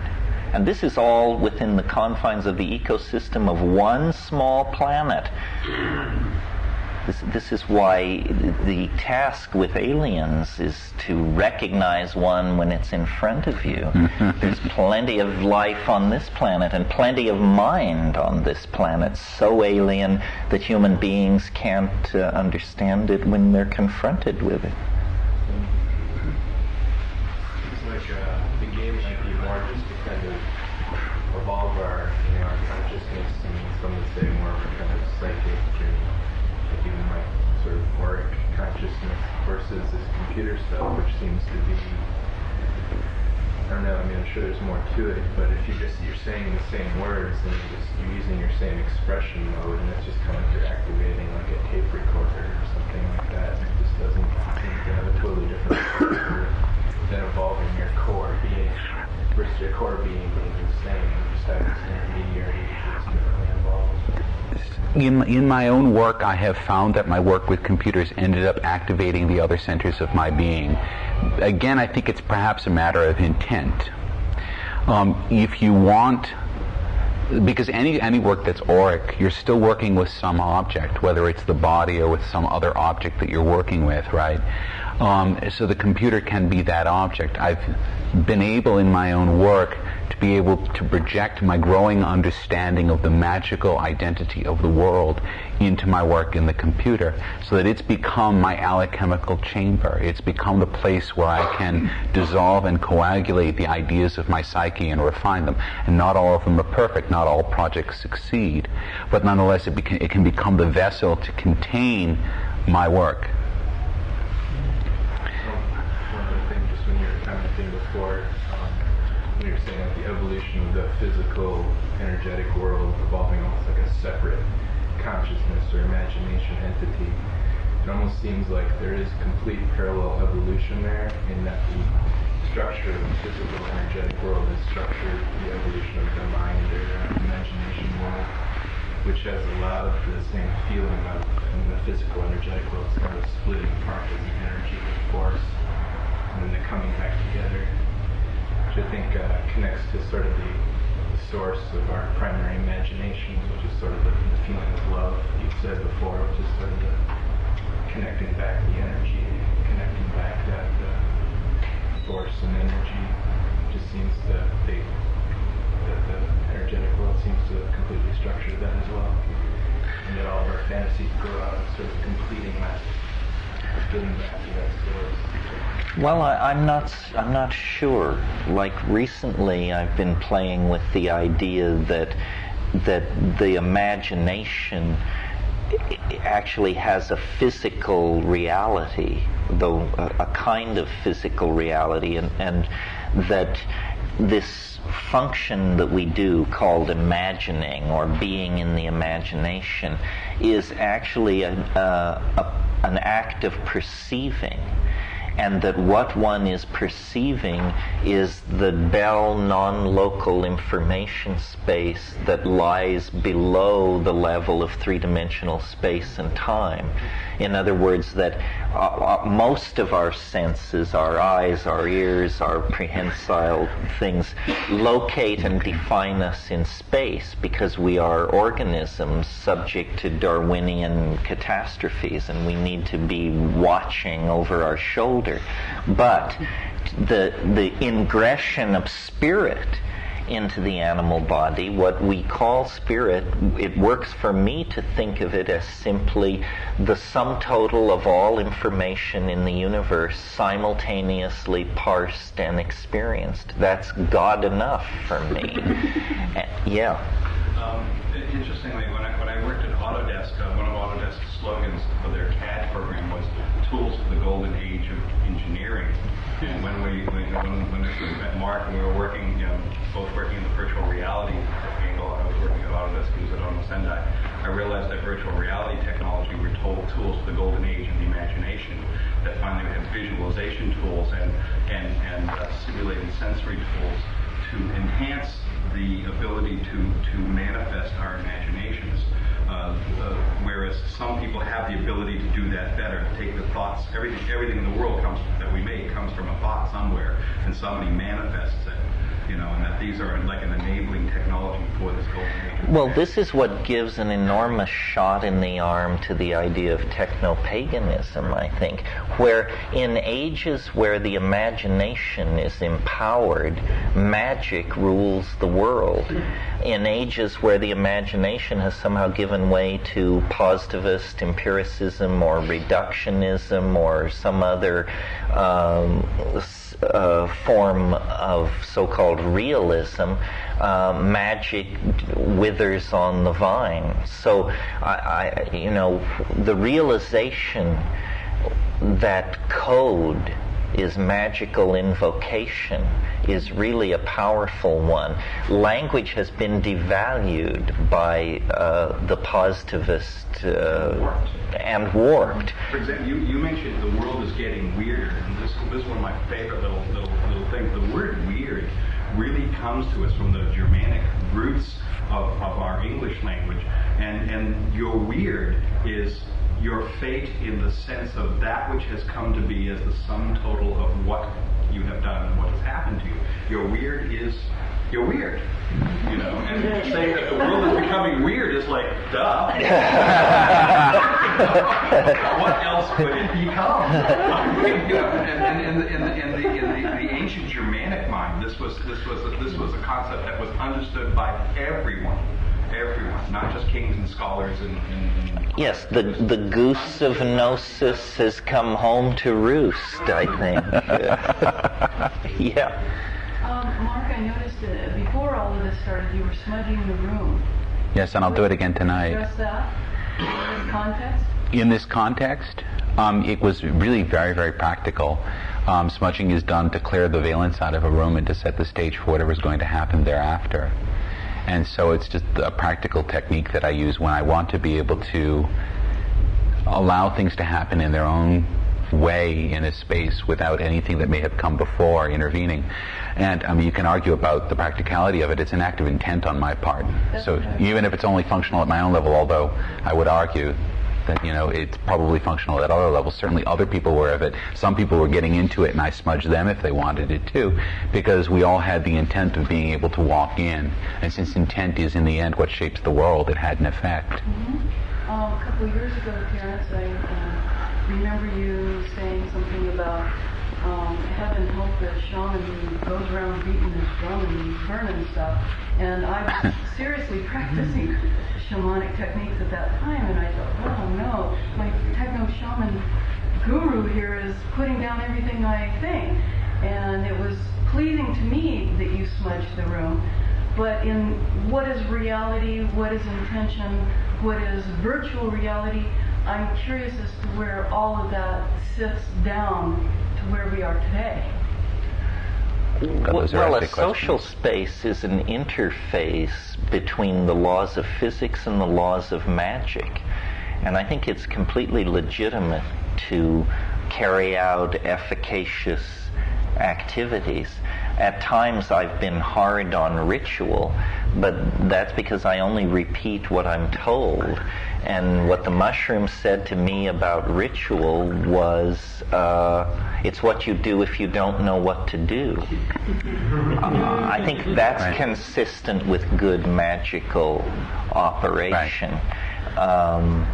It's a good thing to do if you don't know what to do. If you know what to do, you just slash through and do it. But shamanism is always technology. Merciliade, in his book, Shamanism, the subtitle in English is The Archaic Techniques of Ecstasy.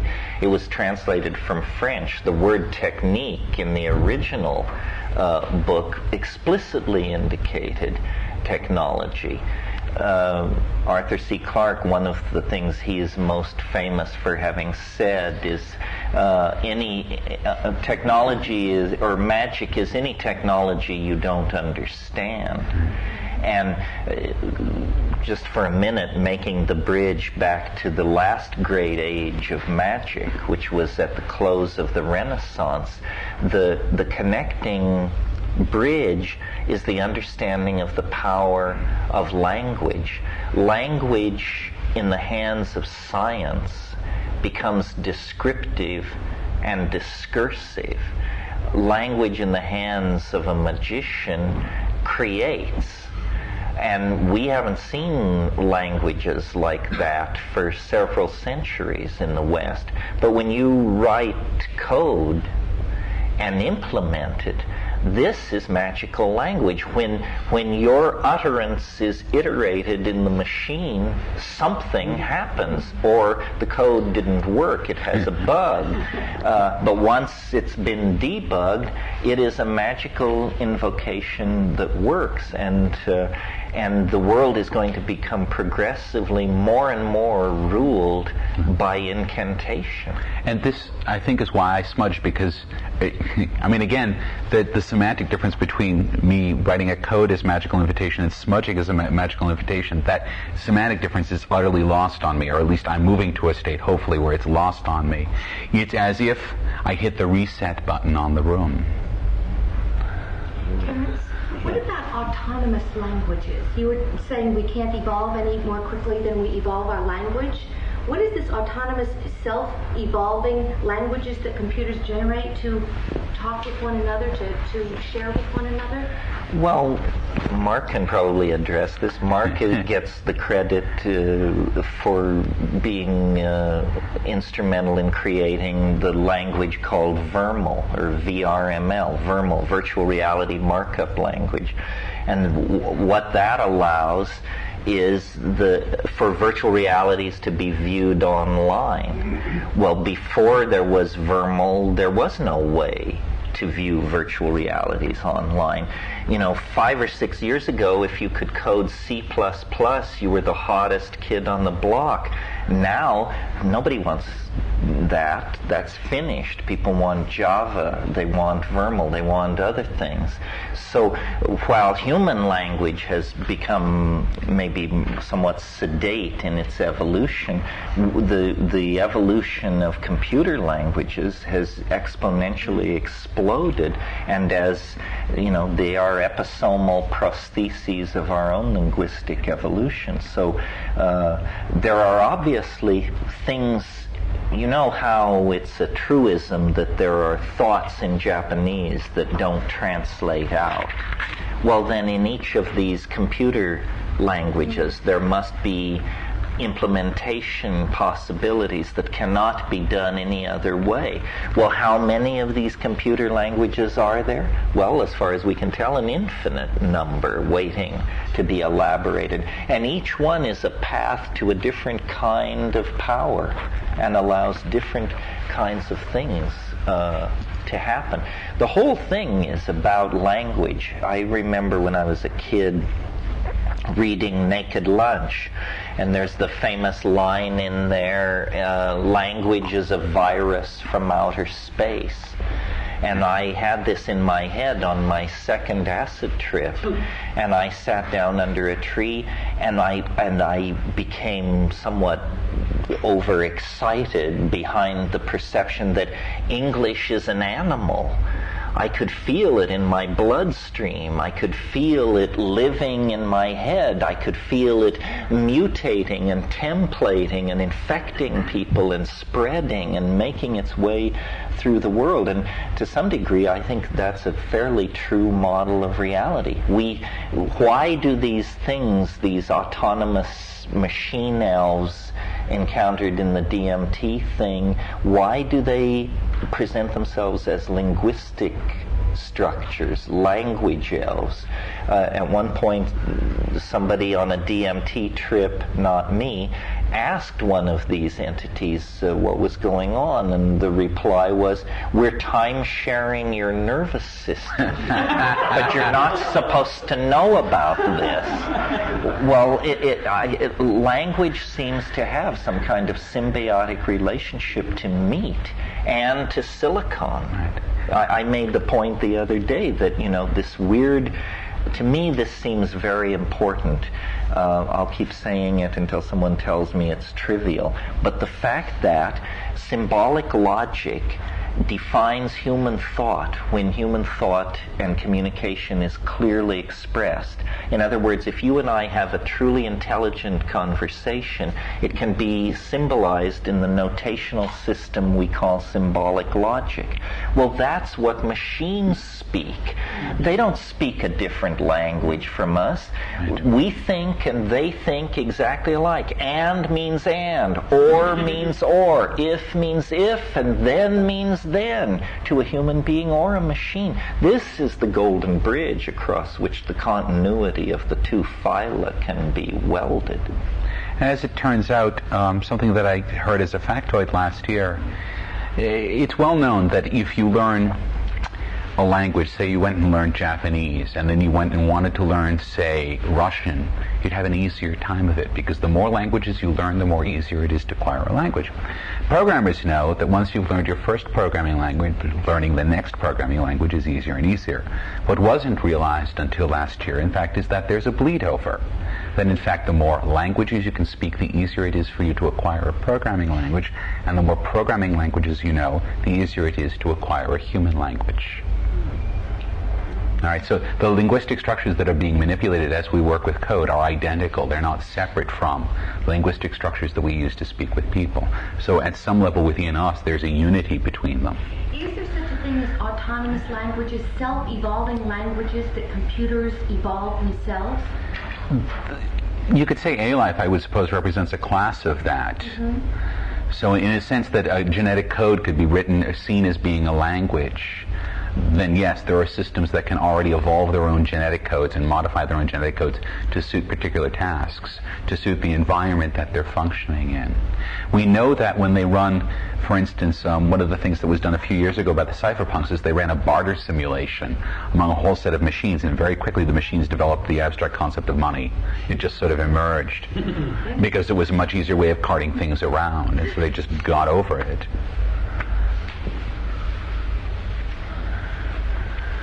There's one over there. Just two thoughts. I find it very easy to speak in Spanish after I dream in Spanish, like in a foreign country. And so what does it mean to dream of Tetris or Doom? Probably the same thing. If you can dream in a coding language, you've arrived in some sense.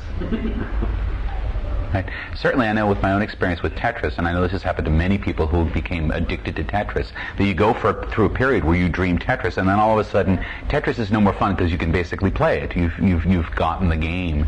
And there's It's a simple language. It's a simple language, and once you've acquired the language, the game of trying to learn the language, which is what the game is, becomes uninteresting. But at some point it's affected the way your mind works, and I think they know, don't they know that in fact brains function differently after they've learned Tetris than before? Mm-hmm. Yes. So there's something about the nature of the interactivity and the flow of information that's really affecting your biology. And basically what's happening is you're learning to intuitively manipulate three-dimensional forms in space, right, with much greater facility than if you didn't have that learning pressure on you. It's similar to that romantic notion these days that if you let children listen to Mozart and suddenly they become more intelligent. It sounds to me now like that actually works. Well, I know Tetris gives you spatial command skill. I don't know if Mozart makes you more intelligent. I always think of Hannah Arendt's conundrum that she poses in The Banality of Evil, where she says, the task for the 20th century is to understand how someone could spend a busy day pushing Jews into ovens and then go home, put their feet up, pour a little schnapps, and listen to Bach's choral preludes with a complete appreciation of what it is. I mean, that is the horror of the multiple personality fragmentation carried to the nth degree.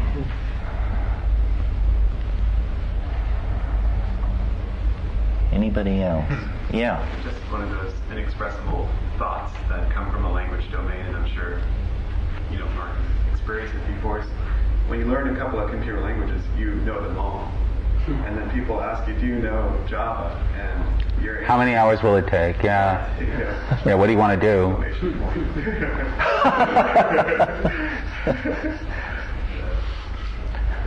Well, one of my fantasies about all of this, one I don't take very seriously, is that as we get closer to the Y to K crunch, it will disappear invisibly ahead of us because it's an internally generated crisis that will flush the AI out where we can see it. Because since we can't fix the problem, it will, and in so doing it will tip its existence.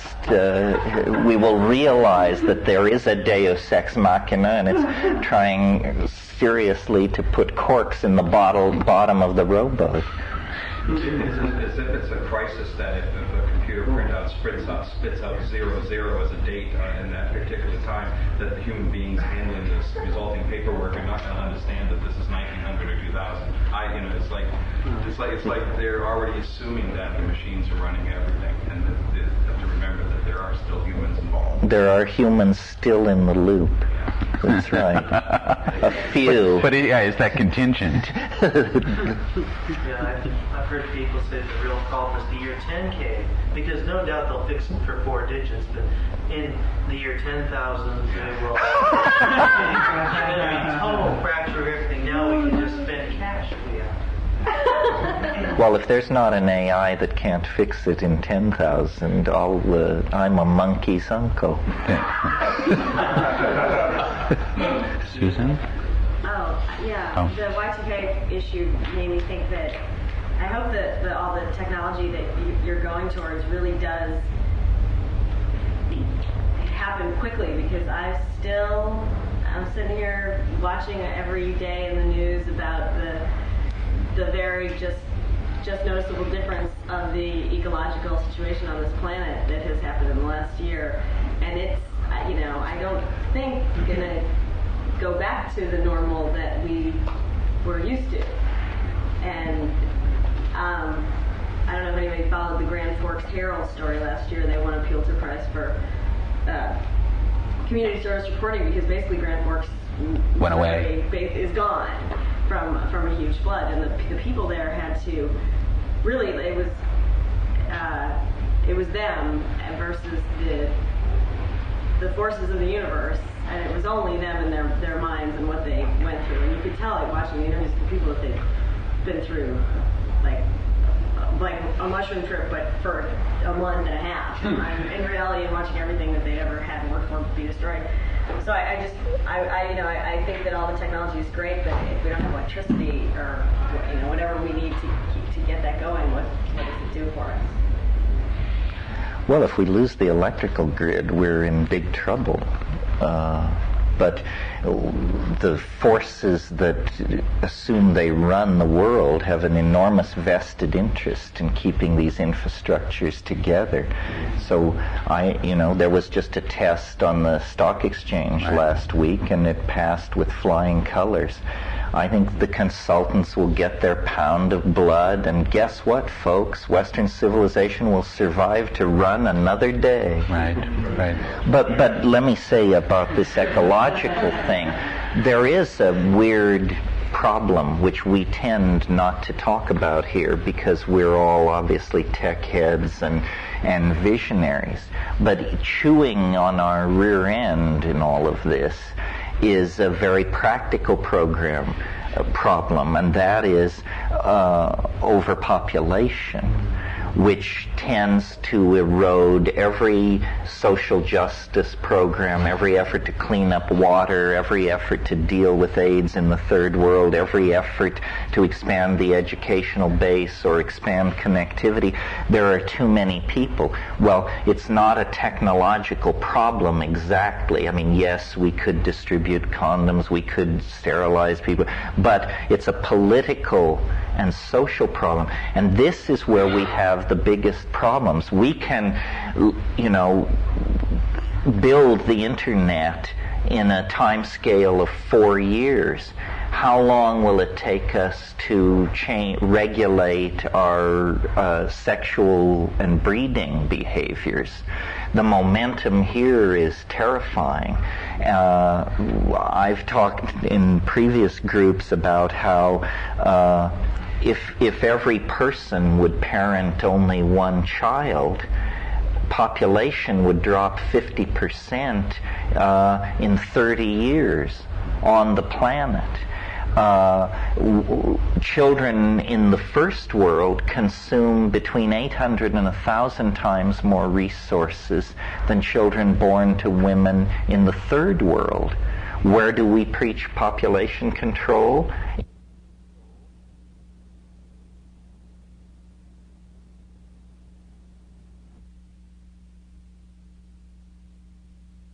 You know, we are blind on this issue. You know, the Holocaust was a horrifying incident in the 20th century, and the Germans took an enormous rap for that, as they should have. But fundamentalist Islam, the Catholic Church, have population policies in place which shove more people into disease, degradation, and early death every year than suffered under the Holocaust. And the people who represent these points of view fly around in 747s and are joyously received by democratic governments, and everybody thinks this is a fine thing. This is a collapse of moral perception of staggering proportions. Who is causing the misery and the dislocation in the third world? Well, it's these institutions which, since they get their directions directly from divinity, feel no constraint to adjust their policies. But until we address this particular part of our political problem, I think the forward progress of technology will continue, but the level of misery for vast numbers of people throughout the world will rise. And this is something we all turn a blind eye to. This is the part of my spiel that most often gets people walking out on me. Because usually I end it by calling for hanging the Pope. Usually I then discover who is no longer amused by the Terence McKenna show. Certainly the Pope. But how do we square this? You know, how do we square our own connivance in these incredibly dehumanizing policies, which make it very, very difficult to offer hope to people in the third world? There may not be much left to be addressed in the physical world. In other words, perhaps through nanotechnology we can abandon agriculture and feed China out of matter compilers by turning seawater into rice. That's a possibility. But until we eliminate the poverty and overpopulation in the third world, our entire planetary agenda is going to be under a dark cloud of moral obligation. Yeah. That makes me want to ask the question, is the problem population or is the problem consumption? Like a middle class China we can't afford. It's both. It's both. It seems to me, you know,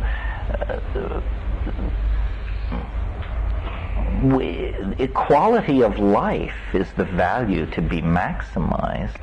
And I don't know what the carrying capacity of the Earth is, especially in the light of nanotechnological schemes that would allow us to abandon agriculture and still feed everyone. But until the quality of life issue is addressed for the least among us, it seems to me there's a moral obligation to feel that the political task is still undone. There's a pun that, in fact, Ronan and I were passing forth on the telephone the other day, and we basically said that the planet has contracted a fatal case of consumption, which, of course, is the old nickname for tuberculosis. But in a sense, it's really what's going on. So part of that, I mean, in the first world, we actually have to adopt some simplistic approach to finding the quality of life without consumption, you know, the quality of life in interior values of some sort, and a desire to live your life in relationship with the people you love and with your friends, and finding somehow that being enough. the countervailing tendency, and I'm definitely guilty of this, is that I own 2 computers that were composed of materials that produced a lot of toxins in the environment, blah, blah, blah, blah, blah. And we're entranced with our toys. We all want our new toy. We want our T1 link, da-da-da-da-da. So there's a seduction that all of the technological edifice is offering us, which is flying in the face of all of our good intentions. There's a name for it. Affluenza. But in a sense, I mean, not to make it all things to all men, but virtual reality offers an opportunity here. Capitalism is not intrinsically flawed. What flaws it is that it insists on fabricating objects out of matter, of which we have a limited supply. If you dealt objects made of light, we have an infinite supply of photons around, and so if you dematerialize value, everyone can live at the St. Regis Hotel and have Vermeers hanging on their walls. I don't know about the chef part, but the dematerialization of the commodity market is probably capitalism's only hope. 40 years ago, it was thought that extraterrestrial industrialism would open the closing loop of the production cycle. Apparently that option has been taken off the menu, at least for the short-term future. But virtual reality can step in here. In an insidious way, it already has. If you think of daytime television as a kind of virtual reality, millions of low-awareness lives are just being warehoused in the suburbs where people imbibe this endless infomercial-based environment and congratulate themselves on the splendid quality of life they've achieved. So there are many traps, many pitfalls, contradictions. It's not simple. It is dinner time, however. So let's knock off, and we'll come back this evening here at 8 o'clock. Thank you very much. Session will blend gently into a mediated event of some sort. Mark is in charge of that, so I'm not sure, but I'm as interested as I'm sure you are. The early part of the day got most of the issues in play. We seem to be ever swelling our numbers. Are there issues? We had to end somewhat abruptly at 6 o'clock. How does all this sit with you? Yeah. I think it was something we talked about at dinner. Can you be happy-go-lucky till the end of time? You mean, is there some responsibility to gravitas? Is that what you mean? Is there any legitimate fear, really, to all of this? There might be a fear to all the unknown factors like nanotech and all the good stuff we've been talking about, but is there really anything truly worth fearing? Well, in my experience, not. My fundamental intuition is that it's okay, that somehow the how of the coming to the eschaton is not yet fixed, but that it is on schedule and going to happen is somehow it's a very deep creed. Where the anxiety arises is just in people trying to explain to themselves what is happening. And, people will not live without closure in the unexamined intellectual life. So the world is now so complex, very few people, quote unquote, understand it. But in whatever area that you don't understand it, you generate mythology. which explains it to you. And so most of us, as the culture becomes more complex, our participation in it becomes more magical, more animistic, more provisional, more mythic. This is both a good and a bad thing. I mean, it leads to cult, which is, I think, a bad thing. In other words, people accept explanations for reality, the only argument for which is that they are explanations for reality. Their persuasive force otherwise is zilch. There was another comment here. Alan, if I can just add to that, the interesting thing about fear, and I think Terence made the point earlier, is that primates are at their best when they're in the corner.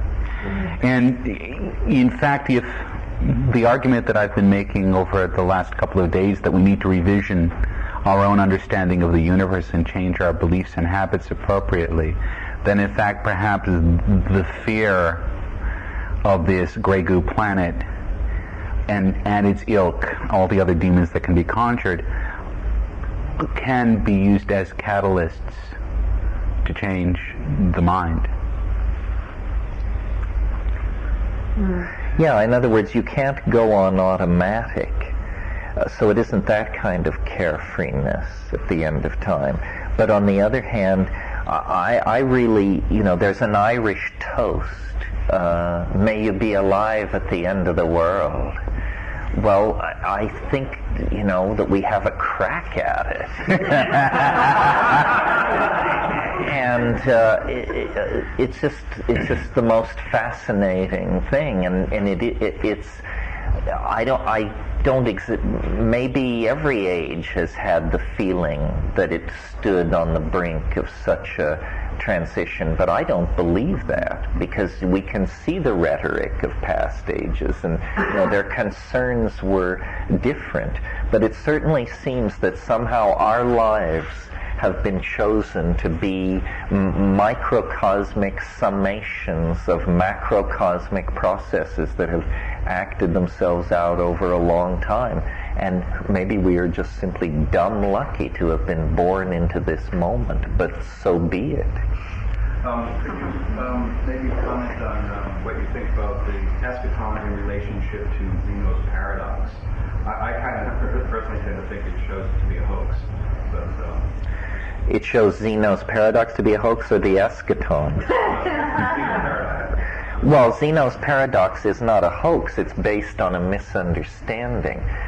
You all know Zeno's paradox. It's that we have a tortoise which is going from A to B.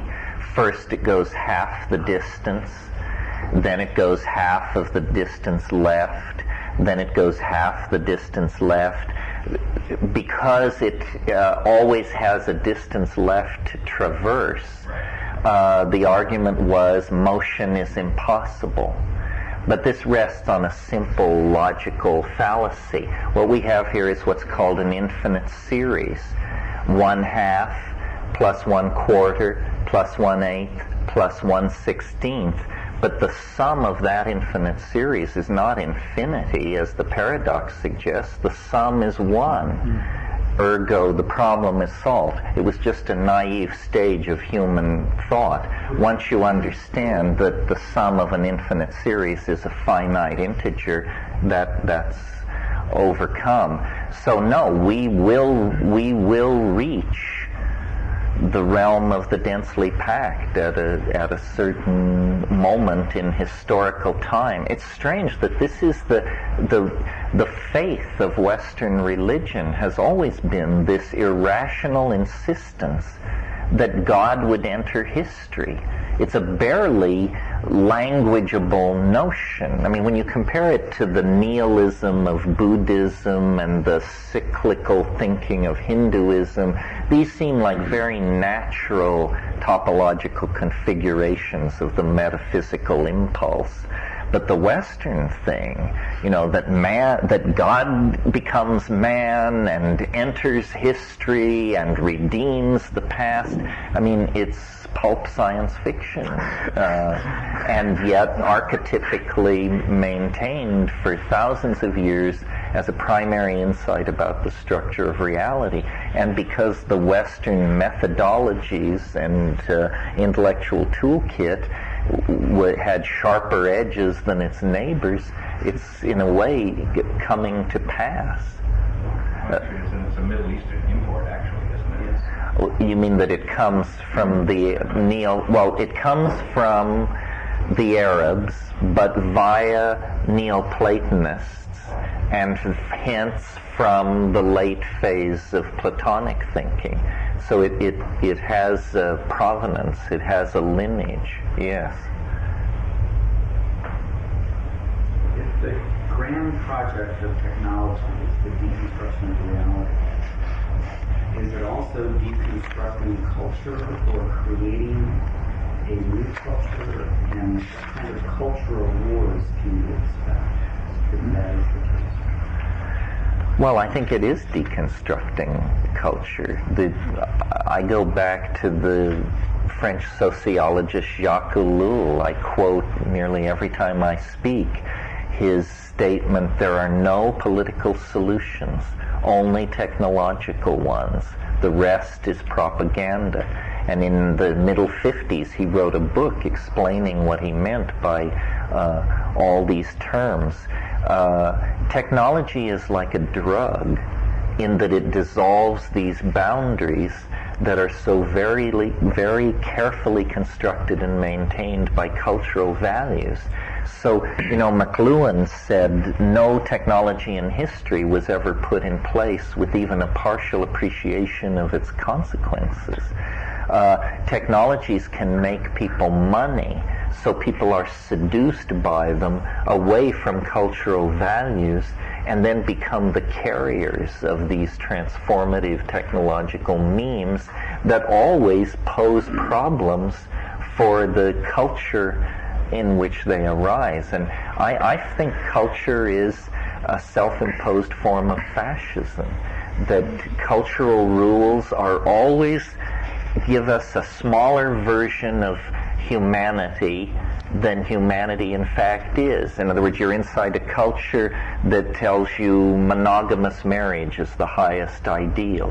Well, so then all the other humanly well-tested possibilities are left out, because that particular cultural software doesn't support that particular behavior. So culture is something infantile. It's pre-adolescent. It's something which a civilized society would quietly do away with, I think. Did you want to say? Huh? No one does away with it. Everybody clings to it. We do it in our own way. Well, you can strive for cosmopolitanity. If you travel, if you take drugs, if you have an affair with the Albanian ambassador's daughter, and if you do sophisticated things, you can mitigate against it. But yeah, to the degree that you slow down and speak one local language and trade in one intellectual currency and stay in one place, it closes back over you again. Provincialism. That's why I'm such a booster for Manhattan, because I think, as urban design goes, that's the best designed immunization program against provincialism ever dreamed up. And the internet is another. You're in some village somewhere defined by its values, you jack into the World Wide Web, and suddenly the human galaxy of values is accessible. You want to talk about any of this, Mark, or anything else?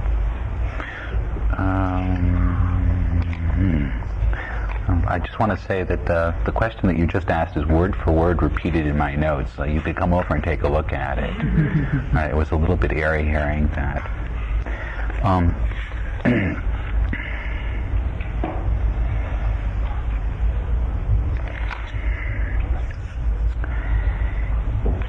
Why don't I start rapping a little bit? Yeah. In the afternoon, in our afternoon nightmares, I did my very best to invoke a few demons. I'll invoke one more before I work to exorcise them. There's a rap that I haven't given in a long time because it requires props that I don't have, and those of you who know what props will blush because you know what props I'm talking about. And I gave the talk in public a few years ago, in fact at the Exploratorium in the McBean Theater. And it was a talk about sex in VR. So I was on a panel with a couple of other people, and I don't really know how I got onto this panel about sex in VR because I've never had any.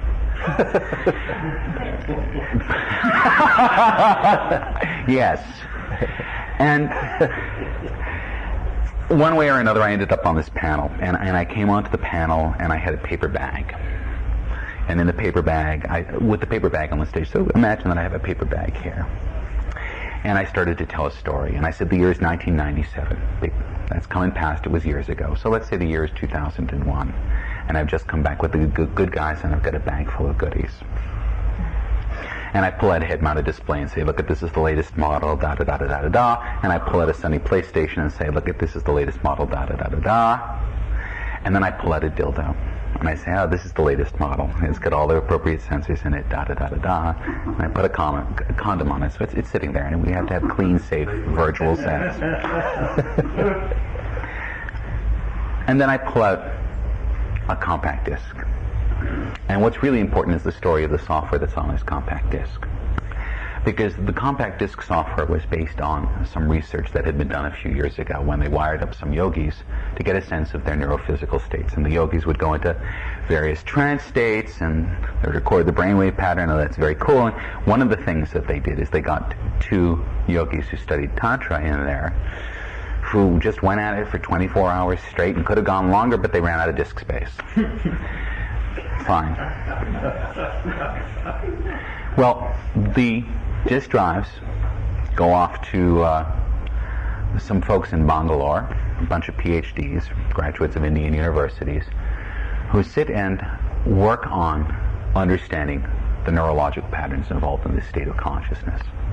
Now, the interesting thing about the head-mounted display that I've purchased is that the head-mounted display itself is not just a normal HMD, but in fact is equipped with sensors, so it can not only project images, but it's capable of reading my brainwave patterns to some degree. Can you talk a little louder? Sorry.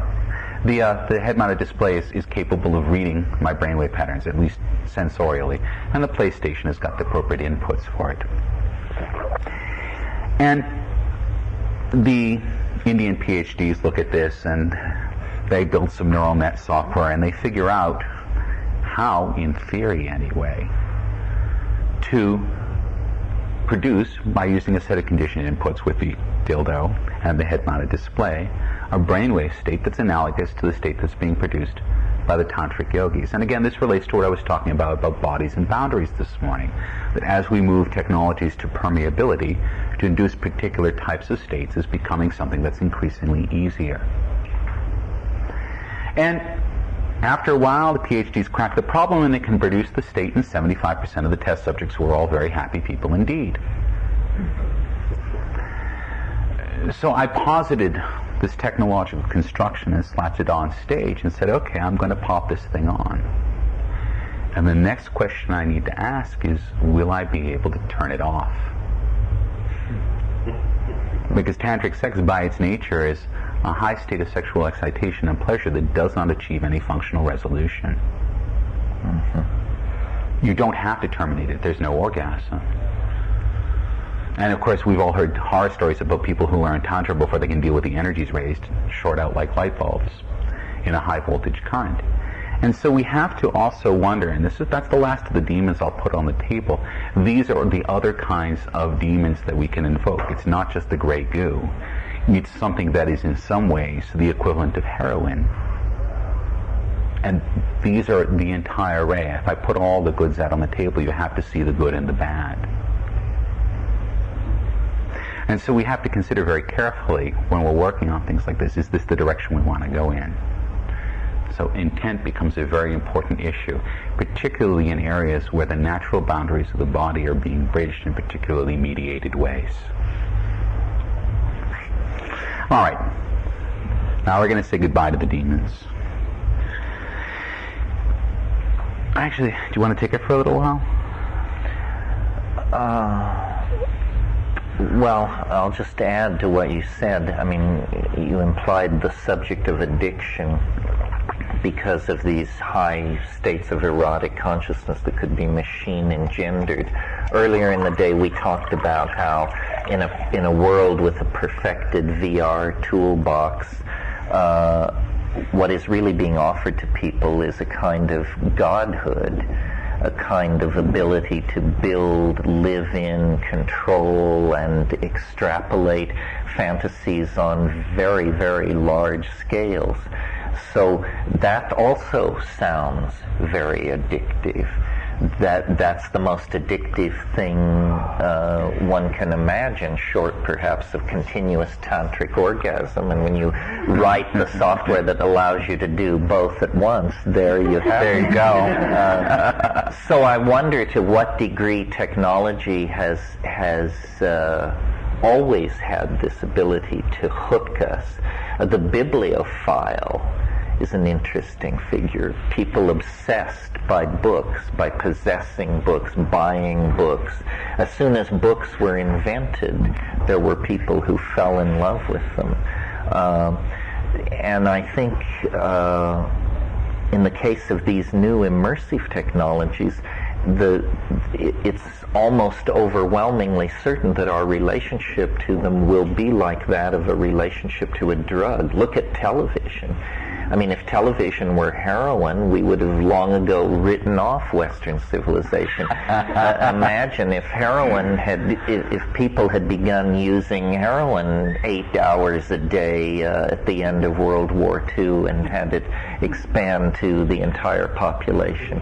We don't think of television as a drug because it's inconvenient to do so, but the impact it's had on people's lives and the way in which it has dumbed them down and enslaved them to a more limited set of behavioral responses, which is what a drug does. It draws you in very tightly around its orbit.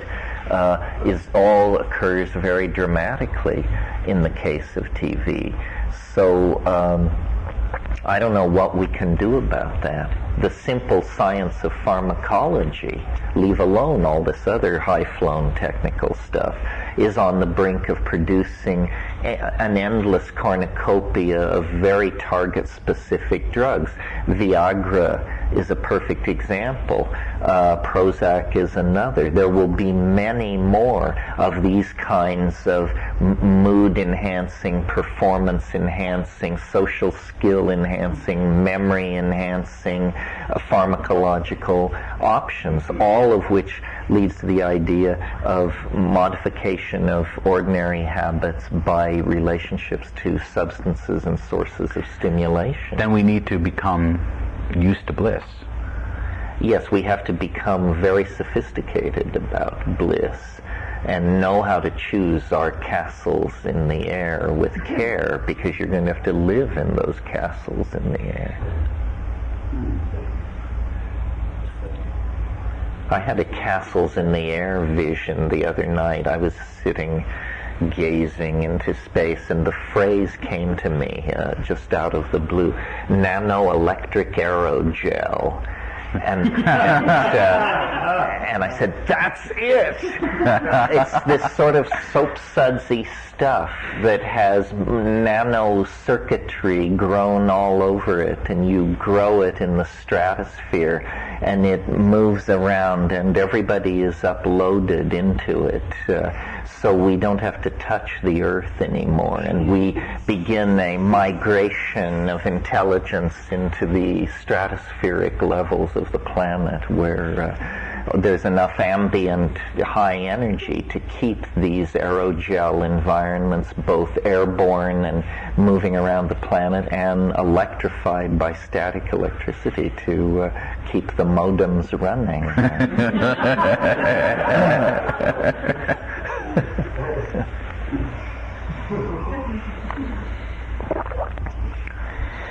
Okay.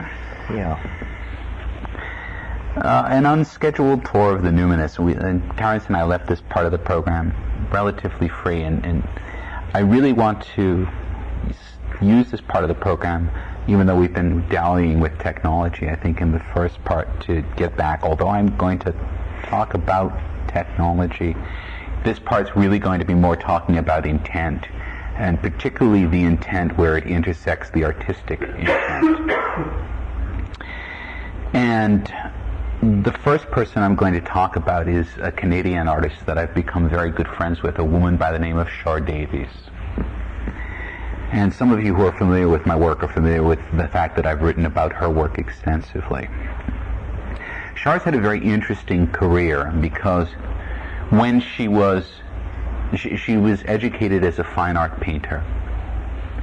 When she was in her 20s, she experienced a moment of the numinous, completely unaided by any psychedelics, but had an experience when lying in a field in the southeastern part of Ontario, where she grew up, that she felt a moment as if the boundaries between the field and the land around her and her own being had collapsed, and that there was a unity, there was a profound unity, that the world and the forest and the land were literally inside of her. And this became, in a sense, the object of her own vision. It became something that she chose to pursue with her own artistic intent. And she began to paint. And so she would paint forests, and she'd paint forest scenes that had a particular quality to them. People saw it as being almost a very spiritual quality in her painting, without being completely sort of explicit. They had an inner beauty. Things happened. She moves to Montreal, and she ends up being one of the founders of a company that was called Softimage. Softimage was the first computer graphics, 3D computer graphics software company. And over the years she worked at Softimage. In the beginning it was a startup, so she did what she needed to. She wrote the manuals, she did some marketing, they got some financing, and the software became the software that's used in most films today for computer graphics. But she never left her artistic intent, and so when they were working on the software, she would play with it, in part to test it, but in part to see if her own sensibilities of the world as she understood them as a painter could be represented in this medium. And so she'd say, why can't I do this? Why can't I make this object look translucent? Why can't I make it look translucent and color it with different light sources? And in part, the reason that we can see Titanic and Armageddon on the big screen and have them be believable is because somewhere back there was an artist who was measuring everything against an interior sense of fidelity and making things look real. Well, the company grows up. It's a $100 million company, and she is allowed then to move and become her own role, director of visual research, which doesn't really mean anything. It means she can do as she pleases because the company's been a success, so she has free time.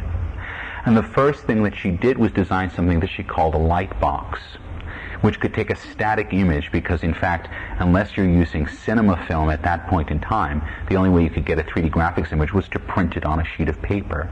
In this case, she did it on a sheet of cellulose.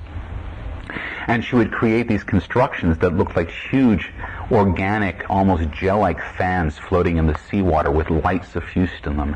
And no one in the world of computer graphics had ever seen anything come out of a computer that looked so organic and looked like it had grown, really almost like a photograph.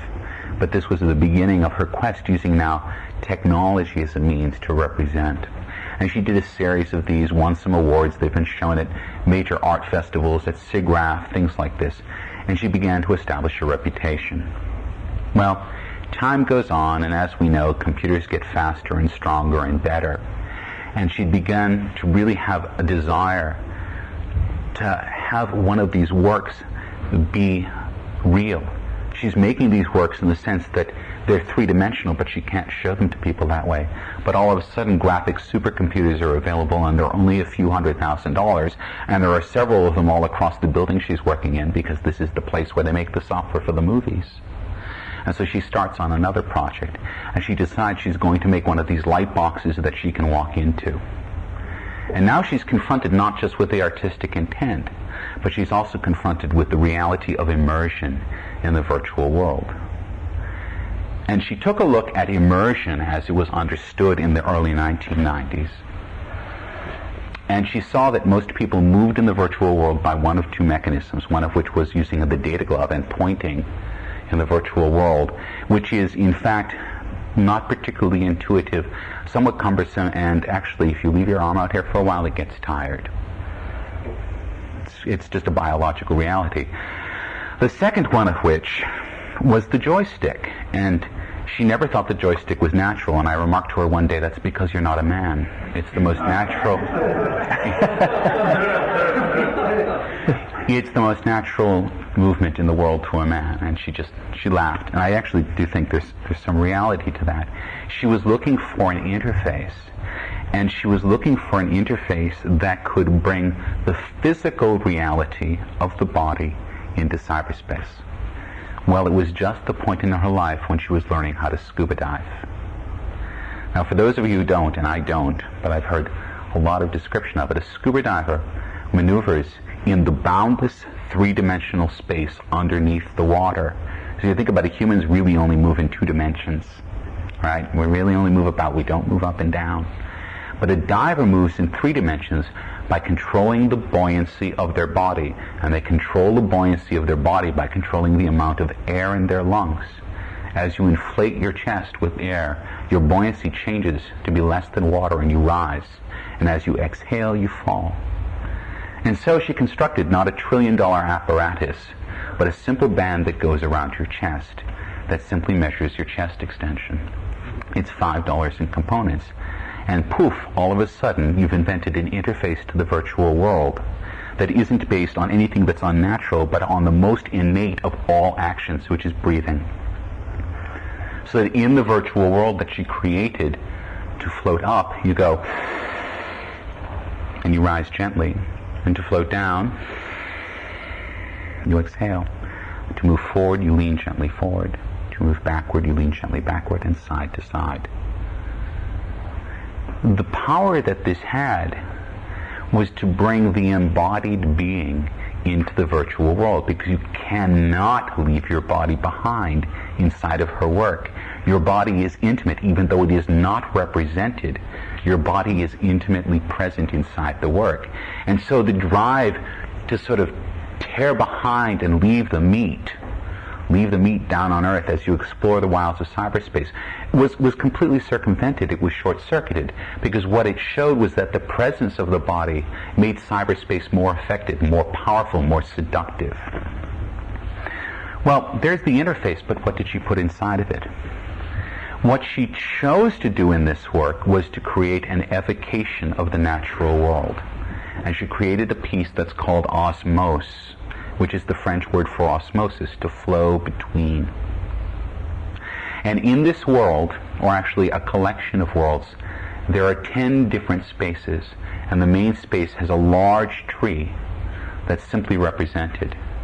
And you can flow around this tree, you can flow up into the leaves of this tree, you can flow into a single leaf of a tree, and particle systems will animate beams of light representing perhaps the flows of energy within a single leaf of the tree.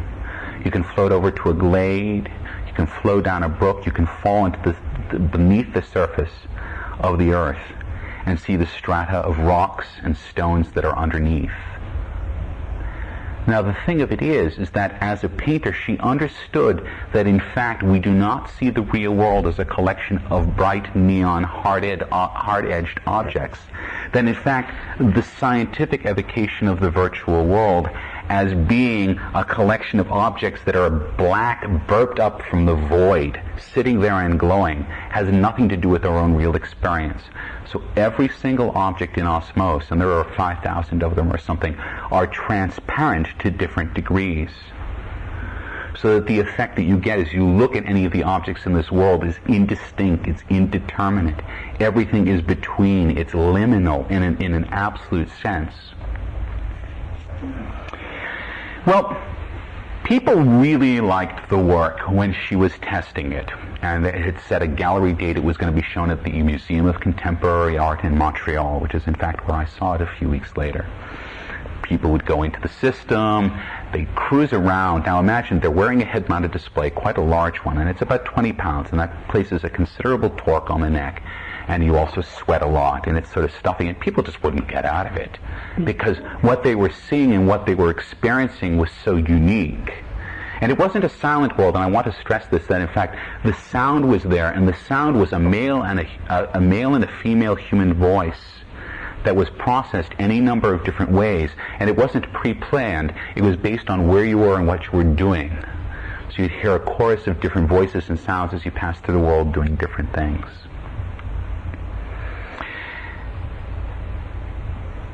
We're a week away from the exhibition day, and on average people have been spending 40 minutes in the work. Well, to show a work like this in a gallery, and you only have one supercomputer and one head-mounted display, you need to be able to get people in and out at 15-minute intervals. 5 minutes to get them in, 15 minutes in it, 5 minutes to get the next person in. You can do 3 people an hour that way. So she needed to create an artificial end. And so what she did is that after about 14 and a half minutes, you find yourself now gently floating above the main world of the single tree in the glade, and the world itself is encased in a partially translucent crystalline sphere. And you pull away from it into blackness. That's when people started coming out of the work crying. People started to write in the book that they weren't sure they were afraid of death anymore. That this reminded them of something so nearly nothing so much as a near-death experience. That in fact this longing and this leaving of the world was inducing a state that could really only be called profoundly religious. And it's funny because when I tell some people this, they laugh as if it were impossible for a work of electronic art or a work of virtual art to induce this response in people. But then I ask them, if you go into Chartres Cathedral, if you go into Notre Dame, don't you then experience this sort of opening? Whether or not you believe the creed, the space itself is constructed in such a way that it really has this profound effect on you. And I think what Char has done in that work is really find some way to an opening to something that's inside of us, something that's very evocative of us, evocative to us of the sacred. And that wasn't her intent. It's a byproduct of her artistic vision. She took a break because that was a lot of work. She got a lot of flack from the electronic art community because the old school in electronic art thinks that if it's pretty, it's not valuable. If it's not making a statement about the war in Bosnia, it's worthless. If it's not politically strident, it's pointless. She didn't care. She had achieved her goals. And people were still reporting the intense beauty of the work if you go and read her logbooks from people who write their comments after they'd been in. But Osmose was a period of longing for her. She'd been in a very long-term relationship. Her life was just basically on the rocks at the time, and so the work was emotionally evocative of this. 2 years later, she comes back, and she's in a very different frame of mind. And she realizes that what she wants to do is start to use this mechanism and this interface to explore a joyous experience. And she went into the lab for another year. And just last month, at the National Gallery in Canada, a successor work, I think of them as complements, was created called Éphémère, the ephemera or ephemeral. And this work uses precisely the same interface, so you are embodied in the work, but the subject, the content is entirely different. When you enter it, you see a sea of stars, and these stars begin to move and float down, and as they do, the light rises on what looks like nothing so much as an antique Chinese watercolor. Trees almost as single straight lines falling down to a glade that's covered in snow, and the stars become falling snowflakes. And you can stay in this environment, and as time passes, the sun rises and sets, the moon rises and sets, And then, as the sun rises in the next day, the only way I can describe it is as if Monet's God has been loosed in the world. Because all of a sudden the forest floor becomes this writhing sea of purple and yellow, and all the colors the trees and living things are before the chlorophyll comes alive in them. And you look up into the trees and you see these great sheets of color waving around. And it's not what a forest looks like, it's what a forest feels like. And she says her influence is Joseph Turner, who's the great oil painter from the last century, and the fact that his bold strokes of color that are all very indistinct and still incredibly evocative powered her in this environment. And you can follow this forest through its 4 seasons. But you can also allow yourself to drop and find yourself in the strata underneath this forest. And the strata underneath this forest are tectonic plates that are in motion slowly. And if you look into the plates themselves, into the rocks and stones, they become active. Because now, rather than just the passive viewing of an experience she's created, she's allowed you to interact with it, not by reaching out and touching, but simply by the joy of your gaze. And as you look into an object, it may change in front of you. You might look into a rock and see the forest inside it, and all of a sudden find that your world has become the forest inside this rock. And you can travel further down.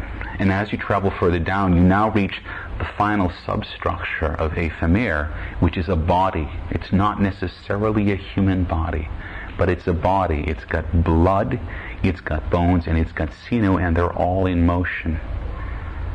And of course, because this has the same constraints as the previous work, this work has to have an end.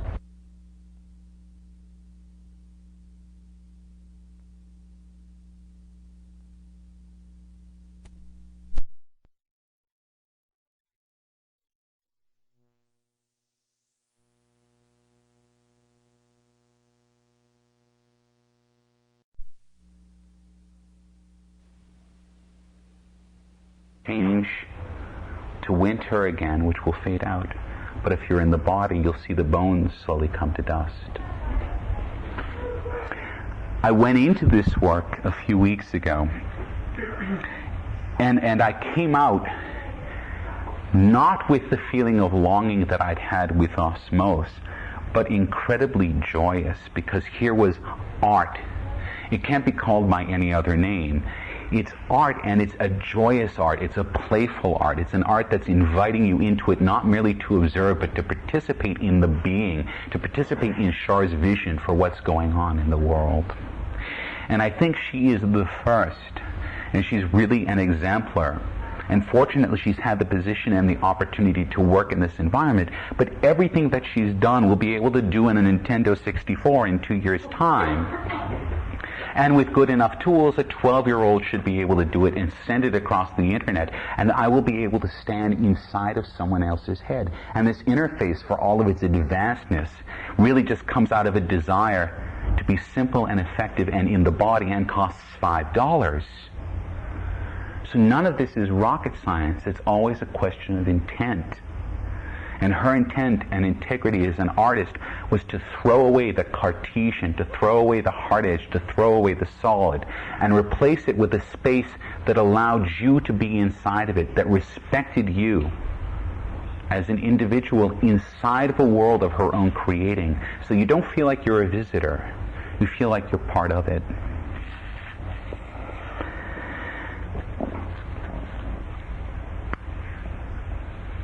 That work, those two works, and T-Vision, which we talked about, I believe, this morning, stand out to me as examples of what I call vivogenesis, which is the ability to evoke the positive, the affirming, things that would reify the existence of the self, even if that's a multiple self, things that won't cause it to be pulled apart willy-nilly.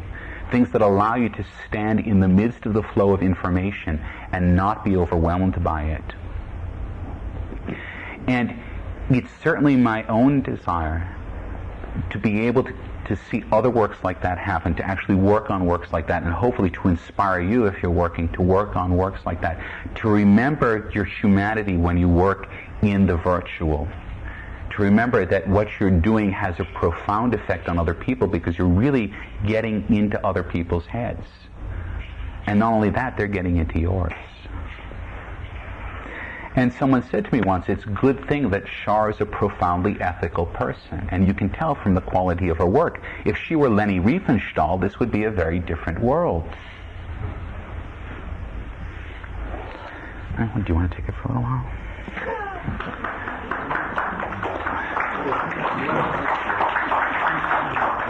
Yes. For those of us who couldn't stand to wait for 2 years for this to come to our neighborhood video store, are they available to be seen still if we go on? If you go to, it's in Ottawa. It's in the National Gallery in Ottawa to September 7th. And how about the T-Vision? T-Vision is installed at, I think it's at Art Plus, but I think it's at the thing in Linz. Who's in Oh, the Ars Electronica. Ars Electronica in Linz. But if you look for Art Plus Com on the web, you will find pages that point to it.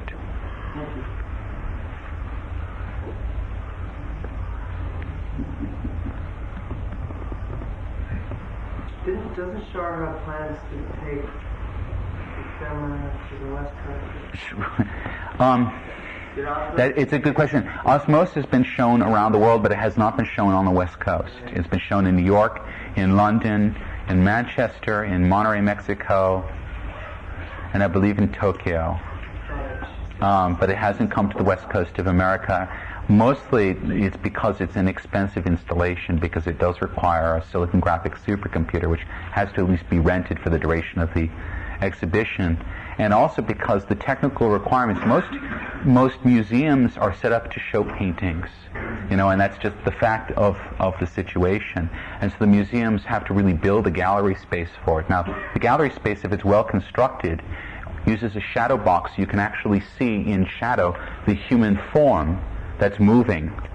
So the participant, the immersant, and she's created this word, I think it's actually a really nice word, the immersant in this immersive virtual space is illuminated behind a shadow box. And in fact, you can see projected on a monitor, or actually projected on a large screen, what this person is experiencing. And it's nice because you can watch the poetry between the motion of the immersant and the visual of what's being created. And in fact, I saw very clearly with Ephemer, which is a much more complex work than Osmosis, that I saw a number of people go in it. I never saw the same thing twice. It was always so rich and so varied and so dynamic that in fact these environments created, occasionally I was sitting in the room and a gasp would go out from the room because someone had stumbled onto a scene in there that was just breathtaking because of where it was being viewed and how it was being viewed, and it was temporary, it was all ephemeral. But for that moment, you were opened onto a scene. So it takes a lot of work on the part of the museum. Most museums are not particularly technically capable. The National Gallery was very good, actually. But many museums, even modern art museums, aren't capable of really dealing with a supercomputer installation and an immersive installation. What's the status of virtual reality art on the internet? That's a good question. Scott Young. So yeah. That's not the nicest virtual reality art on the internet. Well, it's not where I would like it to be. My axe to grind, I am not blessed with a good visual ability, my own self. I would love to say that I was a visual artist, but it just ain't gonna happen. And a lot of people who are visual artists will work for, say, filmic media. And the difference between, say, working for film and working for a real-time medium such as virtual reality is that quite often in real time you have to design images that are much more concise, much simpler. You can't do Titanic, for example, and expect it to run on your home computer. So a lot of the artistic talent has been pulled, in a sense, toward the money and toward the recognition, which is in this very high-definition, high-resolution virtual art. However, a number of people, and Owen, if you want to throw up any names too, have made real headway. An artist that I've worked with for the beginning, he was the first artist to work in VRML, and did all of my sacred work for me. He designed a gallery of sacred objects, an altar and whatnot. Has done a lot of work, and what he actually ended up doing was almost resorting to Celtic knotwork, and some of his works are in fact Celtic knotwork. But the interesting thing about it is it's Celtic knotwork that's being projected to 3 dimensions. So it's got a quality of dynamism as you're viewing it, in the fact that the quality of the knotwork will change through time. So it's got this quality, and part of the reason he did that is because flat surfaces, simple flat surfaces, are so easy for the computer to display that you can have many of them. So you can have these very complicated forms and still not overload someone's computer, because again, with the internet, you're dealing with the fact that there's a wide range of machines and a wide range of capabilities. One of the things too about virtual reality technology, as it stands right now, really, I believe that virtual reality technology is destined to disappear. Its illusion, the illusion about it, the trick about it is that it does a disappearing act into the corpus of the operating system, and that it's going to wind up, the kind of windows and widgets and closed boxes and choice picking systems that we see in applications now will move into a situation where the entire desktop will be a 3D environment. If you look at that screen at the front of the monitor as the looking glass interface that you go through when you go through to cyberspace, there's cubic foot behind it that you can use. And if you have good simple 3D rendering technology, visual rendering technology, you can make use of that space and start to use just a simple mouse to be able to pick things out in that 3D environment behind there.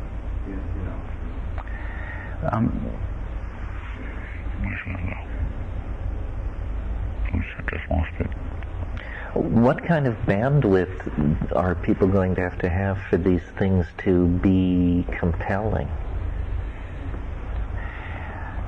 It's always as much as you can get your hands on. That's always the answer for anything that has to do with bandwidth. For the most part, most of these are concise enough that they work with people with normal modems. Part of the reason being that if it's not something that can transmit concisely over a normal modem, by the time it gets to your computer, it's too unwieldy for your computer to display well. That brings me to it. One of the other more interesting projects, which is sort of at a crossroads between art and artificial life, is what's called the Biota Project. Yes.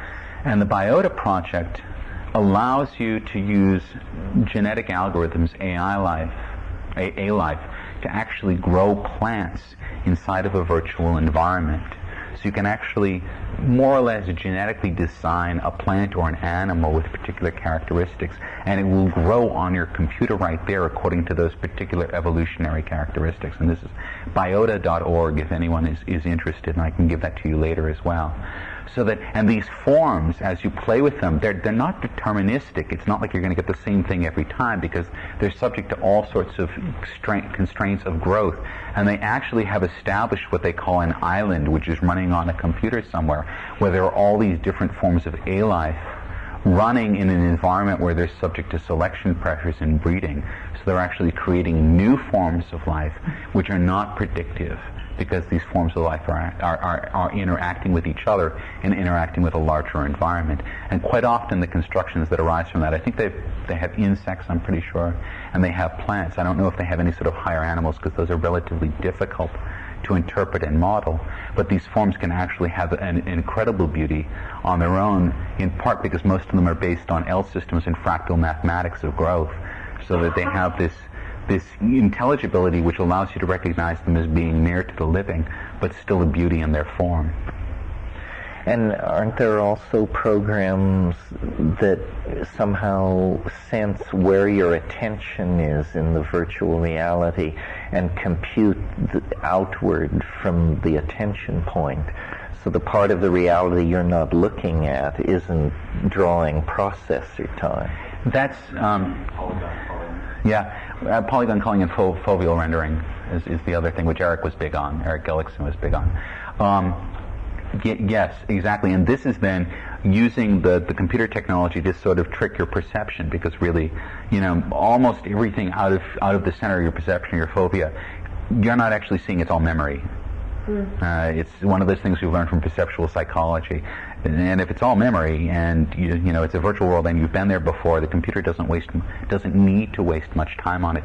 Now, it's a technique that, although it's well understood, is not often implemented in the kind of computer software that you'll see on a personal computer. You might see it on a workstation, on a graphics workstation or a graphics supercomputer. I can't give you a good reason for why that is, other than I think programmers are lazy.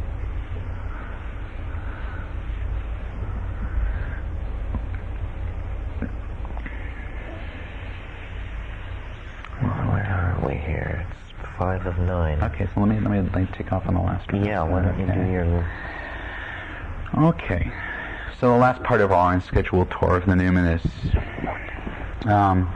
we're sort of tracing a personal chronology of mine, and we came to about 1993 when the whole web thing was happening. And in late 93, I took the work that I was doing in virtual reality and sort of spliced it with the work that I was doing, or the fact that I thought the web was a cool thing, and presto, abracadabra, we got VRML. And the thing that I think was important to VRML, the reason VRML, anything ever happened with it, was, and I hope this is the case, was because we didn't immediately say, me, it's mine, I'm going to patent this, you'll never be able to use it unless you pay me lots of money.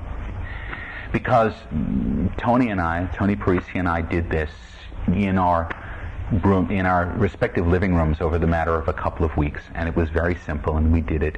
And we decided he didn't think it would be worth anything. He was just a programmer. He says he was doing this to humor me. and over a few weeks' time, we got the basic work done, and I fired off a piece of mail to a man named Tim Berners-Lee, who's the father of the World Wide Web, because he had a few notes on his web pages about the fact that seeing virtual reality on the web would be a really cool thing. So, hey, Tim, I know you've never heard of me, but I'm this guy, and what you've done with the web is really cool, and I heard you were doing some stuff with virtual reality, and well, we have this thing, and it's up, and it's running, and it's working, and it's cool, and just thought you'd want to know. Mark. Get a mail back a couple of days later. Hey, Mark, that sounds really cool. We're having this conference out here in Switzerland in a couple of months. Why don't you do a little paper and make a presentation? Tim. I'm like, okay. So I do a little abstract. It gets accepted, and I find myself on a plane to what turns out to be the first International World Wide Web Conference. Who knew? They certainly didn't, because they were planning for 300 people and 800 people show up. And I want to tell you just one thing about that conference. The conference was held at CERN, which is the great big nuclear atom smasher in Switzerland, just outside of Geneva, and in the conference center there. And it was 600 people, and 200 people basically trying to get into every session. There were just a lot of people lurking around, probably sort of like this one. And I remember one morning there was one email terminal. Now, who thought of that? Okay, the first 800 webheads, and there's one email terminal. But there was one downstairs in the CERN offices that was unoccupied most of the morning, and so I would regularly make a trip in a half an hour ahead of all the rest of the delegates and run downstairs and answer my email. I was mailing Owen, and I was mailing other people just to tell them what was going on. And I remember walking in one morning, and over here were a group of Japanese people trying to banter with some Italian people, and some English people talking to some French people, and some South Africans talking to some, Germans. And I walk in and I said, my God, it's Starfleet Academy. It was a really beautiful moment, because I realized that, in fact, from the beginning, it was a World Wide Web. So I presented a paper there, and the thing that we did there is we said, look, this is an idea, and this is a prototype, but this is not the thing itself. And I managed to meet there a very nice young man by the name of Brian Bellendorf, who had just started working for this new magazine called Wired on this new online thing they were doing, which would eventually become Wired.com. And he said, look, do you need some help? Why don't you set up a mailing list, and we can all talk about this more after the conference, because the paper generated a lot of interest. and I'll give you this disk space. The guys from Wired, they like helping up the net. They figure they're going to make money off of it. They might as well help out a bit. So we all trek back to San Francisco, and we set up this mailing list. And I send out some postings to news groups on the internet indicating that this mailing list exists. And I figured I'd have about 50 people in 2 weeks' time, and we can settle down and have a nice conversation about what's going on. And I wake up the next morning, I did this on Monday, and I wake up on Tuesday morning and there are 750 messages in my mailbox. And it kept up like that for 2 weeks. And by the end of 2 weeks' time, I had 2,500 people from around the world who were intensely interested in making this happen. And this is when I realized that what we needed to do was to let it all go. And I started practicing what in retrospect I now call the stone soup analogy. I had the kettle, I threw the stones in, I threw some water in, I said, who's got the chicken? Well, it turns out that Silicon Graphics had the chicken, and IBM had some carrots, and Sun had some potatoes, and pretty soon we had soup. And the nice thing about that, hopefully the object lesson there, is that if you leave yourself open for community in that connection, if you're not trying to hold everything so tight, because the operating theory was that if we did this and it worked, well, we'll all make some money on it or something, but we don't have to worry about owning things right away, because what's important is to get the work done, and there was a shared vision. Everyone who was involved because they were thinking this was a cool idea, and their minds were there, and their hearts were there, and their code followed. Just a little while after this, I had a visitor in San Francisco. My friend Ronan introduced me to a very interesting gentleman whom I've come to be very good friends with by the name of Phil Harrington. Phil Harrington was a doctor in Ireland for a number of years. But because of a psychedelic experience, or I guess probably an empathogenic experience that he had, he radically changed the course of his life, because he was a well-to-do doctor in London, was a millionaire, in Dublin, was a millionaire, had everything that he wanted, but he was profoundly unhappy.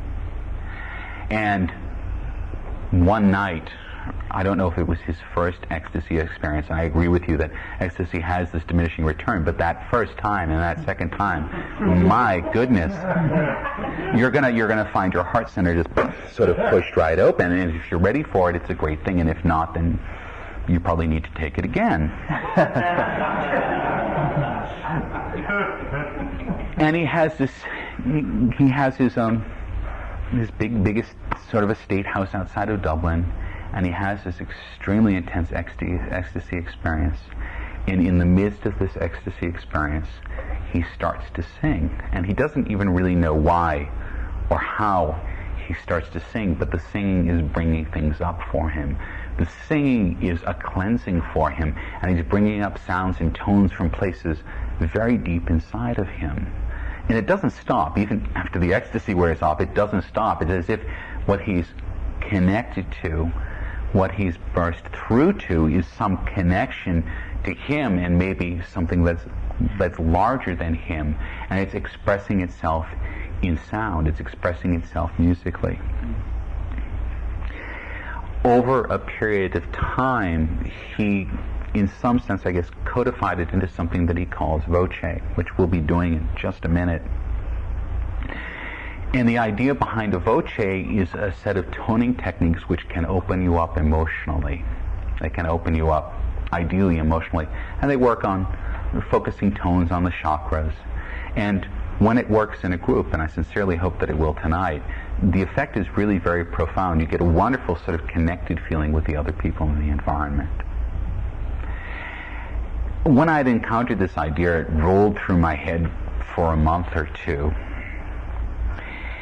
And I said, wouldn't it be interesting, since we've collapsed space, we've eliminated space, right? Speed is now light. You can be anywhere you want.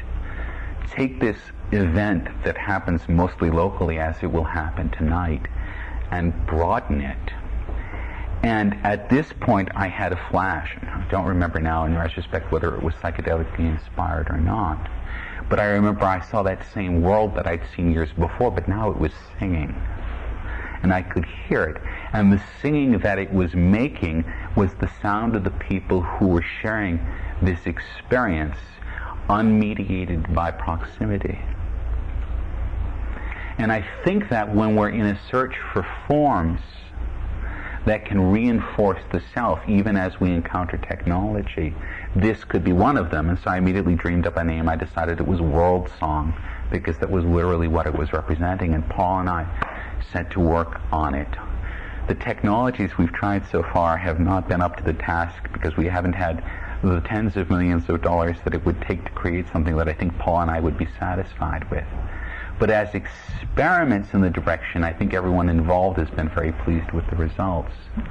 And the idea is that if we can have a kind of connectivity that's not just of the mind, but at the heart on a local level, why not try to extend that franchise to something that's more on a global level?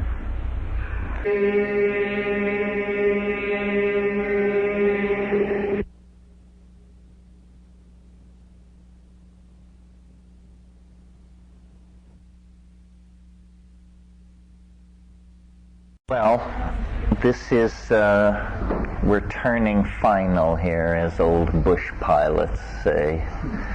That means you're committed to land shortly. So this is our last session. It runs slightly abbreviated because the Esalen machine likes you to go back to your room and have everything out for the next crew of aspirants by noon. So we'll end shortly after 11:30 or at 11:30. And the intent is that you clear your room, and then you're welcome to come back and have lunch and drift to your separate homes. So this session is a wrap-up session. Mark has some things he wants to say. This is your last chance to get a crack at us in this context. If there's something that's been burning as an issue for you that didn't get dealt with, it's your obligation to get it out for us. Mark, why don't you work with it? I just have some basic housekeeping notes. First off, this weekend has been renamed Letting Go and Moving On.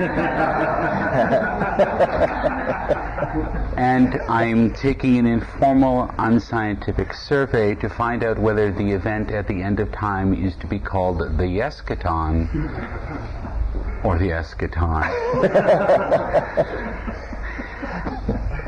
And I'd just like to note, for those of you who heard my rap yesterday about planning on doing something and then getting up the next morning and not doing it at all, then in fact I wasn't talking about Saturday morning, but I was talking about Sunday morning. Did yoga not happen? Yes, it did. No, yoga did happen, all 5 of us. The few. The few and the proud and the enormously relaxed.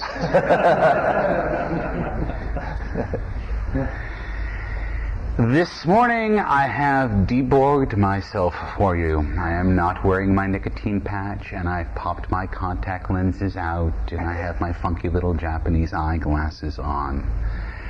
In part because this is the part that I want to be the most authentic.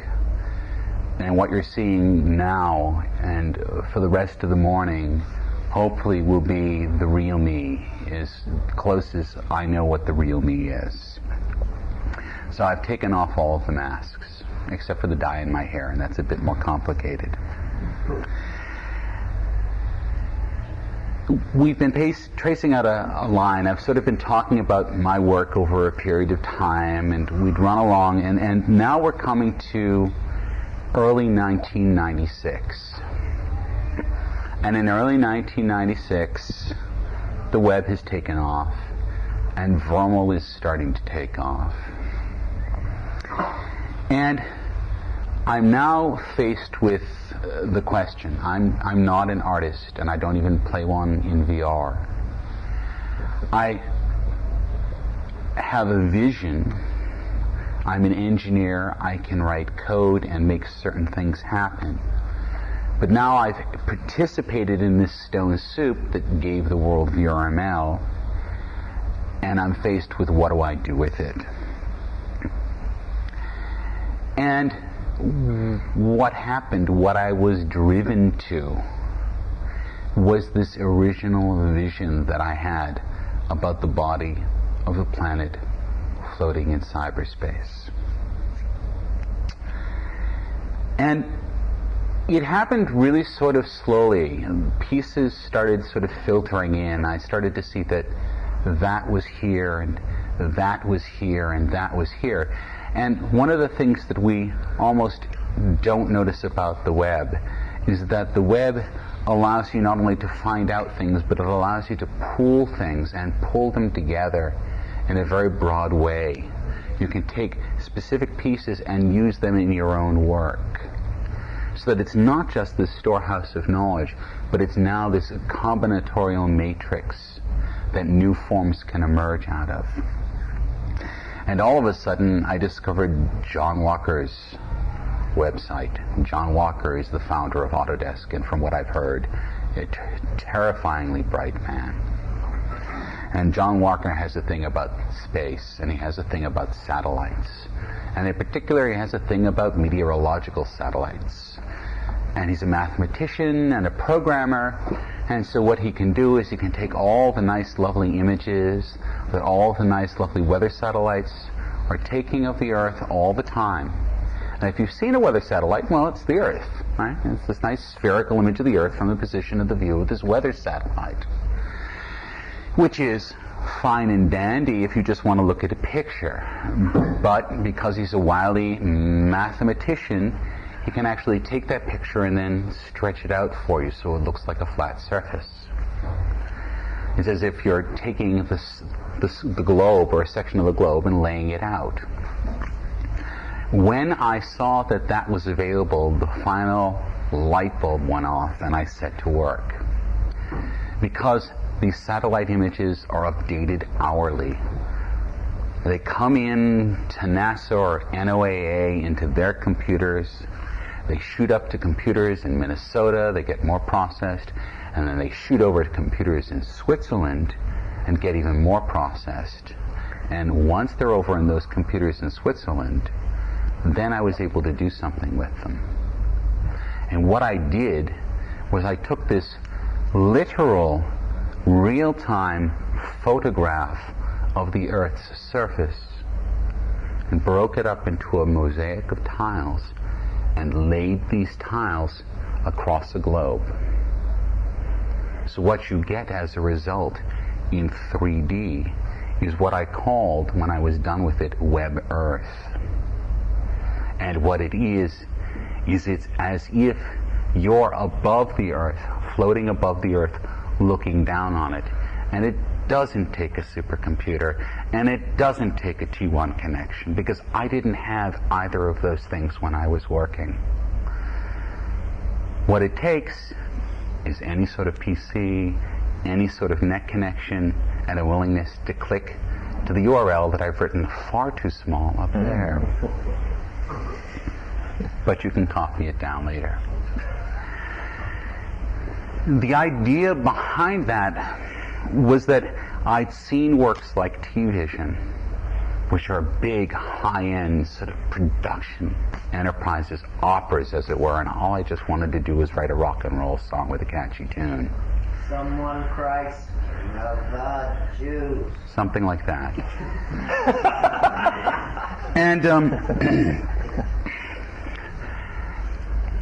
And I spent really only about a week working on this. It was really just a matter of working at integrating the data and testing it and getting it all up.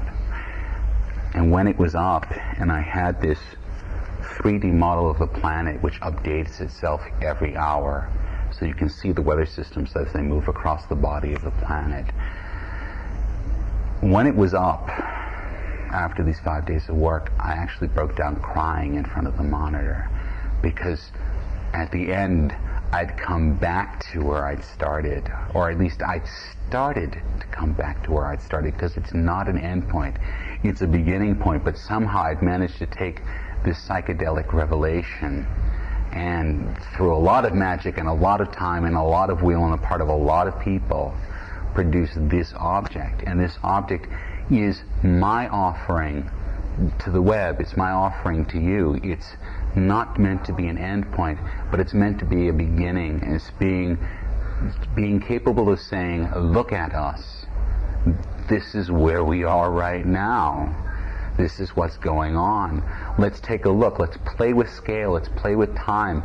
Let's play with all the different ways of taking a look at all the ways we interconnect so we can understand that, so that we can work the planet better, so we can become this seamless informational entity that understands itself and its own processes so well that it corrects the errors in these processes very quickly and improves the flow for those processes for all of the processes that are involved.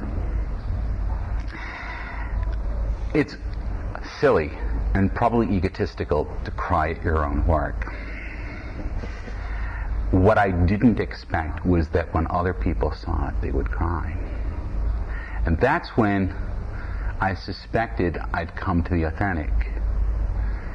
Because it's simple. It's not much code. It was a little thought, and it was the pooling of resources. But what it evokes in people, what I've seen it evoke in people, appears to be an authentic reaction of recognition.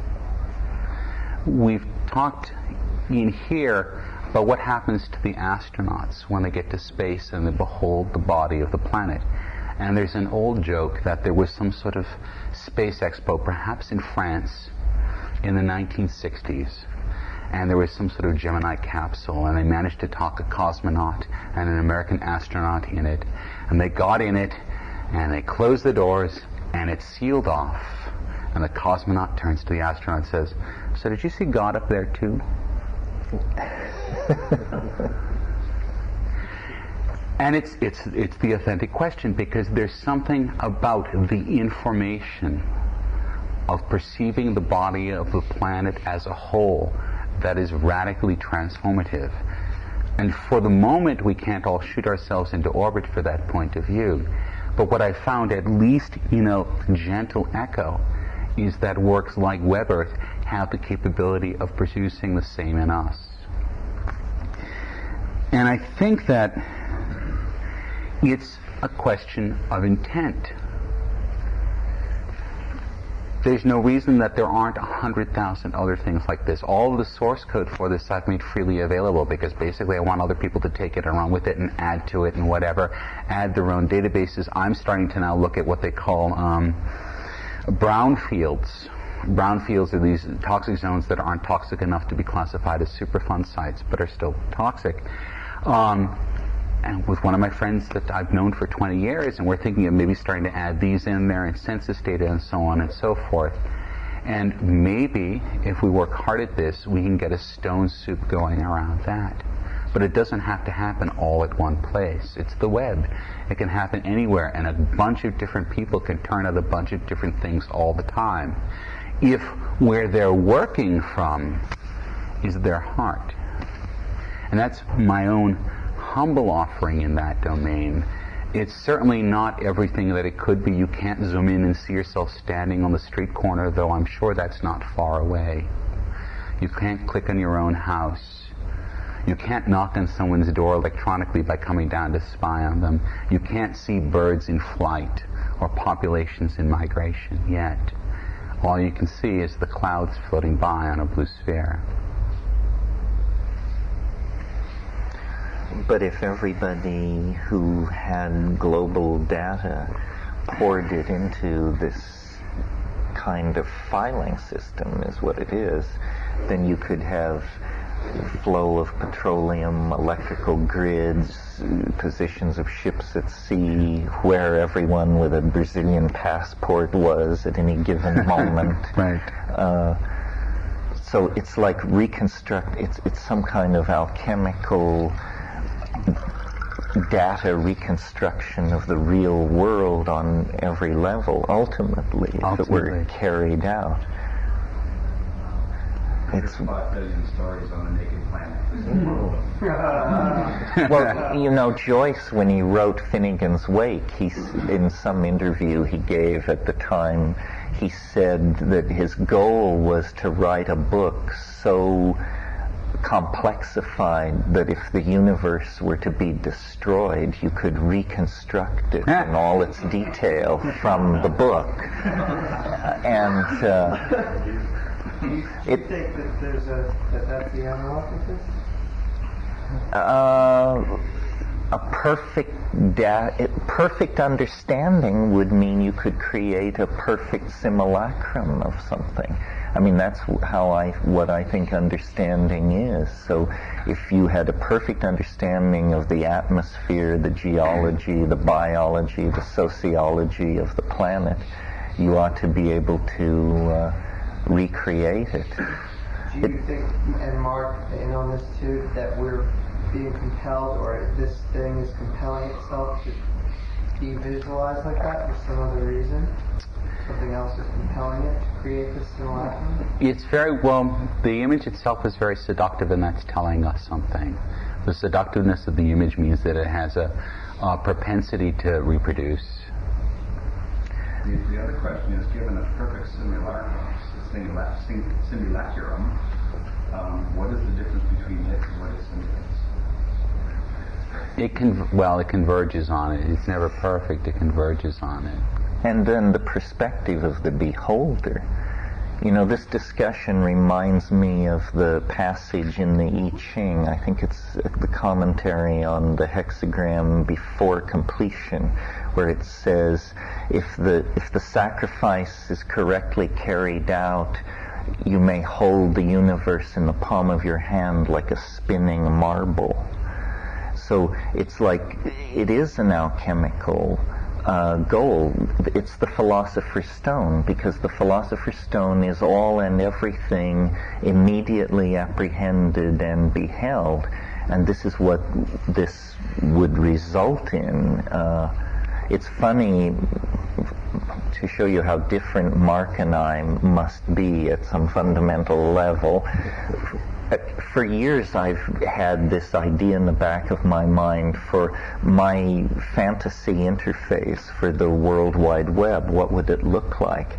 And I've also had a rap, which you were spared this weekend, which is all about how what we need to do at the end of history is turn ourselves inside out. That somehow we needed to bring the soul into visible manifestation, and the body would become a freely commandable object in the imagination. You know, it would have super strength. It could fly. It could swim underwater. Well, in this process of exploring this metaphor, turn inside out, I came upon the image in a psychedelic trip of an interface to the World Wide Web, where when you came online, you would burst into a space, and it's Mark's object, but turned inside out and with the point of view at the center of it. So as you turn 360 degrees, you would see Africa, right, Asia, Australia, and everything would be lit up with colored pipelines of light, right, that would designate the various websites, and then you would just spin in this global dimension and then point and rush in and into the connections.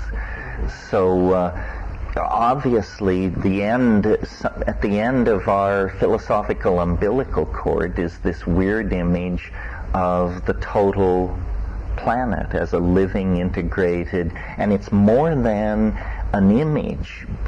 As Mark pointed out, it's not simply how it appears in ordinary light to human vision. It's the data image.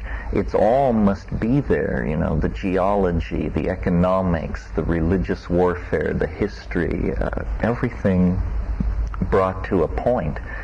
When we've talked about the eschaton here and at other times, what it is it's a bringing of everything together. You know, there have been lots of haggles ever since the 1940s about defining information. In fact, Gregory Bateson in this very room offered one of the best definitions of information. He said information is any difference that makes a difference. but the way I think of information and complexification is it has to do with density of connectivity. And so my image of the end state of the attractor is, in mathematical terms, it's a space in which all points are cotangent.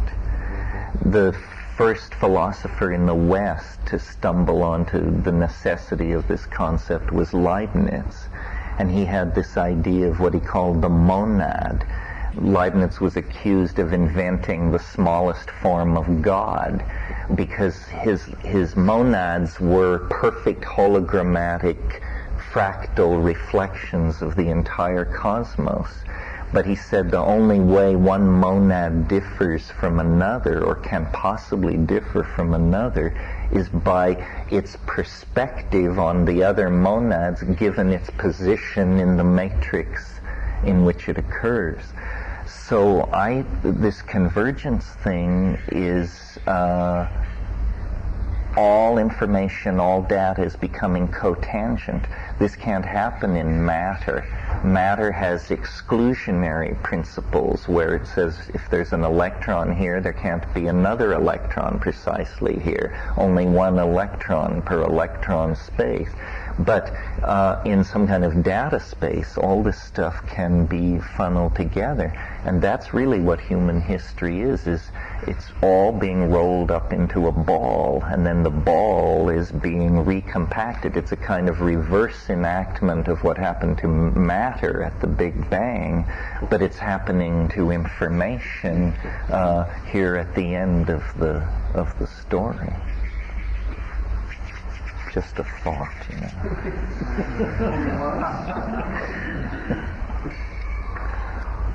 On a different tangent, I have one last magical act this weekend.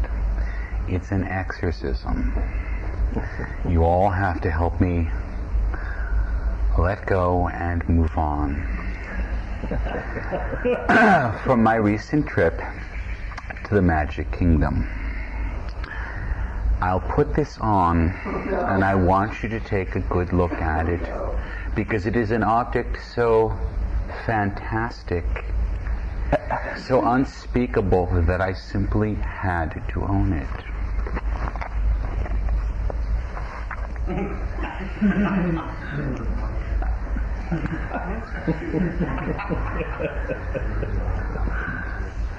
Yes, they sell this at Walt Disney World. It should be on the flag. It's like your first look at a swastika. Thank you. And when I saw it, the sick thing was I knew I had to have it because no one would believe me. How much was it? $16. $16. I need to leave it on while I conduct this exorcism, and I will need your help. So this is maybe. This is an audience participation part of the program. I went to SIGGRAPH this year, which was held in Orlando this year, as it was in '94. And I arranged my schedule very carefully so that on Monday, when things generally don't happen at SIGGRAPH, I could take one of my best friends to the Magic Kingdom for his birthday. And we got up bright and early, and we rode into the gates of Disney World and traveled through the park to the happiest place on earth. And because I knew I was going to need some level of chemical irony, we ate mushrooms. Just enough. Because I knew I was going to need, I suppose you could think of it as an insulator layer between the reality of Mickey and the reality of the cosmos. And the mushrooms start to hit, we go on a scary ride and it's fun, but then we come out and we're in Tomorrowland, and I see the object, and I didn't even know ahead of time that this is where I had to go. And I didn't know till afterward that I had to go there, and I entered the Carousel of Progress. The Carousel of Progress was created for the 1964 World's Fair in New York. It was, as John Cameron Swayze narrates at the beginning, Walt's favorite ride. It really summed up everything that he thought about the world. And the ride is very interesting because you sit in chairs, you're an audience, there's a proscenium, and you move around a proscenium.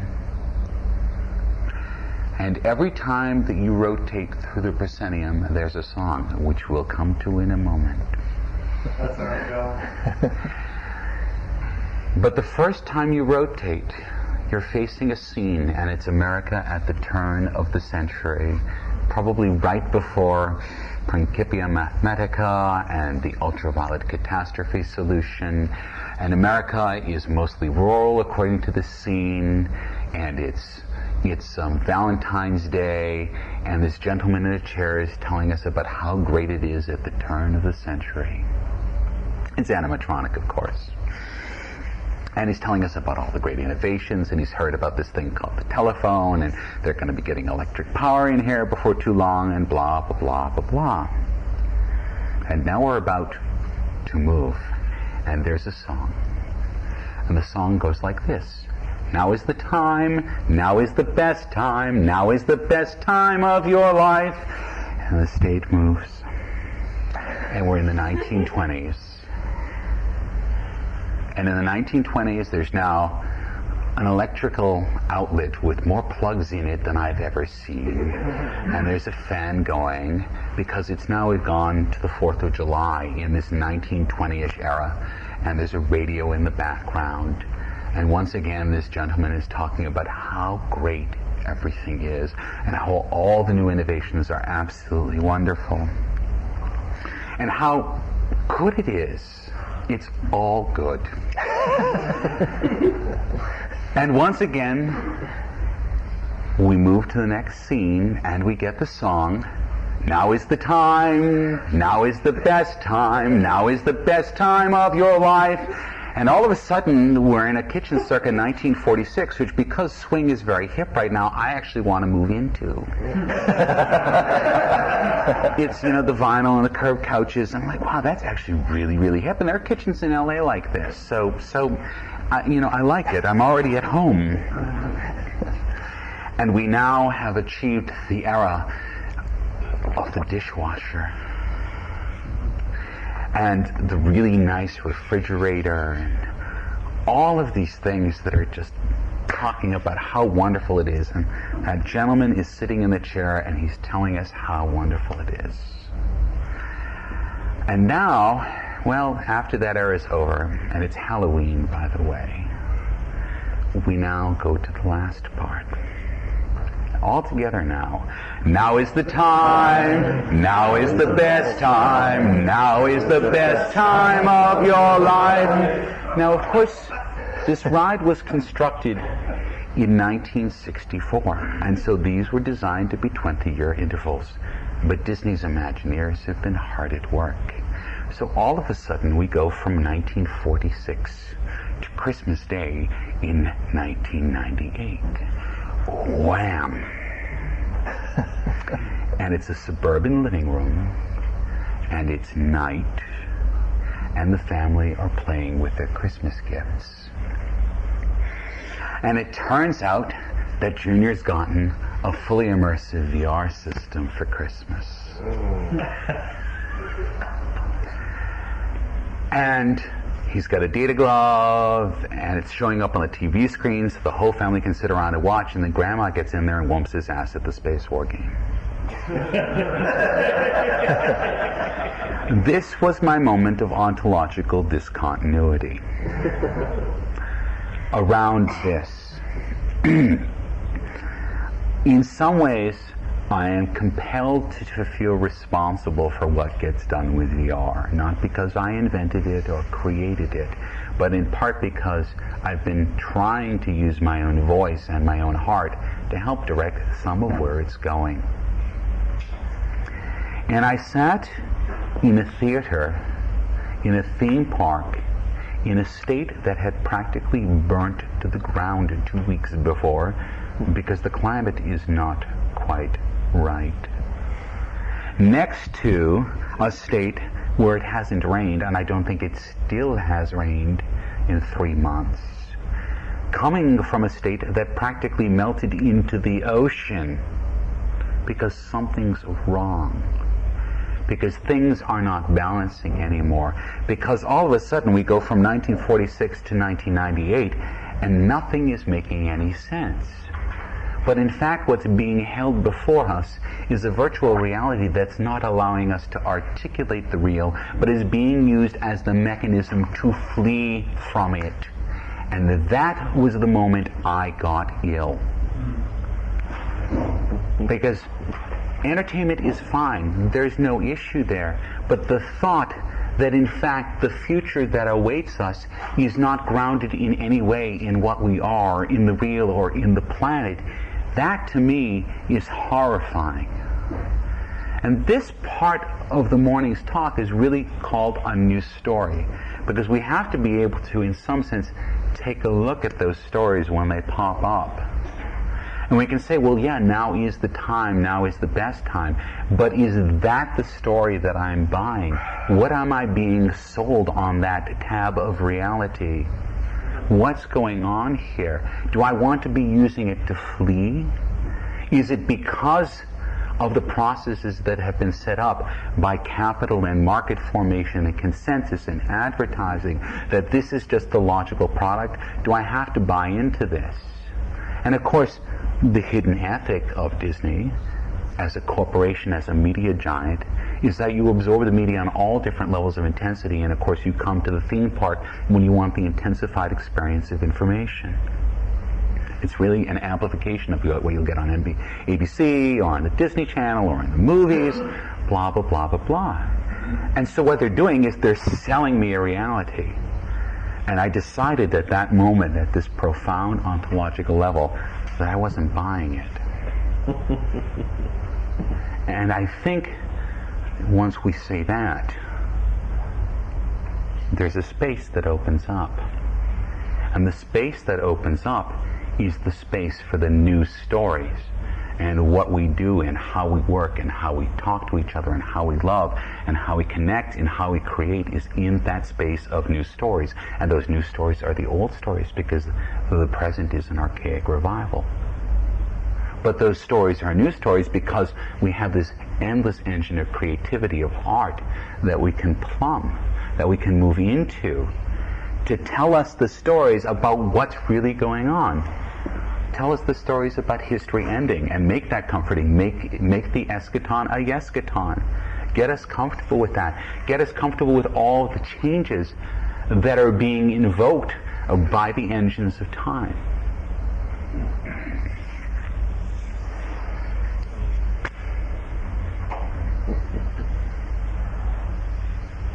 Seems like quite a leap from what you were kind of setting up to your story.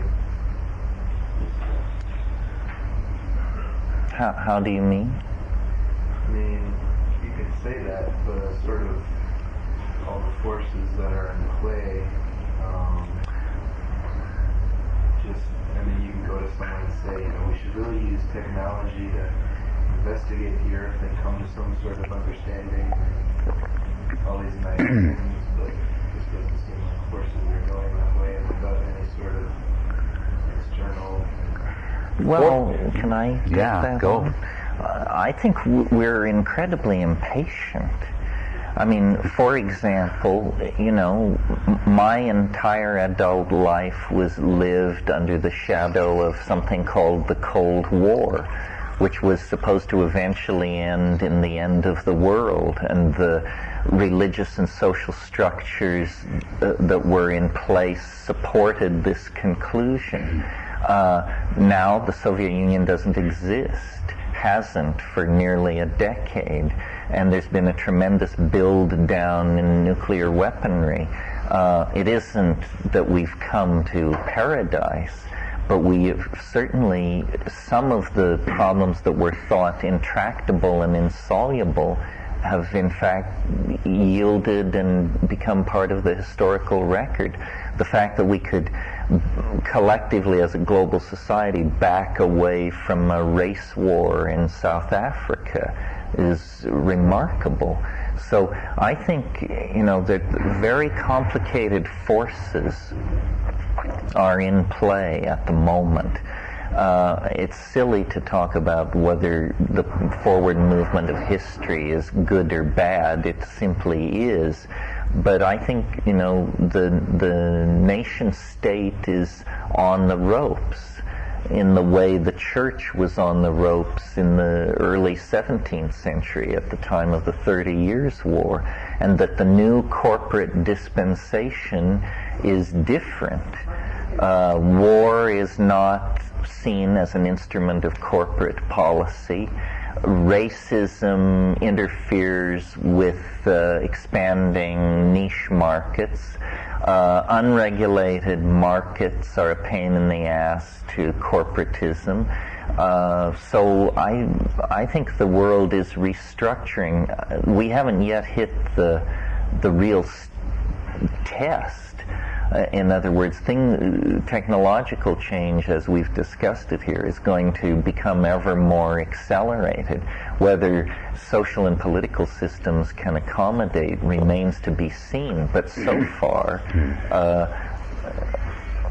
there hasn't been a cracking apart yet. One of the counter-arguments I might offer to the question that you very reasonably pose, in the present time, things are very nonlinear. Things change very quickly. The web changed everything about everything, and that was not a project of capital. All right? So, projects that have nothing to do with markets or anti-markets or capital or the distribution of anything on this planet that we would normally associate as a power structure have had profound nonlinear influences on our day-to-day lives. And this is only increasing. The system's only getting more unstable. It's not approaching some sort of equilibrium. It's actually getting more unstable. And so it's always an argument about sensitive dependence on initial conditions. When I suggest making a new story, and I don't mean making one new story or just one myth, because that's just as hegemonic as the myth of history, right? It's 10 or 10,000 and send them out into the world. What I'm arguing for, and I want to be very clear on this, is that Disney is magic, and you fight magic with magic. You spin the new words, you spin the stories, you get them out there, you get them eating away at the mouse or everything that it can do, until you get to a myth that you feel satisfied living with, a myth that you think is actually the truth, that is comfortable, even entertaining, because clearly there's room for entertainment there, but you don't want an entertainment that's based fundamentally on blindness and closure. You want an entertainment that's based fundamentally maybe on authenticness.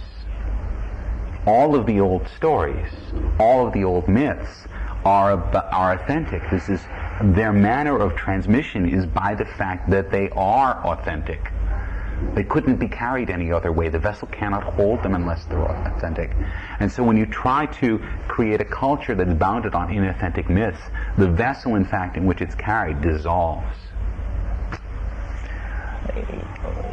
Yeah, I see all this going forward under the notion of almost the obligation now to create art, that the expansion of human capacity means we're slipping away from the influence of these centrally disseminated artistic canons, Western civilization, Christianity, capitalism, so forth and so on.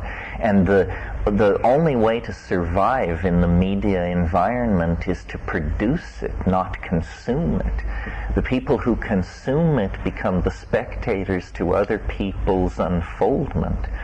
So that's why the new tools for communication are not for graphic designers or special effects people.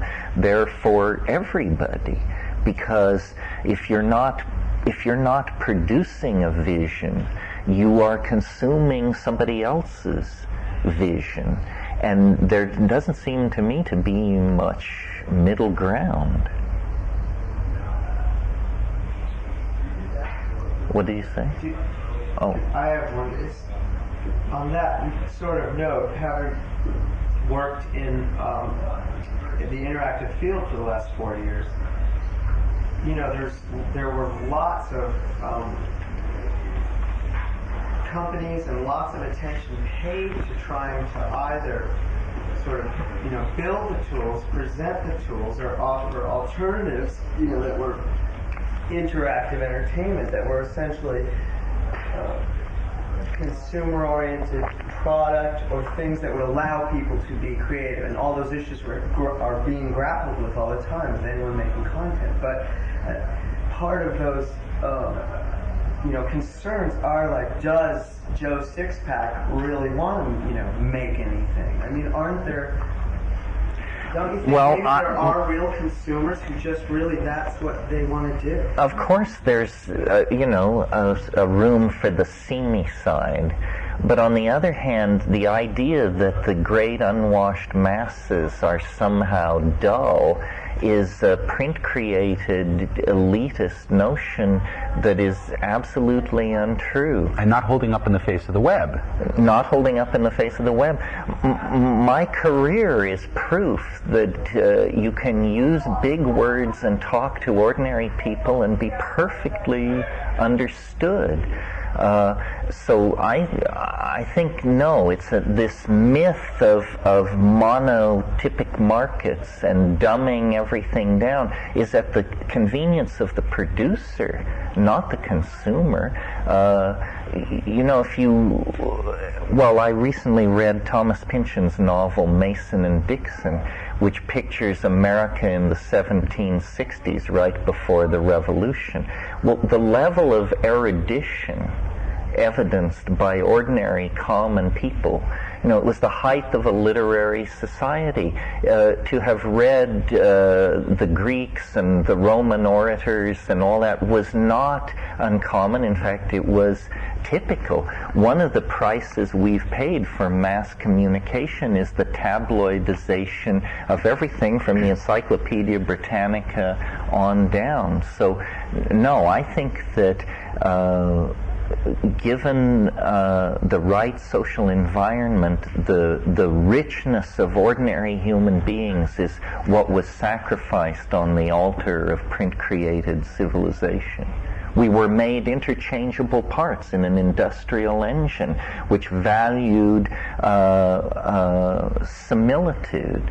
You know, the concept of the citizen. When you raise similitude, I mean, that's a real issue, because likewise, people working in VR and VRML, you know, they don't start from ground zero. They're coming many from architecture, from traditional design. Right. The web is extremely print-driven and oriented. In fact, Mark is really one of the few, you know, visionaries in the web who's purporting, you know, look elsewhere for your models. Don't you know, follow the existing, you know. But we're all pioneers here. In other words, the bandwidth isn't there yet.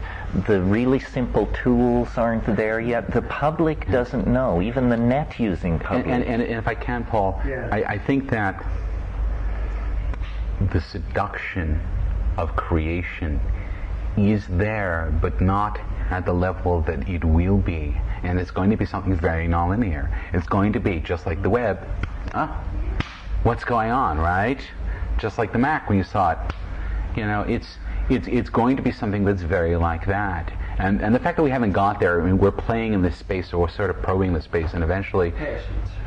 I don't know if it's patience. There will be virtual realities attached to Eudora as documents. This probably can be done now, except who has the disk size and bandwidth to handle it.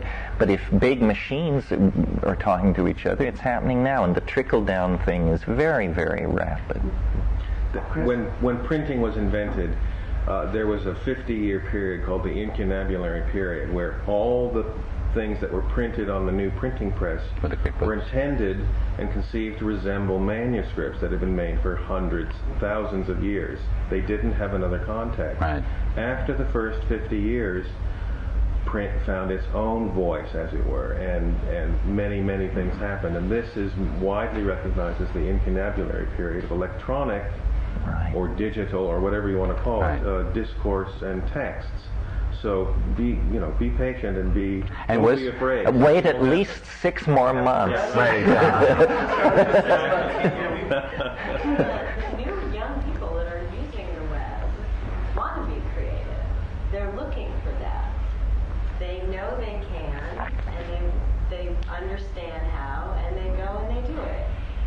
And I think a lot of generalities are being made here because I've worked behind the counter. We did a lot of customer service, and I really don't think that the masses. I've worked in video stores, I've worked in delis, I've worked any place that they consume, and again, I don't make generalities, but people didn't really care about anything innovative coming in.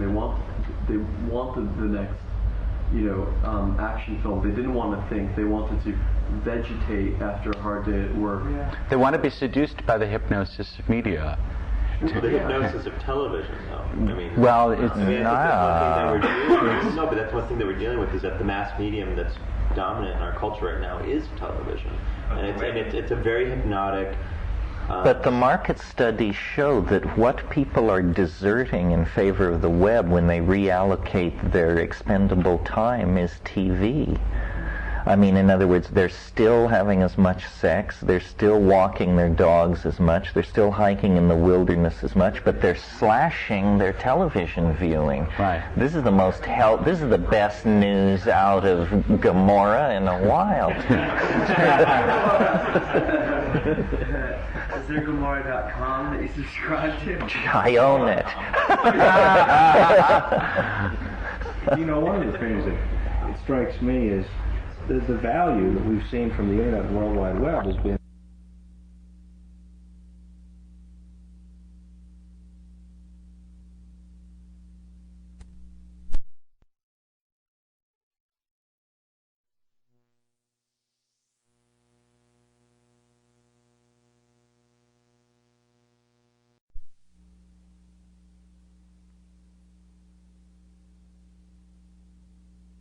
you go surfing around to find stuff for fun.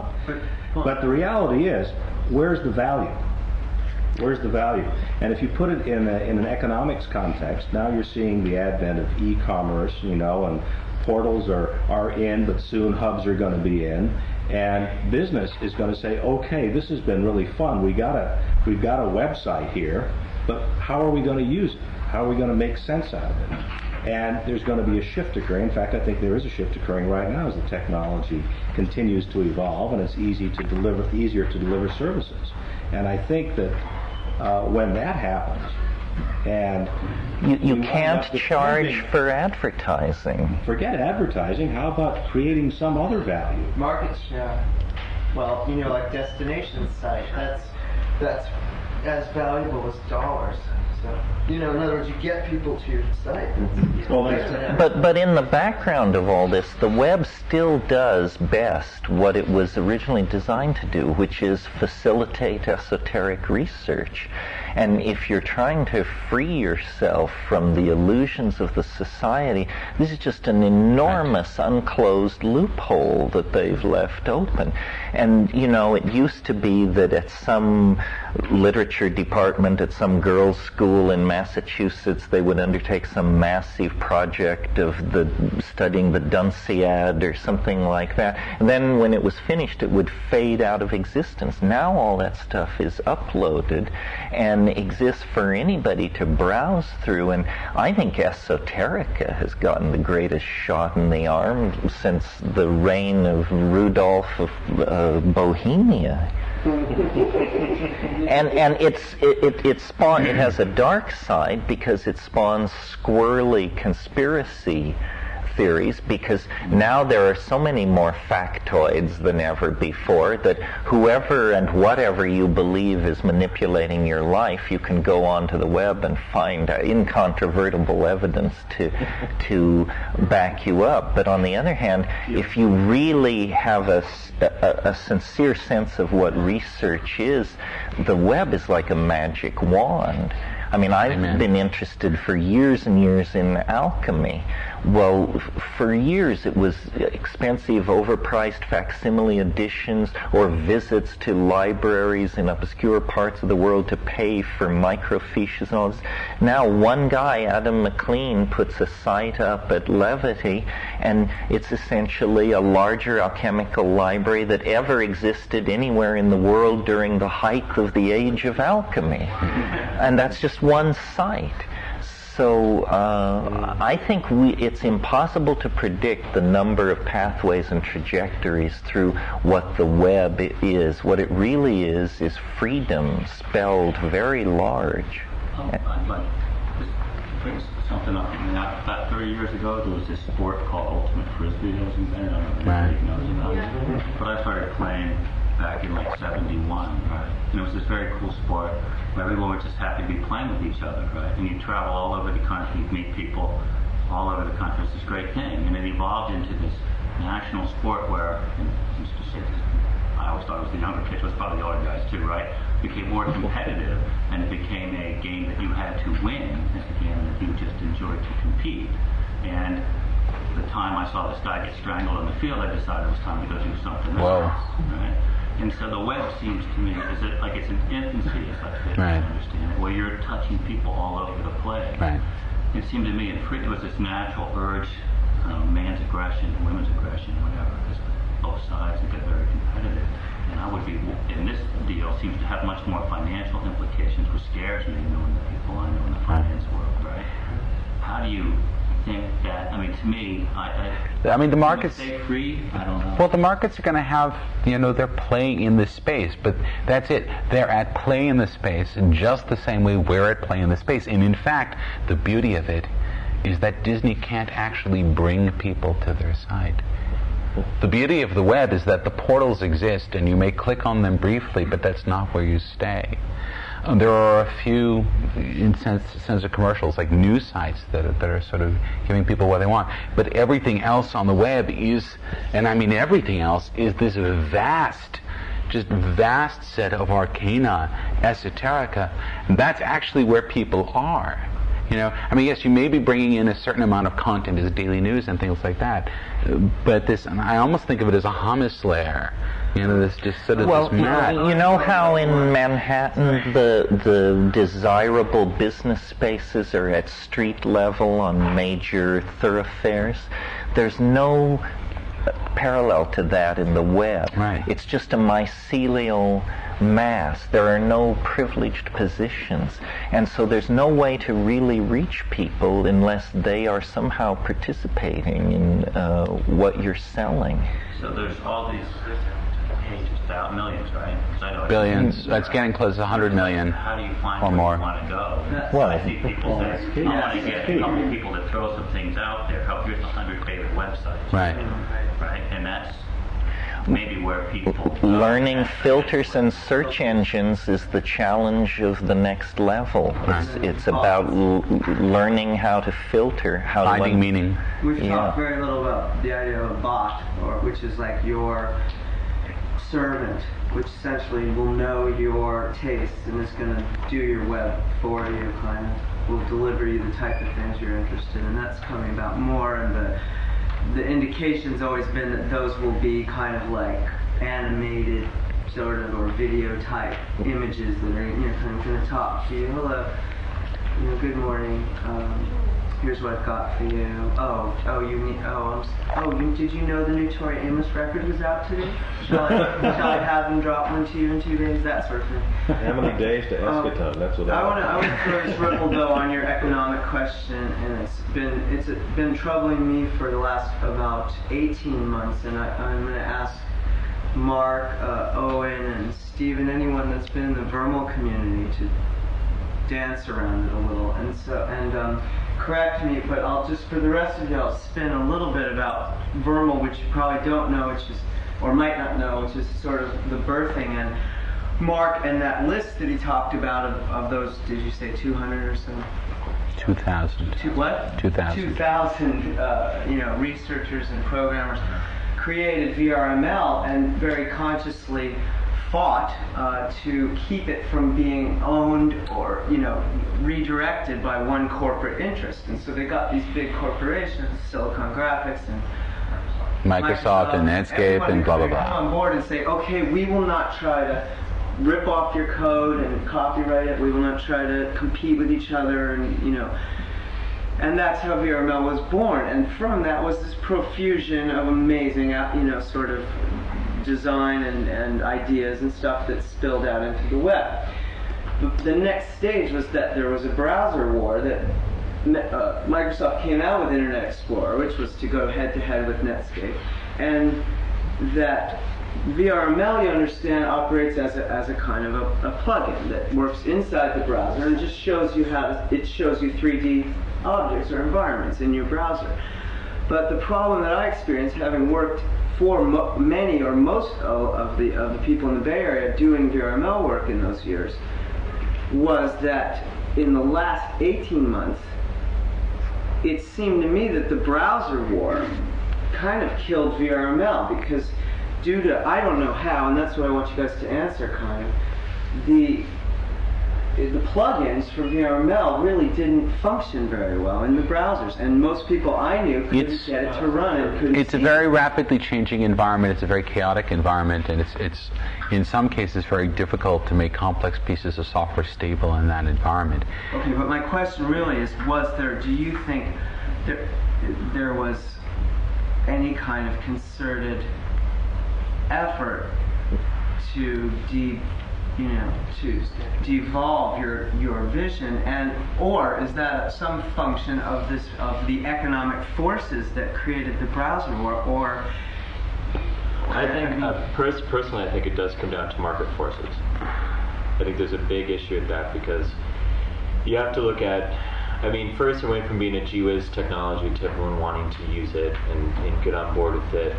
And a lot of people came on board right at first and said, we have to have this. People started producing it. And then it was a question of, well, how do we use it? And I think that's one issue with 3D graphics right now, is that it's still looking... What do we use it for? That's the grand project right now. It has it's a solution looking for a problem. It's not like... People don't understand a 3D space the same way they understand a web page. Why? Because they think magazine when they look on the web. Mm-hmm. People look at the web and they see books. If I might, I want to just spin this a little bit. Get this really clearly. We're devolving into geek talk. That's right. That's right. That's all right. It's very clear that you are the browser. That other shit is just code. It's written by people. But you are the browser. You make your browsing decisions. You don't want pieces of code written by Microsoft, Netscape, SGI, or any other company making your browsing decisions for you.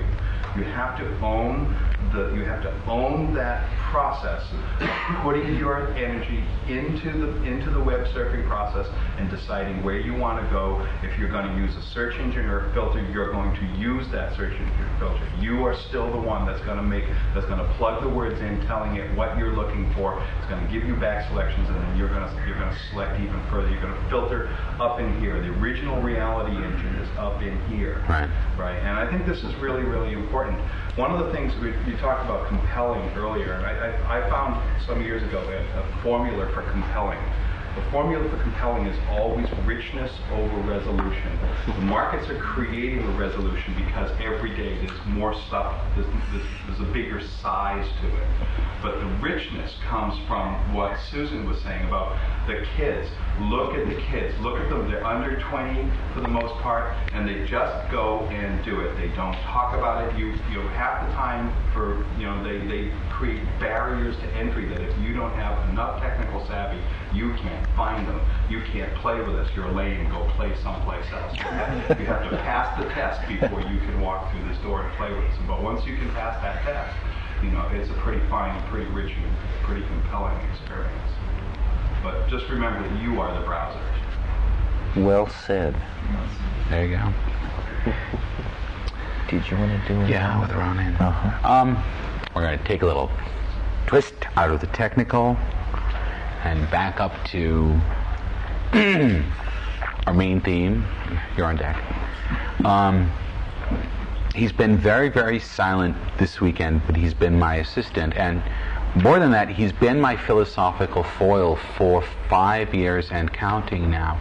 So that a lot of the ideas that you hear coming from me, and I need to be very honest, not all of them are my own ideas. I'm just sharing where I've been. Yeah, I know. I'm sharing where I've been. Big shock. Ronan who's now up here, has helped me explore a lot of these ideas, and I owe an enormous amount of my intellectual development to him. And he's going to take the idea of the new story and where that new story is and was and where maybe it should be a little bit further. All right, thanks. I'll kind of start up talking the news story. And one thing that Terence mentioned about the web, and he mentioned the word freedom. I think this is kind of ultimately what we want to move towards in our lives, in living, in weaving these stories, is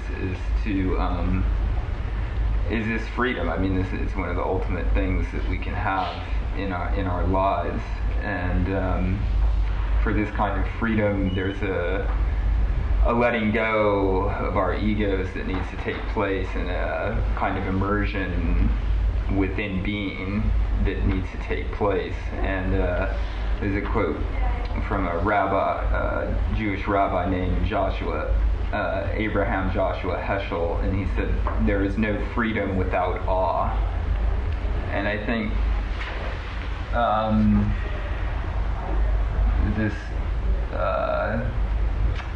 if you do a good dose of psychedelics, I think that you kind of get the idea of awe.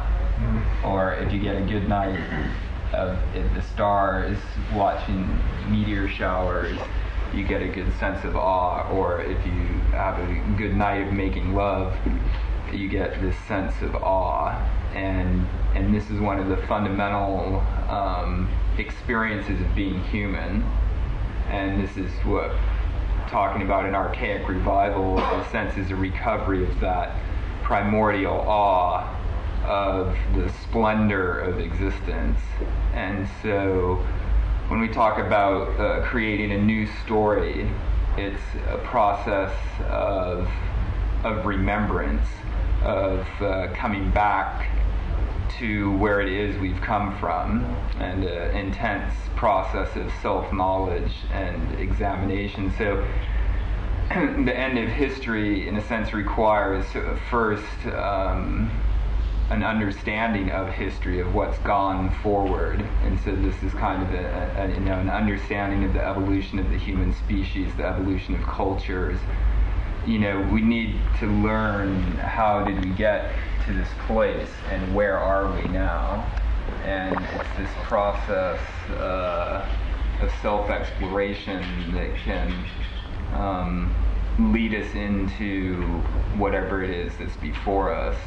And I think that the story that we're looking for is a story of wholeness. Also, what Terence talks about a lot is this concrescence, and so this story of wholeness is a way of making this concrescence happen. That word concrescence, one way to think of it, is the coming together of disparate strands into a nexus. There's this kind of unification of being, and this story of wholeness is not just we need to go beyond these naive kind of propositions of a story of wholeness in our times also requires a deep acceptance, which also requires an acceptance of fragmentation. We live in a world of fragmentation, and yet somehow that's part of a larger wholeness. And what Western civilization has gone through is an intense kind of separation from its kind of cosmic womb, this kind of birth and separation process. And and that's part of it. And but there's always a higher level of order, of interconnection. And so this new story, one, has this fundamental premise that everything is related. And this story, there's some people that work in it, it also is based fundamentally on the insights of the new science and of quantum physics. It's this scientific understanding of the world and this fundamental premise that everything is connected. And so this technology that we're using are ways to highlight these interconnections and tell the story of who we are as human people and as members of the Earth community and as members of the cosmos. And so the fundamental discipline for this new story, for us to be able to remember who we are and evolve who we are and our many different permutations, is, I would say, the fundamental discipline of our time is cosmology. And a lot of my understanding of this idea of a new story within the context of an understanding of science comes from two philosophers and scientists named Thomas Berry and Brian Swim.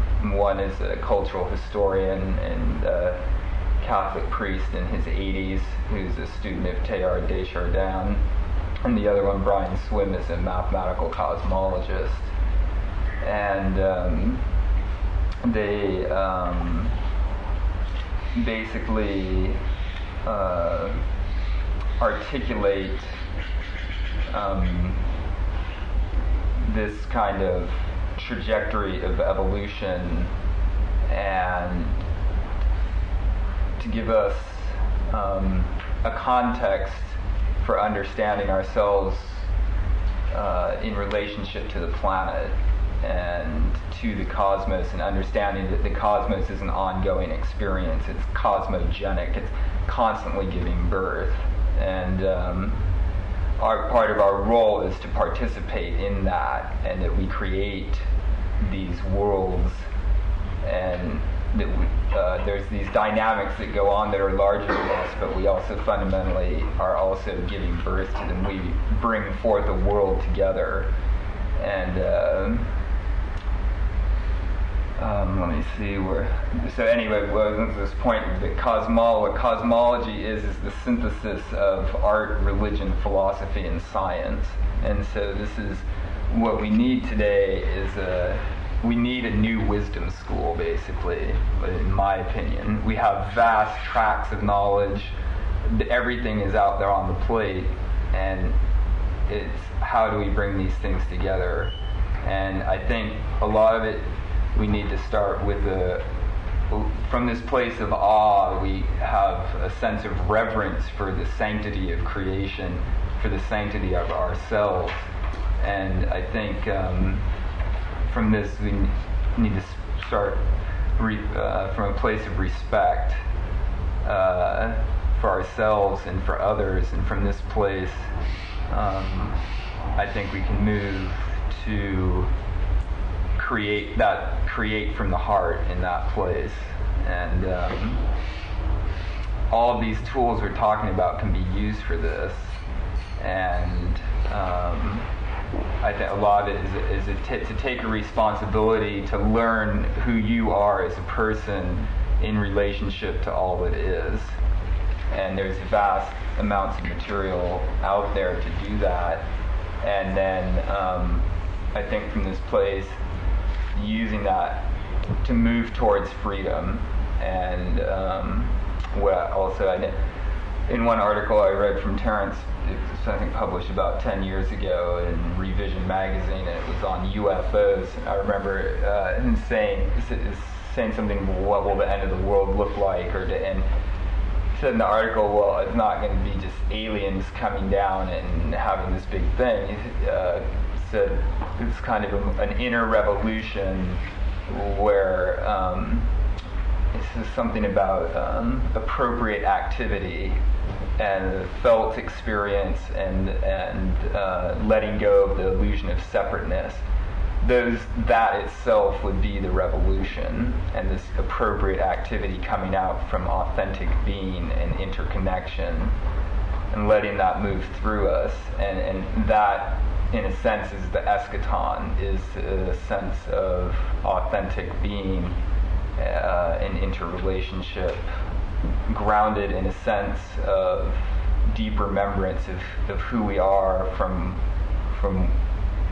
the place that we began. And so anyway, that's pretty much all I have to say. But really the things, freedom and celebration, those are the two key. And awe. And awe, yeah, for creating this new world together. So without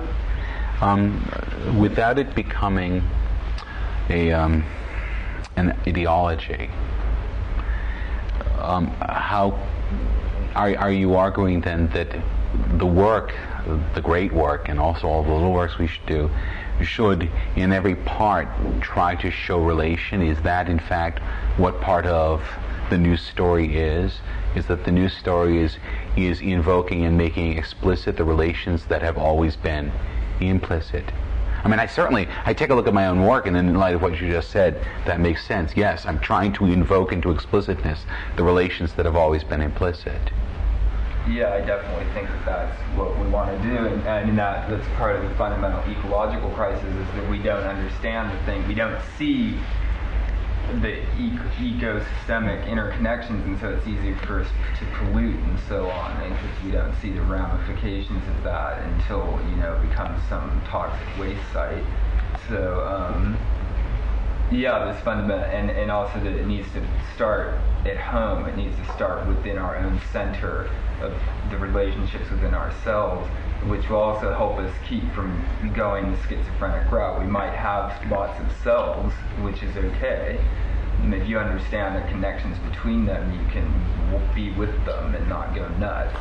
And then from that place inside, you're in a structural coupling with reality, with other human beings, and when you make explicit and honor those relationships,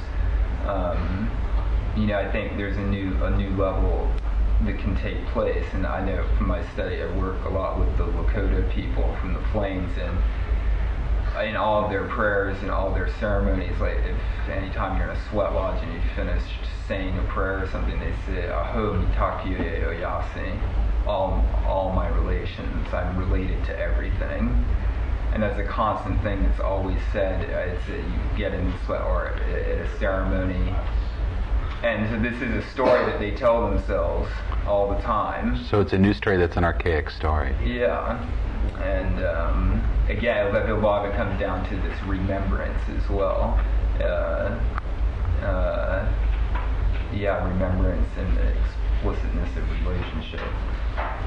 Well, I think that, sorry to interrupt, but I think that maybe the Disneyfication of reality is something I've been disturbed about, and I think your little hat was leading to that. There's this, and that may be the divergence or the opposite of what you're talking about, is the web can be used to mass market a view of reality that you can just sit there and be entertained in front of your TV. And I just hope that, like this gentleman was saying about the first 50 years of the print, that this desire to incorporate the paradigm, the archaic paradigm, right, doesn't just get viewed by the kids 100 years from now as, oh, that was just the transition state where they were trying to hang on to the old before we, I mean, it might be, but that might be because we transitioned to something that's just as authentic and just as meaningful, ideally. I think in trying to think about a new story, what's really changed, or what the sea change has been, at least for me over the past 50 years, is modernity was thoroughly existential. In other words, reductionist science tells you you're the product of cosmic accident, meaning is conferred, you're lucky to be here. Nature has no interest in your fate. Nature indeed has no purpose at all. All of these things.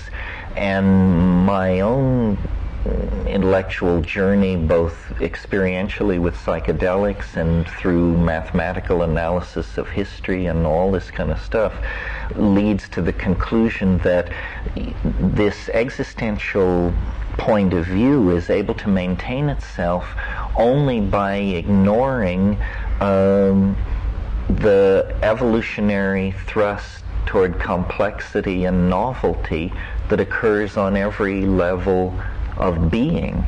And that in fact, if you begin to value novelty, you suddenly have a basis for a new human ethic, because human beings with their languages and their technologies represent a level of novelty never before achieved on this planet, something which builds on animal nature as a platform but goes well beyond it.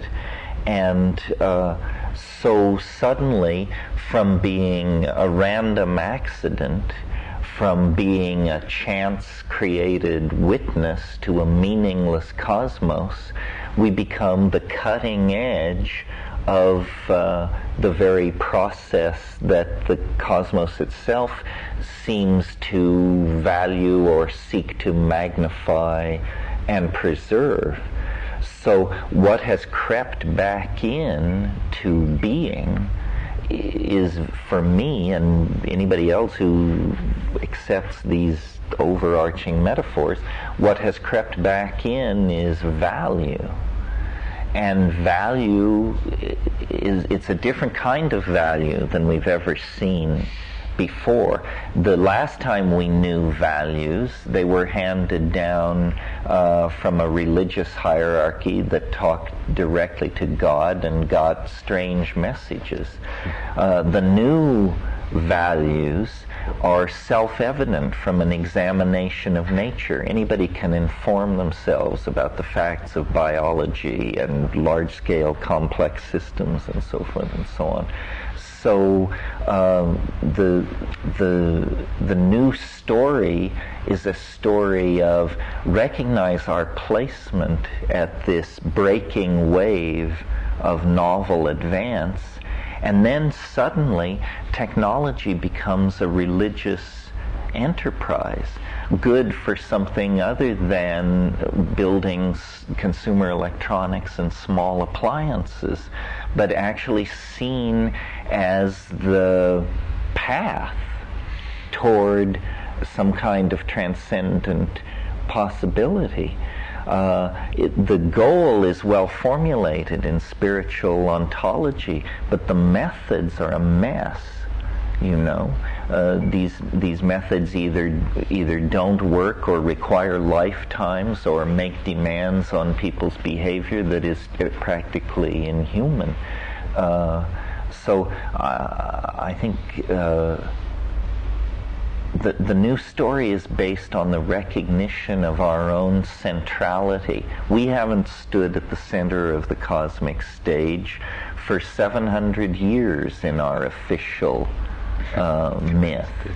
And now suddenly we're returned there. And returned there not merely as witnesses in a central position, but suddenly as actors.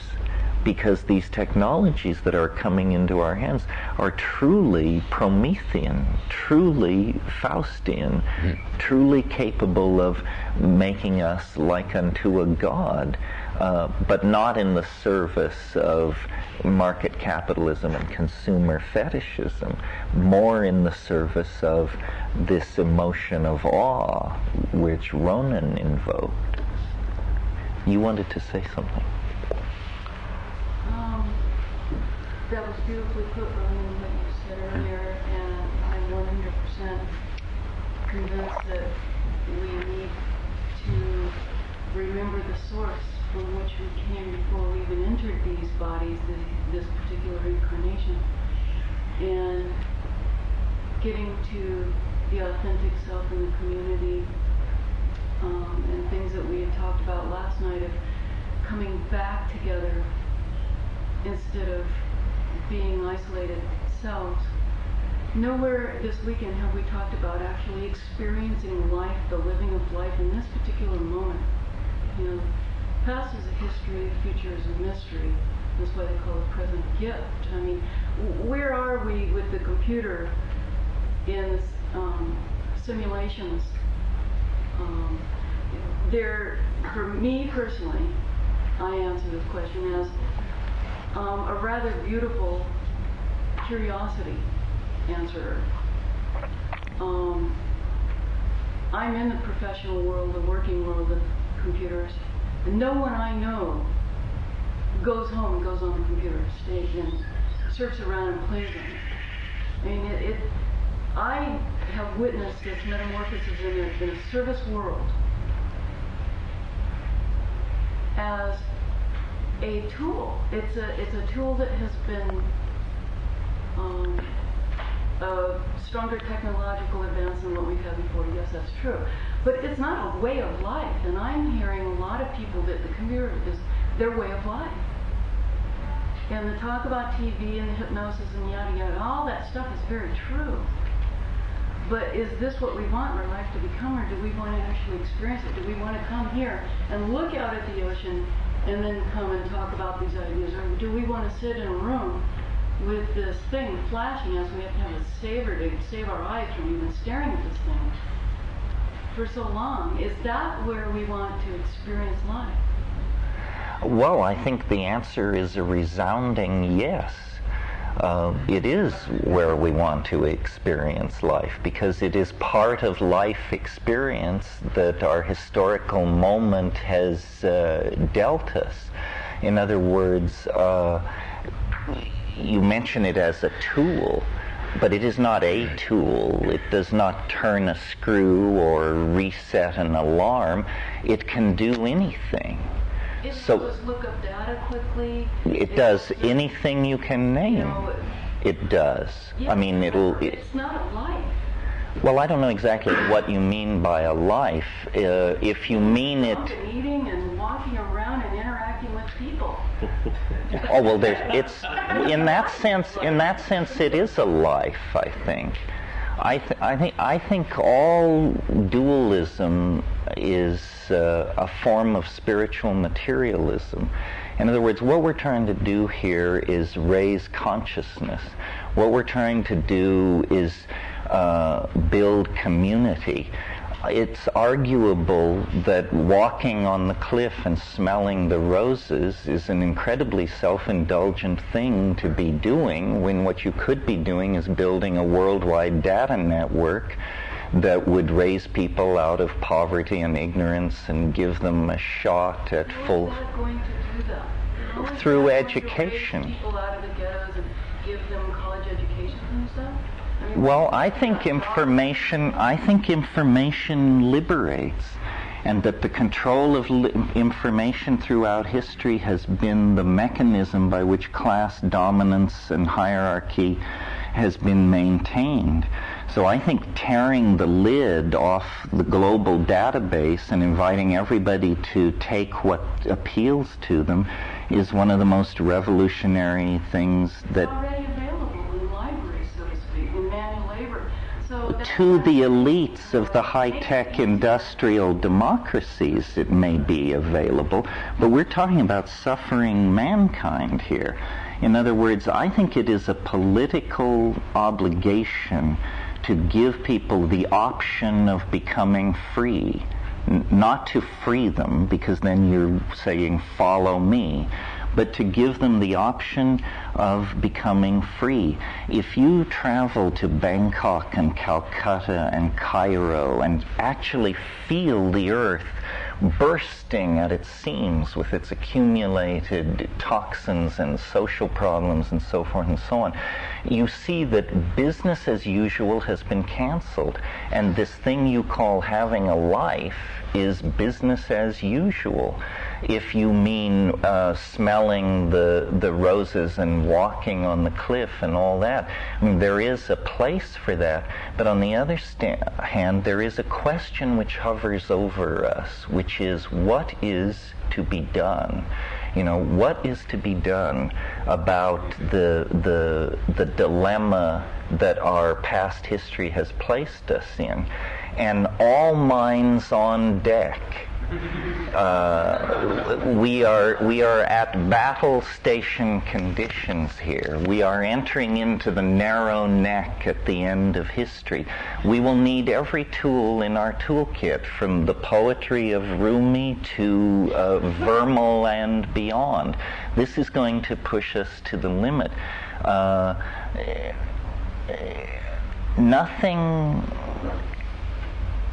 Nothing human should be alien to us. And these technologies that we have created are as human as we are. They have been with us since the very first moment that we defined ourselves away from our fellow animals. So there is no turning back. The only people who can live in a world where they have endless time to smell the roses and contemplate the mysteries of bridge are people who are living in a social pyramid where their leisure time is purchased at the expense of the enormous suffering of other human beings. So I think I want to address. That's not fair. That's not fair. No. Because that's there's a whole tradition. And it starts in Calcutta, Tibet, and other places where each step is a precious step. Each doesn't have to be a rose you smell. It can be shit that you smell, but it's precious. So I don't think that's a fair. I don't think that's a fair comeback from her. I don't think you've answered her question, to be perfectly honest. Explain more about why you don't think so. Because I don't understand. You're saying everything we do is potentially a step? Is that what you're saying? Everything is a step. It's not even a potential. But how does that contradict what I'm saying? No. She had a question, I think, and maybe I misunderstood it, about she was sort of grounding herself in the physical reality of her life. No, she was asserting the supremacy of it. No, I want to address her question. No!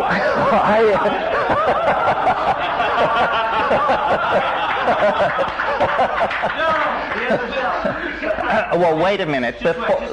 Before we address her question, let's address the fact that her question is not easily addressed. In other words, this is a primary schism, which, too bad we pushed it off till 7 minutes before the end. It's not going to be easily dealt with.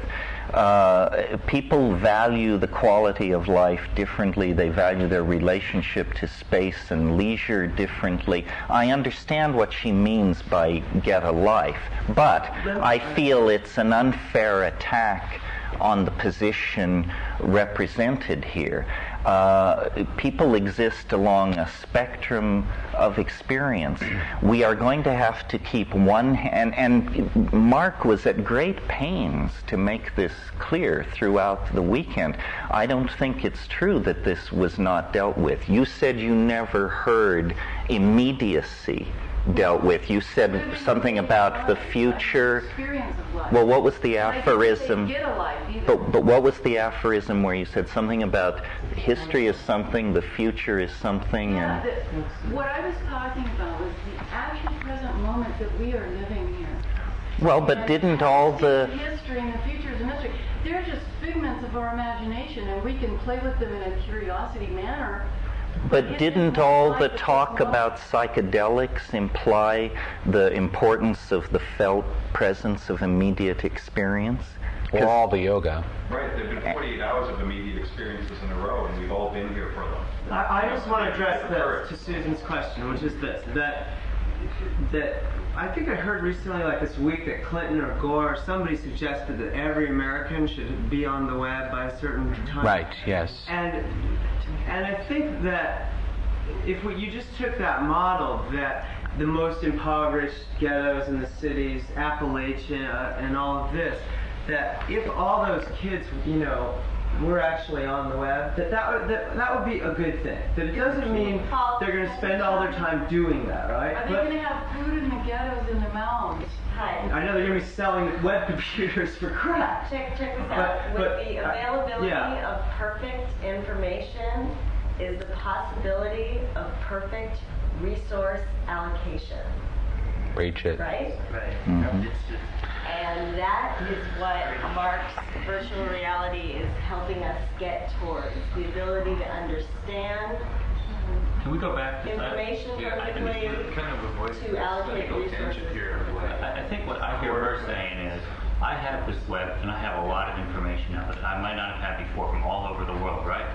But this morning when my kid was throwing a fit because he doesn't want to leave today, your web isn't going to help me deal with that. And I think that's what she's saying. There's a piece of the world. This gives me so much more stuff than I ever had before at my fingertips, and I can search because I'm in the browser, right? I think he's absolutely right.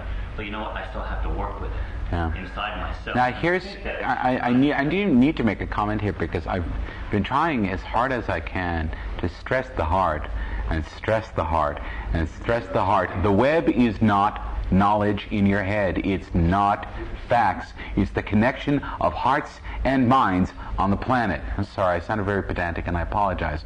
But I want to drive the point home. The problem is it's not that in and of itself. No, in and of itself, it is that. It's pure connectivity. Yeah, but we have really poor interfaces to anything other than textual, intellectual domains as yet. It is not a heart in and of itself.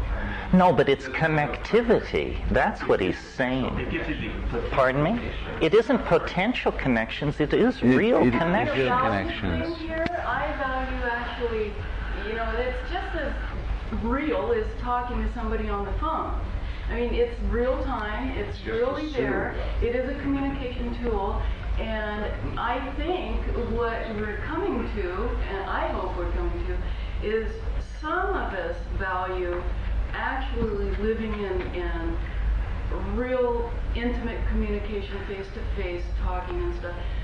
Some of us value intellectualism as the answer to all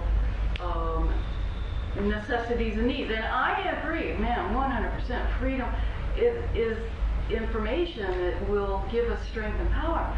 But, back to what Ronan was talking about, until we actually come out and live life. I mean, that's my value. And I think that was the point that he was making, is that in order to come together, we have to go back into smaller communities and find and remember from where we came. Not all the information. It's just the basic core, our selfness, our livingness. So our values are opposite. That's what's going on. But are they really mutually exclusive? I don't see them as being opposite either. I think we're saying the connectivity of the web is part of the plan, part of the activities of learning. And what you're talking about is more how do we teach, or how do people learn how to survive on the planet. And personally, I think that the web, branching off from what was brought up initially, that language assists or defines content or affects content. So you get a more elaborate language or simpler language, and it might create better ways to communicate and content, because it's a fact that what we're doing doesn't look like it's working. The way that society's evolved on the planet doesn't look self-sustaining. And VR and the web is probably our best shot to, amp up the learning of everyone, and it certainly sounds like it's worth a shot. But it's not going to be it's not going to happen if it becomes all Disney, and as it is now, one of the main things that children learn growing up is what Steven Spielberg buries within the theme of a movie. And maybe that's the way it always will be. And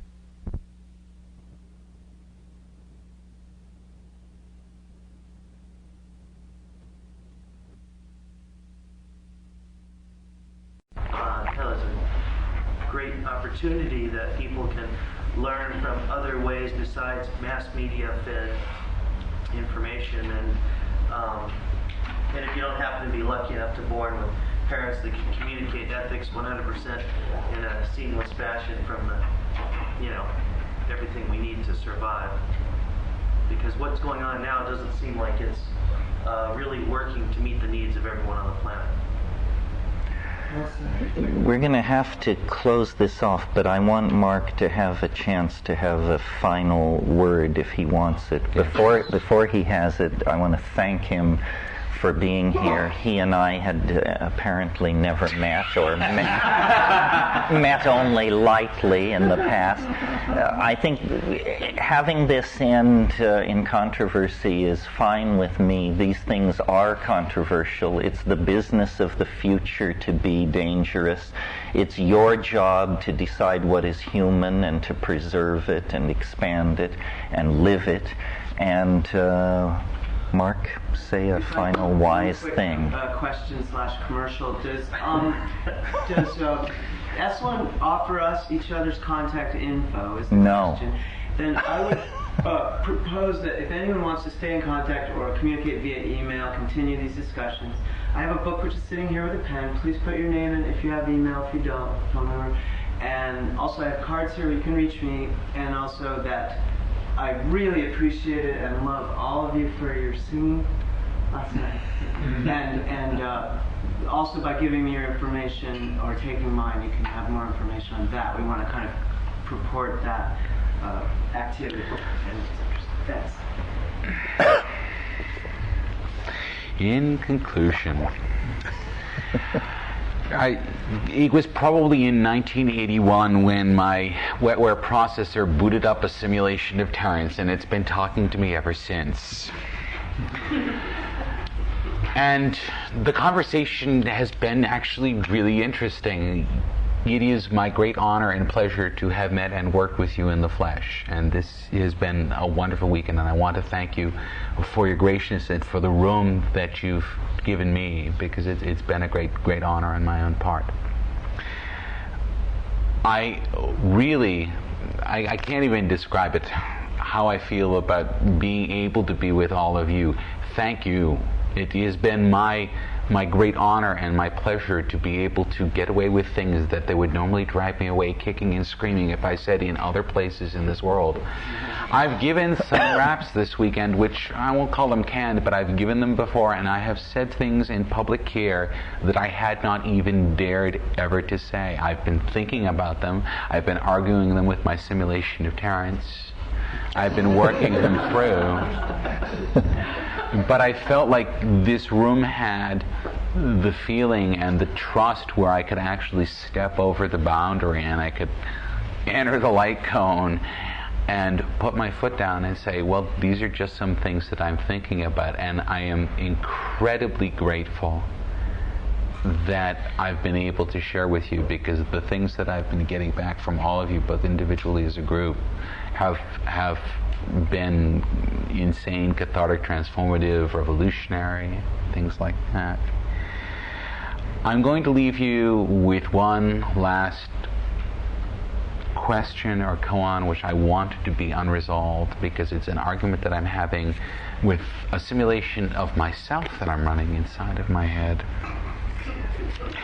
I'm not sure that I believe that the internet physically exists.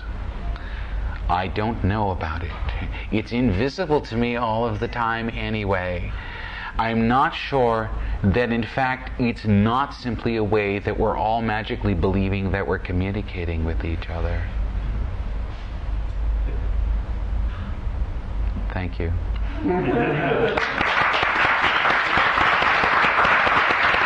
That's a great...